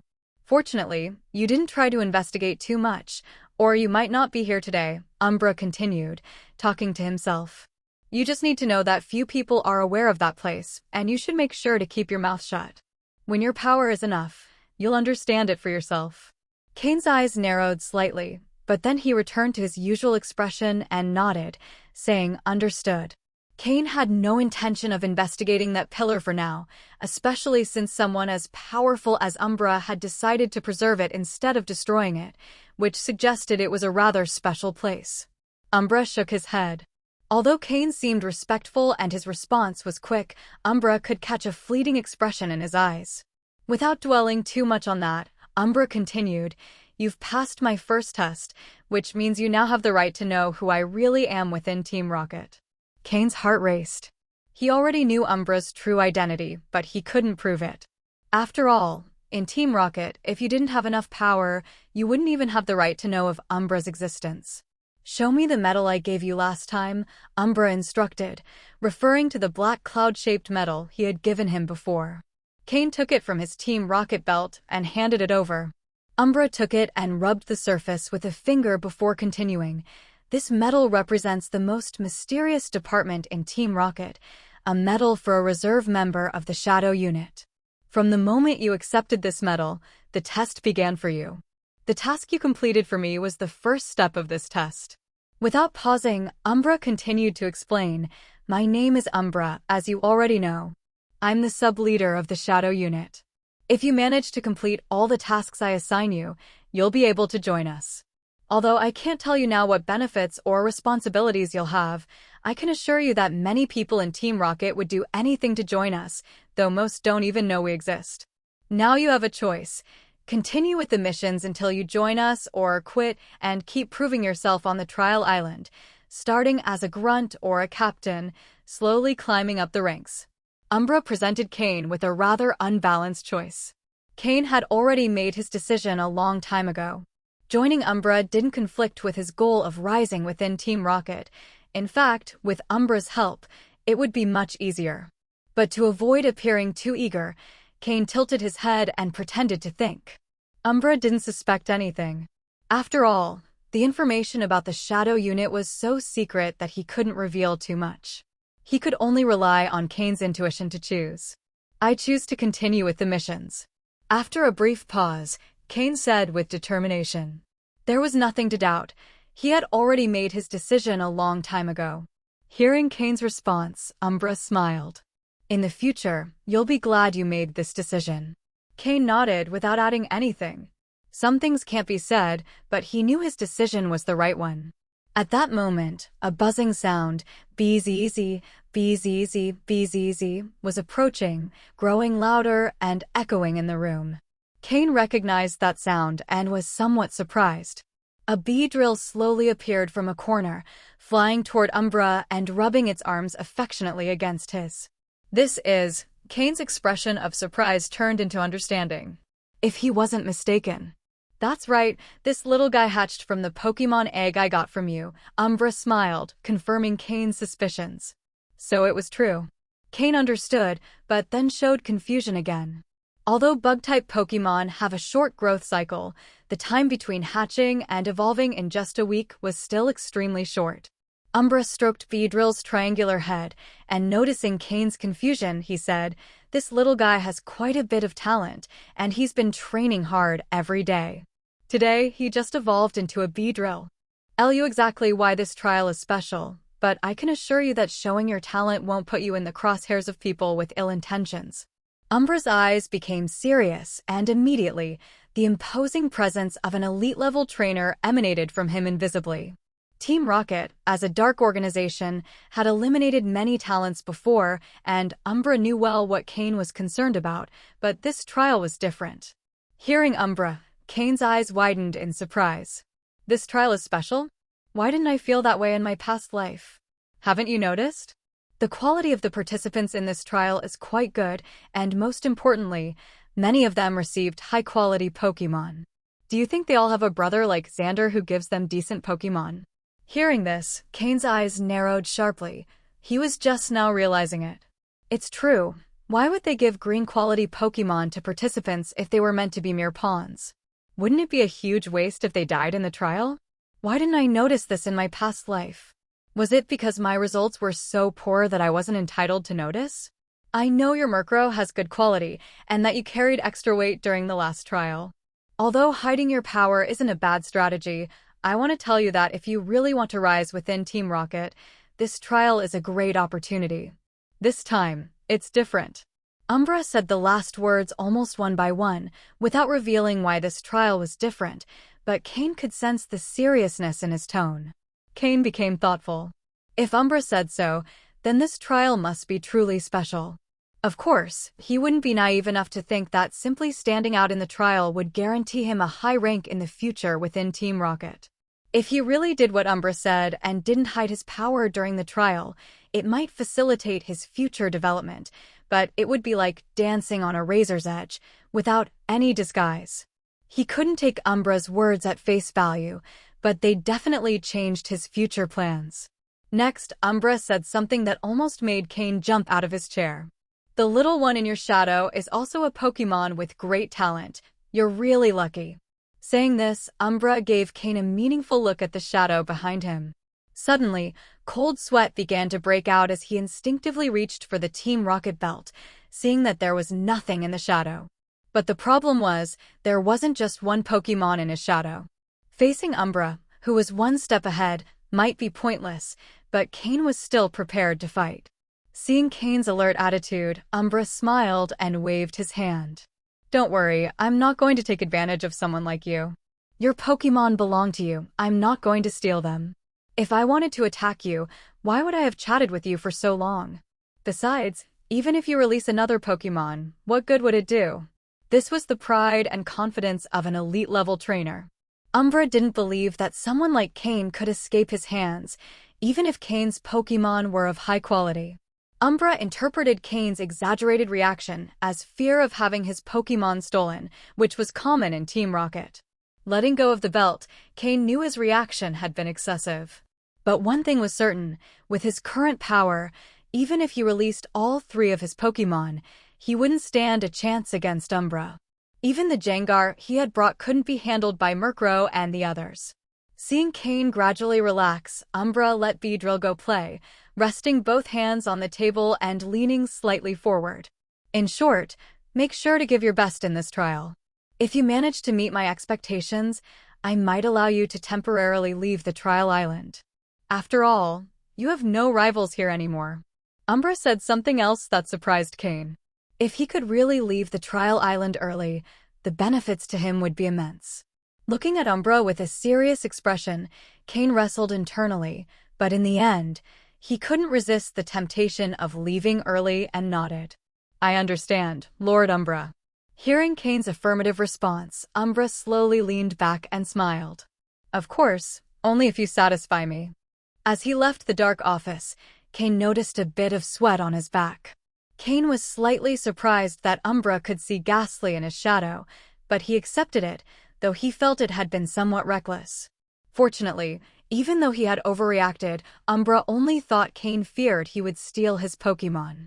Cain patted his somewhat stiff cheeks and exhaled deeply, trying to regain his usual mental state, which wasn't an easy task. When someone becomes absorbed in a thought, getting out of it is only possible by thinking about something else. Murkrow has already learned the moves needed for daily needs, but Slowpoke and Ghastly have not yet learned moves through TMs. Cain plans to improve both of them this time. First, there are 2 Protect TMs, which are essential. This will consume all of the 10,000 mission points earned on this occasion. However, these are necessary expenses, so Cain does not regret it. Ghastly, who acts as his closest guardian, must learn the Protect move, as it will not only allow him to block some moves in battle, but will also be a great help for self-protection. So, for Ghastly, the Protect move is indispensable. For Slowpoke, Protect is also very necessary. Whether to use it in battle or before using the teleport move to escape, he can first block a high-damage move with Protect, which is very practical. In addition to the 2 Protect TMs necessary as survival moves, Cain also simulated Ghastly and Slowpoke's future battles. Ghastly focuses on a combination of Hypnosis plus Rest plus Sleep Talk plus Toxic as his main combat method. Fortunately, Ghastly has already learned Rest and Hypnosis, so he only needs to learn Sleep Talk and Toxic to establish his basic combat style. However, the current points are not enough, so it is impossible to redeem both Sleep Talk and Toxic at once, as they are highly valuable moves. If he had to choose between the two, Cain would lean more towards Sleep Talk because, for the Poison-type Ghastly, who is not yet fully developed, Toxic would not be as effective at this time. Cain plans to develop Ghastly's Poison-type moves over time, and then combine them with other Poison-type moves so he can better manage this type's energy. Therefore, Sleep Talk is a move that needs to be redeemed, which requires an additional 7,000 points. These are the resources Ghastly needs, while for Slowpoke, Cain plans to have him learn Hidden Power. Slowpoke, as a Water and Psychic-type Pokémon, can face many types of Pokémon, but he is also vulnerable to several types. He takes double damage from Bug, Ghost, Grass, Electric, and Dark types, a total of 5 types, which means he has many disadvantages in battle. If Slowpoke can obtain a suitable type for the Hidden Power move, this could help offset his disadvantage against certain Pokémon types. Yes, it's a matter of luck. The type given by the Hidden Power move depends entirely on the Pokémon itself, so it's a move that depends on chance. Although Hidden Power is quite a common move, the high demand for it makes it costly, also requiring 7,000 points for its redemption. After the first redemption, Cain had 7,400 points remaining. After rewarding Sky and Fox, he was left with 6,200 points. Adding the 10,000 points earned from this mission, Cain had a total of 16,200 points. However, to redeem 2 Protect TMs, plus a Sleep Talk move and a Hidden Power move, a total of 24,000 points is needed. Therefore, Cain does not have enough points and will have to exchange other items for points to obtain everything he has planned. Thinking quickly, Cain had already calculated everything as he left through the secret door. He approached the redemption employee he knew and took out his points card, saying, "Here are 6,200 points, plus the 10,000 points that gentleman just gave me. There should be a total of 16,200 points on the card." The redemption employee took Cain's points card and waited for his next words. The 10,000 points Umbra gave Cain were already prepared. After Cain completed Umbra's mission, the employee had already guessed what might come next, but being a small pawn, it's better not to know too much. So now he just wanted to fulfill this task quietly and decided to remain silent about everything Cain did. Cain paused and finally decided to pull a jet black stone the size of a palm from the waist of his Team Rocket uniform. After thinking it over, he decided to redeem Initial Level Duskstone for points. Because both the Mid-Level Duskstone and the Geocentric Cleansing Milk are priceless treasures on the market. Exchanging them for points at Team Rocket's redemption prices would be a waste.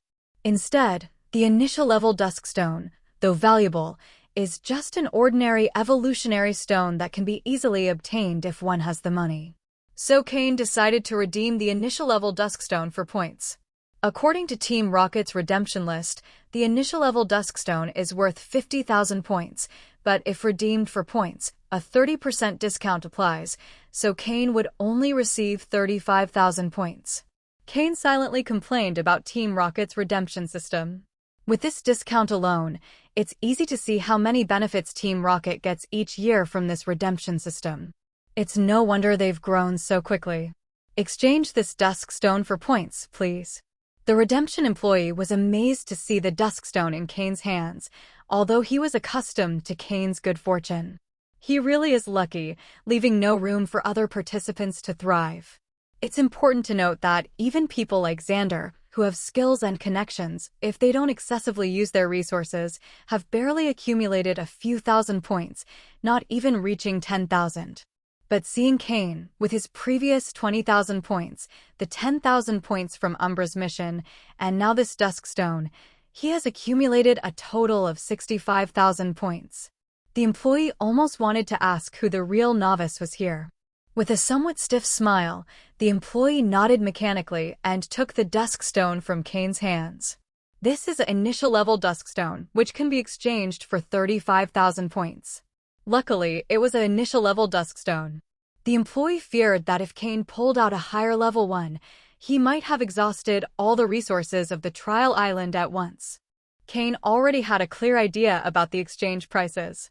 Give me 2 protect TMs, 1 sleep talk, and better make it 3 hidden power TMs. What Cain was initially going to say changed slightly at the end. Since he had enough points, why not give each of his 3 Pokémon a hidden power TM? Even if the resulting type of energy wasn't particularly useful, it didn't matter. But what if it turned out to be just what they needed? What if the type they awakened could cover their Pokémon's weaknesses? This would depend on luck. Although the exchange attendant tried to remain professional, he couldn't help but flinch upon hearing Cain spend points so freely. Here is your ID card. You still have 13,200 points. These are the TMs you've exchanged. The attendant took the TMs from a secure cabinet, handed them to Cain, and then deducted the points from his card before returning to his work, not wanting to face the shock that Cain's actions caused him again. After all, in his 2 years in Team Rocket, though he had always worked in administrative roles, he was still a team member.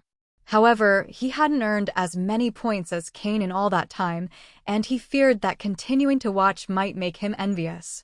Cain glanced at the attendant, who looked a little odd, but didn't give it much thought. He stored the TMs in his storage belt and headed to a training room. Although there were TM learning devices in the exchange room, Cain didn't want to reveal all his resources. This was his first time entering a training room, a space that Team Rocket had divided into small chambers. In addition to being able to use the learning devices, there were many training tools and some practice dummies. The use of these rooms wasn't very common, most of them were empty. Under the curious gaze of the staff, Cain paid 100 points to access the largest training room. Ghastly, check for any cameras here. Once inside the room and with the door locked, Cain gave the order. A shadow emerged from Cain's and Ghastly began exploring every corner of the place, from the walls to the ceiling. After a thorough inspection, Ghastly confirmed that there were no surveillance devices. With security assured, Cain also released Slowpoke. Having been confined in his Pokeball for so long, Slowpoke was not very comfortable. Once free, he couldn't stop yawning. For an active Slowpoke like him, it had been an uncomfortable experience. Slowpoke, hang in there a bit longer. We'll be done soon. Cain patted Slowpoke's rounded head in apology. Slowpoke quickly shook his head, indicating he wasn't complaining, just feeling a bit uncomfortable. Upon seeing Slowpoke, Murkrow flew down and began chatting with him.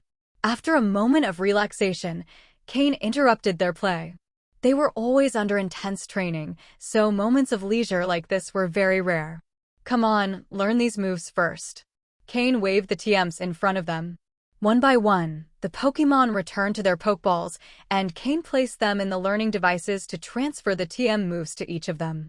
TMs only ensure that Pokémon can learn the move, but not that they can use it skillfully. After learning the move, a lot of training will be needed to perfect it. Cain didn't pay much attention to the Protect and Sleep Talk moves, especially the former, which can be used once learned and doesn't have many ways to improve, only gradual mastery in combat. Sleep Talk was chosen specifically for Ghastly, and he'll be able to train this move when he battles in the future. What interested Cain the most was the type given by the hidden power move that each Pokémon would awaken after learning it. The first to try out hidden power was Murkrow, Cain's first Pokémon, who always set an example for the others. Murkrow closed his eyes and began to channel the move according to the method of the move that had been transferred to his mind. Since it was his first time doing it, Murkrow took longer than usual, needing a full 3 minutes to finally release the move successfully. Small electric sparks could be seen around Murkrow, which gradually concentrated into a yellow energy sphere. Occasionally, yellow electric sparks protruded from the sphere. As the electrical energy became more concentrated, the sphere grew more solid. What were initially yellow sparks began to turn into faint blue lightning bolts. When the blue bolts surrounded the sphere in greater numbers, Murkrow lost control. He hurled the yellow energy sphere charged with electricity toward the target at the center of the room, exploding upon impact, forming a small explosion ring accompanied by a loud crash. Small yellow and blue lightning bolts dispersed from the center of the explosion, disappearing into the air as they reached the edges of the room. The hidden power move works like this. It gathers the awakened type's energy into a sphere, which is then thrown at the opponent, dealing damage to a single target and to those within the explosion area. It's worth noting that Team Rocket's training room was extremely well equipped. Despite the explosion, it only left a few black marks on the floor and caused no other damage. Moreover, the loud noise did not attract any staff members, demonstrating that the room's soundproofing was also excellent. Suddenly, Cain thought that having access to a training room like this was very useful. Returning to Murkrow's move, it seemed he had awakened the electric type in his hidden power. The appearance was similar to the Electro Ball move, though the electric energy wasn't as concentrated as in that move. Although visually similar, the two moves functioned differently. Cain was quite satisfied that Murkrow had awakened the electric type. Although it didn't cover any of his weaknesses, it did expand his offensive capability. For instance, he would no longer have issues when facing water-type Pokémon. Murkrow, being a flying and dark type, might struggle in certain battlefields, like lakes or aquatic terrain, especially against water-type Pokémon. Although it wouldn't be easy for him to be defeated, it also wouldn't be easy to defeat his opponent. But with this new electric type, Murkrow could cover those weaknesses. Additionally, in battles against other flying-type Pokémon, the hidden power move could give Murkrow a significant advantage, solidifying his dominance in the skies. This initial success delighted Cain, who patted Murkrow's feathers as a reward. After testing Murkrow's hidden power type, it was time for the second team member, Slowpoke. Like Murkrow, Slowpoke also took 3 minutes to successfully use the hidden power move for the first time. Unlike the yellow, electrically charged energy sphere Murkrow used, the energy sphere Slowpoke created was red and emitted an intense heat. Upon seeing Slowpoke's hidden power, Cain immediately knew it was fire-type. Compared to Murkrow's electric type, Slowpoke's fire-type hidden power was simply perfect. Not only did it enhance Slowpoke's offensive capabilities, but it also compensated for some of its weaknesses. Indeed, this fire-type hidden power is, at least for now, the most suitable for Slowpoke. Slowpoke is a water and psychic-type Pokémon, making it vulnerable to bug, ghost, grass, electric, and dark types. However, thanks to this fire-type hidden power, Slowpoke will no longer be as vulnerable against bug and grass-type Pokémon. Though it can't completely eliminate the disadvantage against bug and grass types, it at least gives Slowpoke an effective attack method, preventing it from being just an easy target. The fire-type hidden power is also effective against steel and ice types, meaning Cain won't have trouble facing those Pokémon in the future, thus enhancing the team's versatility. However, it's foreseeable that in future battles, Cain will avoid having Slowpoke face electric and dark-type Pokémon directly, as these two types are extremely dangerous for Slowpoke. Ghastly's hidden power came as a surprise to Cain. It turned out to be grass-type. Although the nature of hidden power is unrelated to a Pokémon's type, Cain didn't expect it to be grass. Among the 18 existing types, grass is the most vulnerable, being weak against 5 different types. However, it also has several types it can counter. Even though Ghastly is an intangible being, it is vulnerable to ground-type moves. With this grass-type hidden power, Ghastly now has the ability to defend against ground-type Pokémon. Combining this power with its hypnosis and other moves to buy time, the grass-type hidden power increases its offensive capabilities. After verifying the nature of his 3 Pokémon's hidden power, Cain was quite satisfied with the results. Besides Murkrow, Slowpoke and Ghastly had mitigated some of their weaknesses thanks to hidden power. And since each had a hidden power of a different type, the entire team's offensive capacity was greatly expanded, allowing Cain to devise more effective strategies against Pokémon outside their usual strengths. Since they had finished assessing hidden power, Cain decided not to waste the rental time for the room and began training in this safe environment without worrying about revealing their abilities. Cain set up a training plan for his Pokémon. First, Murkrow and Slowpoke focused on perfecting the hidden power move they had just learned. Ghastly, on the other hand, underwent specialized training under Cain's supervision. Since Ghastly had been captured recently, Cain had only had the chance to measure its stamina and energy during prior training sessions and a few battles against low-level Pokémon. However, Cain was already quite familiar with Ghastly's characteristics. The immediate goal was not to perfect the newly acquired hidden power, but to learn to master the Sleep Talk move. Sleep Talk allows the Pokémon to use any of its known moves while asleep, but Cain had seen a powerful Gengar in his past life that could select a specific move to use while sleeping. Although Cain didn't know how it had been trained, the fact that it was possible meant that the Sleep Talk move could be controlled. Therefore, Ghastly's first training objective was to attempt to select a specific move while using Sleep Talk. At first, Cain didn't have overly high expectations. He didn't demand that Ghastly use a specific move, just that it could select one at random within a set range. So, in the training room, Murkrow and Slowpoke practiced hidden power by attacking targets in the room while trying to dodge the random moves Ghastly would unleash while sleeping. Initially, Ghastly's moves were disordered and unpredictable, but Cain gradually adjusted the environment and conditions under which Ghastly used Sleep Talk. Eventually, Ghastly managed to restrict the selection to 5 moves. This progress was a significant breakthrough, confirming Cain's hypothesis that, with special methods, Sleep Talk could be controlled to select specific moves. If Cain could fully implement this plan, both Ghastly and Gengar in the future would see a significant increase in their combat power. However, fully mastering Sleep Talk would be extremely difficult. Cain began speculating on what could motivate a Pokémon to use the Sleep Talk move. Could it be related to the dream scenario? Ghastly's first test was unsuccessful, leading Cain to conclude it wasn't due to dream scenes, as it was impossible for a meaningful dream to form in such a short time. The first attempt had failed. Then, Cain wondered if the trainer's voice could influence the use of the Sleep Talk move. On the second attempt, Cain tried giving commands while Ghastly used Sleep Talk. Although Ghastly could execute the move, there was no control over which move was selected. The second attempt also failed. Cain's final hypothesis was that before sleeping, Ghastly should mentally rehearse the move it wanted to use. Although concentrating was difficult and random thoughts often arose, this time, the direction was correct. Before using Sleep Talk, Ghastly focused on remembering the hidden power move. Upon sleeping and using Sleep Talk, the hidden power move appeared much more frequently. Cain was pleased with this confirmation.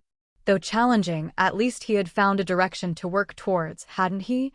Excited by this discovery, Cain even speculated about the idea of using telepathy to strengthen Ghastly's conscious focus when using Sleep Talk. This was another training direction worth exploring. When Cain appeared again in the central plaza of the base, he was only accompanied by Murkrow. Slowpoke had returned to his Pokeball, while Ghastly had hidden in Cain's shadow. Because the third trial was about to begin, the plaza was gradually filling with more people. In the previously empty plaza, besides the large test stone that still stood in the center of the elevated stage, there was now a smooth battle area next to it, marked with some lines. This would likely be the place where the losers would have to challenge each other after the trial. The terrain was quite simple. They had only pulled out the weeds and leveled the ground. But for a battle, this was more than enough. People gradually gathered in the plaza. Now, almost all the participants belonged to a small faction. Cain positioned himself in the west corner of the plaza. It wasn't long before Sky arrived with his group. Seeing that Cain was already there, they quickly ran over to him. "Mr. Cain." With a series of respectful greetings, they all lined up behind Cain, forming one of the few factions in the plaza. Cain only nodded slightly and then closed his eyes to rest. The plaza was now clearly divided. Cain's faction consisted of about 20 people, located in the west corner. Xander had the largest group, with approximately 40 people in the east, watching Cain from afar. Then there was Jasmine, who in the last trial had ranked just behind Cain and Xander. She was accompanied by about 20 people in the north, most of whom were girls. The few boys in her group seemed of little importance and were scolded by the girls. Around 30 individuals stood in the south, forming a group of loners who had temporarily banded together. They all kept their distance from each other, without interacting. They had probably grouped together to avoid being harassed by the 3 larger factions. Amid scattered murmurs, Viper appeared with his group, though Umbra was not with him. Following an almost unchanging process, they began the simplest yet most effective test, the attack power trial. This time, Team Rocket, to avoid a repeat of the previous trial where no one wanted to go first, decided to follow the order of the identification numbers. Although there were 300 numbers in total, the process was quick since many of the numbers no longer existed. This also allowed for effective tracking of those eliminated and the strength of those remaining. Murkrow stood calmly beside Cain, ignoring the furtive glances of greed, envy, and fear surrounding him. He entertained himself by preening his feathers. To Murkrow, this trial was incredibly boring. Hitting a hard, foul-smelling rock with all his strength, what was the point? It only measured a Pokémon's attack power, not its overall combat capability. He had observed all the Pokémon present and, besides the dead-eyed snake in front of him, the large Zubat from the north, and the long-haired dog from the south, he saw no one worthy of his attention. If it weren't for the immense pressure he felt from the people in the stands, Murkrow would likely have convinced Cain to skip this boring trial. It was a waste of time. Training more would be better. Cain, who knew Murkrow's character well, smiled and said, "Hold on a bit longer. After this trial, we probably won't have to do such boring things anymore. And who knows, maybe you'll have some battles today." As he spoke, he cast a meaningful glance toward Xander and his Ekans on the opposite side. Noticing Cain's gaze, Xander also looked in his direction.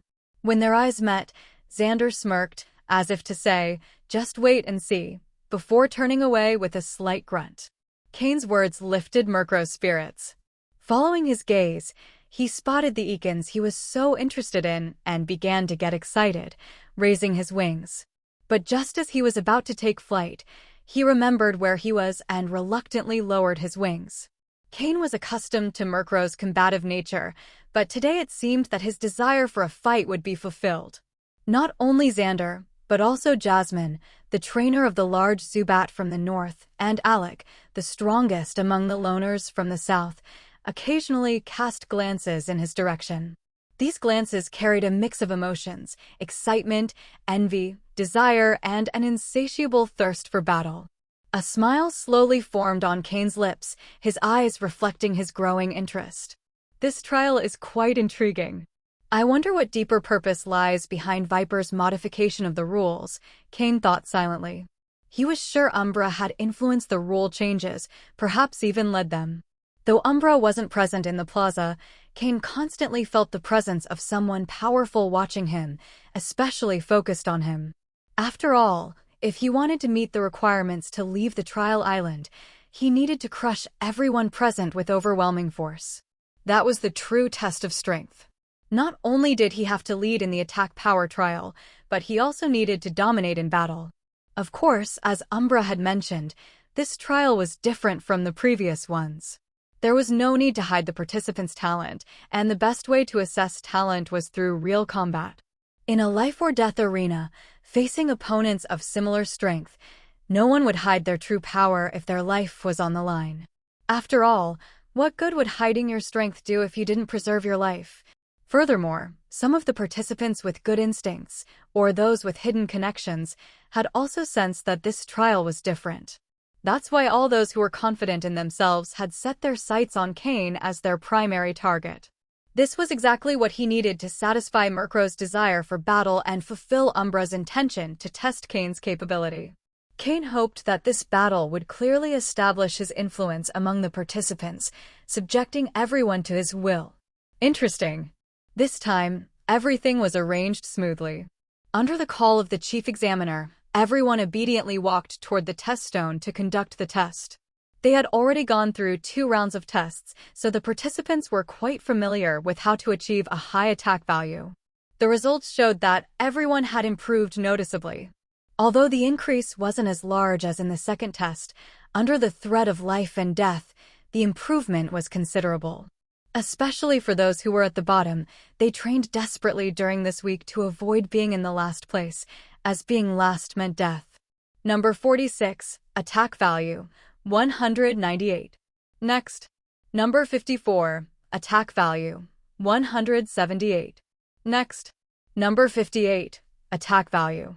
As the examiner announced the numbers and attack values one by one, some were satisfied with their results and smiled, while others, worried, could not hide their anxiety.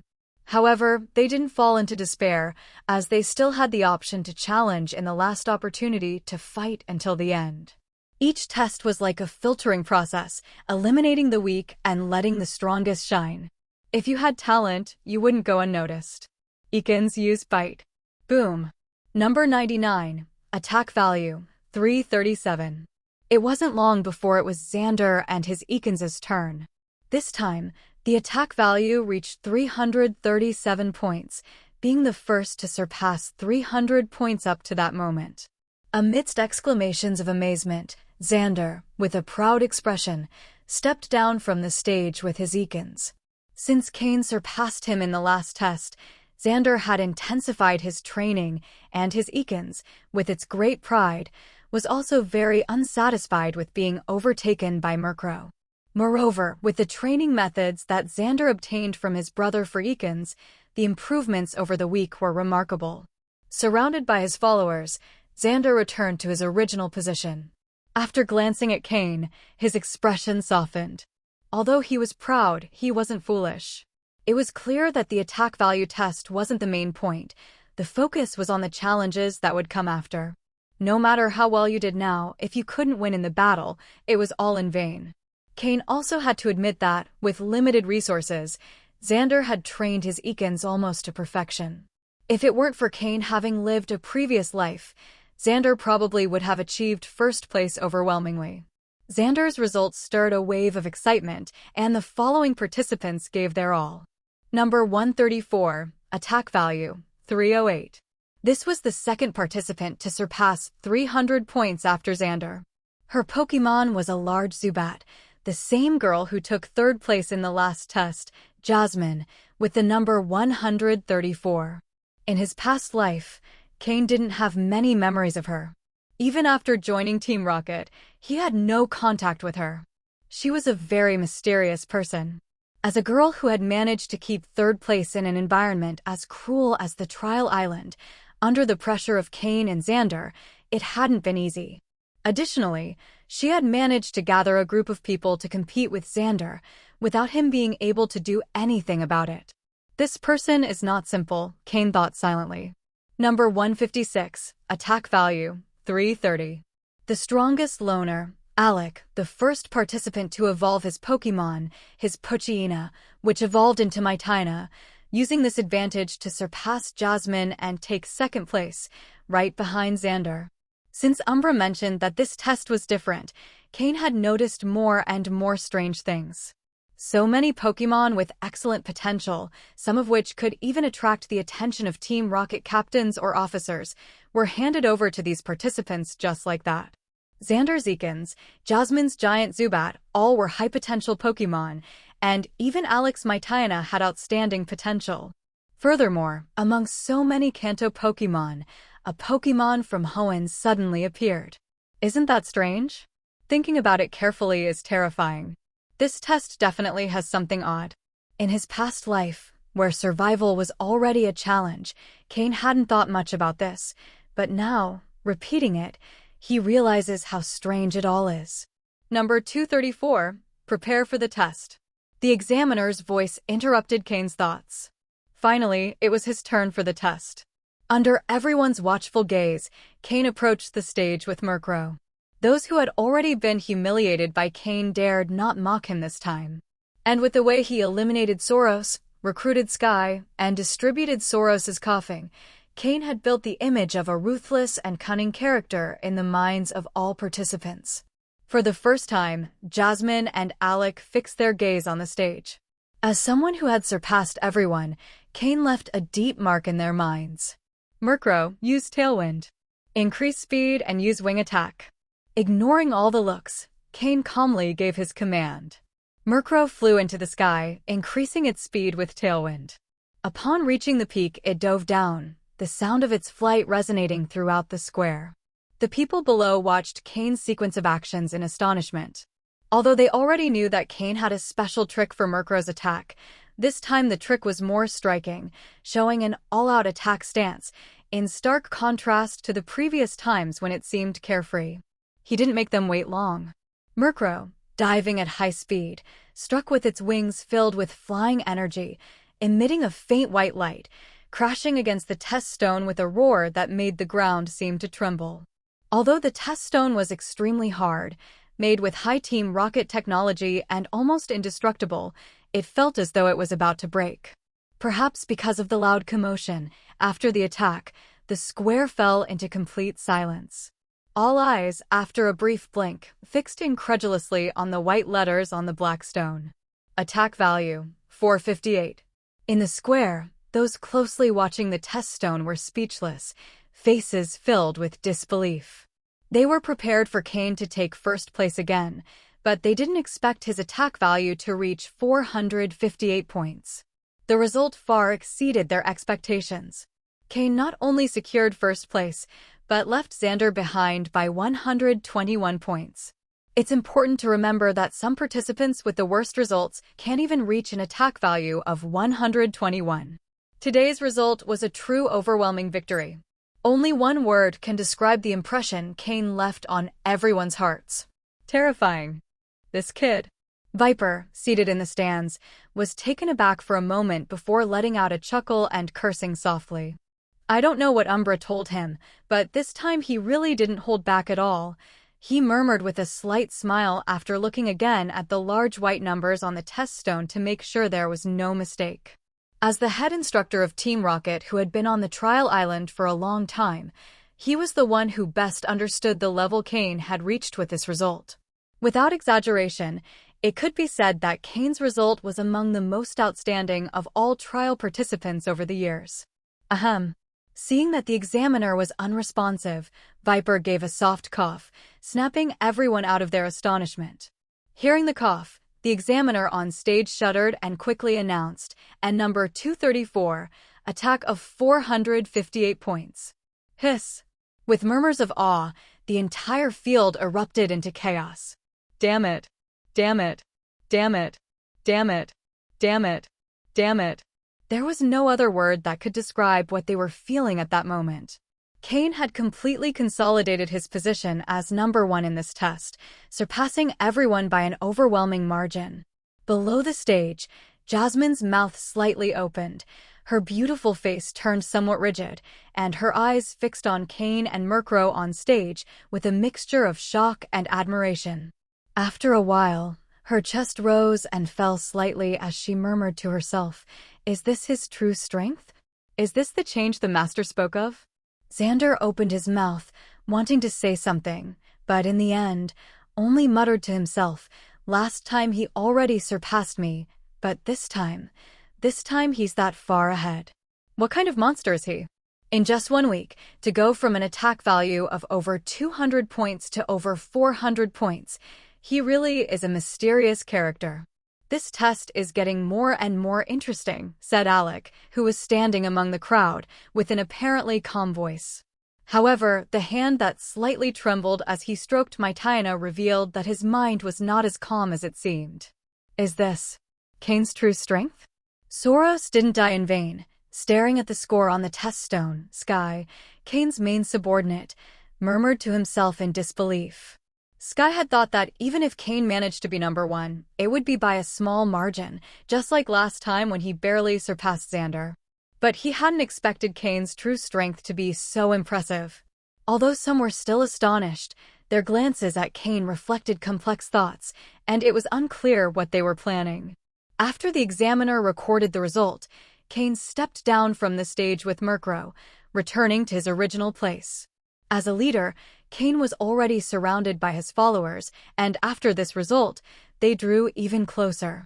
They felt fortunate to follow someone so strong, thinking that he would face fewer problems on the trial island and that, in Team Rocket, their status would rise if they followed his steps.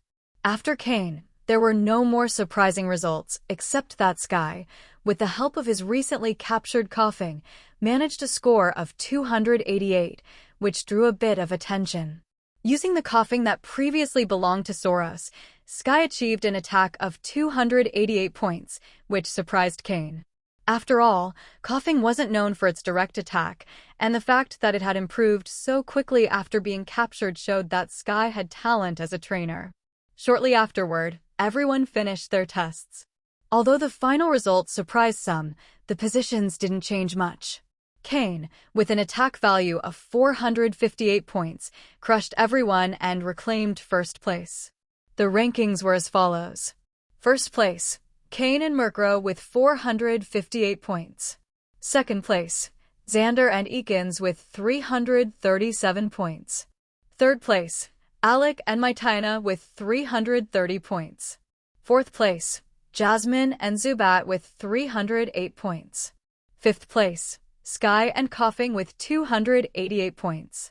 The main positions didn't change, except that Sky replaced Soros in fifth place, and Alec rose to third place thanks to his Poochyena evolving into Mytina. There were no major surprises. However, recalling Umbra's words, Cain noticed a few special people. Although their scores weren't high and they were ranked around 10th place, it seemed they were hiding something, maybe their true strength or some other secret. Ahem. The examiner's cough on stage refocused everyone's attention. The basic test has ended. According to the new rules, if anyone is unsatisfied with their result, they can challenge any participant up to 10 positions above. Each person has only one opportunity to challenge. If the challenge is successful, they will take the defeated opponent's place. If they fail, their position will drop 10 places. In this challenge, life or death is not taken into account, the examiner announced, firmly looking at everyone. If the attack test only evaluated the Pokémon's strength, this unrestricted battle tested the trainer's abilities to manage battles, give orders, and train their Pokémon. After all, a Pokémon's strength doesn't solely depend on the trainer's commands. Moreover, since this challenge was life or death, every challenger was a mortal enemy to the challenged. If they failed, the result could be fatal. Listening to the examiner, the field filled with a slight tension. Some hesitated, even among those who wanted to challenge their positions. Despite their dissatisfaction with their results, the possibility of a deadly duel made them waver. Facing death was terrifying, and although some felt confident before, they couldn't avoid feeling fear now. Cain, standing beside the stage, observed the participants, finally resting his gaze on Xander and smiling. At that moment, Xander was also looking at Cain. He had been thinking about this moment, but Cain's result made him hesitate. However, when he saw Cain's gaze upon him, he finally made his decision. A bunch of trash. I'll go first. I challenge number 1, Cain. Xander clenched his fists, raised his head, and announced his challenge to the examiner. I challenge the first place, Cain. After making a firm decision, Xander didn't hesitate any longer and walked decisively toward the challenge area, bringing his Ekans with him. Upon hearing Xander's words and seeing his actions, all eyes in the venue instantly focused on him. This feeling of being the center of everyone's attention gave Xander more confidence, and his expression became even more determined and haughty. Watching Xander walk toward the battlefield, the Team Rocket examiner frowned and looked toward Viper in the stands. Xander's identity was no longer a secret at Team Rocket's base. If anything happened to him, even Viper would struggle to face the wrath of Xander's brother, so the examiner could only wait for Viper's decision. Viper displayed a serious expression. Though he understood Xander's decision, he also knew that with everything in Cain's favor, Xander couldn't accept being increasingly outdone by him. Xander's pride wouldn't allow him to be pushed aside without taking action. Viper gave a slight nod, indicating to the examiner that the challenge could proceed. With Viper's approval, the Team Rocket examiner sighed slightly. If the conditions permitted, he wouldn't want to be involved in this fight, but now, as the examiner, he had no other choice. Xander stopped on one side of the battlefield and laughed loudly. Cain, what are you waiting for? Let me see how strong you really are. I hope you're not just all show. Cain stretched lazily, twisting his neck as he smiled silently. Xander's challenge wasn't a surprise to Cain. In fact, when he had fixed his gaze on Xander earlier, he had partly done it to provoke him and ensure that he would decide to challenge him. If everything went well, Cain would soon leave the island, and as the leader of the faction he had just consolidated, he needed to leave a strong enough impression. ID number 234, Cain, number 2, Xander with ID number 99, has challenged you. Do you accept the challenge? Asked the Team Rocket examiner from his position as judge. Cain's smile grew wider, and his Murkrow, standing by his side, also locked eyes with his trainer. As Cain's Pokémon, Murkrow had long been eager to teach Xander a lesson for his arrogant attitude. It had also wanted to face Xander's Ekans for quite some time. I accept, Cain said calmly as he advanced to the other side of the battlefield under everyone's watchful eyes. Finally, the expected outcome arrived. The examiner sighed, resigned to seeing the two people he least wanted to see face each other standing on the battlefield. He knew Xander's identity well, and he had also heard from Viper about what had happened with Cain and Umbra. Cain was someone chosen by a very powerful superior, and compared to him, Xander's brother was nothing more than a joke. This challenge is a death match. Each participant may only use one Pokémon, and there are no additional battle rules. The challenge ends when one side surrenders or dies. Now let the challenge begin. At the examiner's words, the first challenge of the test finally began. Instantly, a tense atmosphere filled the place. Ekans, use Glare. Xander shouted, initiating the battle. Ekans' move, Glare, used the patterns on its belly to intimidate its opponent, serving as its first attack. Murkrow, take flight, use Tailwind, and avoid looking at it. Cain quickly issued a precise order as well. Ka. Murkrow soared into the air, surrounded by a faint white current that minimized air resistance. In the blink of an eye, it became a black shadow disappearing into the sky. Screech. Ekans. Frustrated by the failure of his first strategy, Xander frowned and ordered a second attack. We'll use Screech too, Murkrow. Cain countered. Both Pokémon turned into sound generators, one on the ground and one in the air. The formless sound wave spread, causing discomfort to everyone present, both humans and Pokémon. Ekans, unable to fly, was at a disadvantage against the sky-soaring Murkrow. Although both attacks lowered the opponent's defense, Cain still controlled the flow of battle. Cain, are you going to keep your Pokémon in the air the whole time? If you do, I'll truly despise you. Xander shouted, frustrated by the situation. Cain sneered in disdain. Idiot, your taunt is pathetic. But you've convinced me. Murkrow, get close and use Wing Attack. Xander's comment had achieved its purpose, making Cain go on the offensive. Though it seemed like Cain was letting himself be influenced, in reality, Cain had merely decided it was time to attack. Xander smiled grimly. Although he'd been insulted by Cain, he had achieved his goal, getting Murkrow close enough for Ekans to strike. Ekans, don't dodge. Use Wrap and then bite. The greatest advantage of snakes lies in their venomous fangs and muscular body. These moves would maximize Ekans' potential. Murkrow, dark as night, shot toward Ekans like a black lightning bolt, its wings glowing with a white radiance. Ekans, patiently waiting, braced for impact. Boom! The impact was explosive, raising a cloud of dust. Murkrow's wings, charged with flying-type energy, struck Ekans hard. Cha! Even though it was prepared to endure the hit and counterattack, Ekans hadn't anticipated the strength of Murkrow's attack. It let out a cry of pain.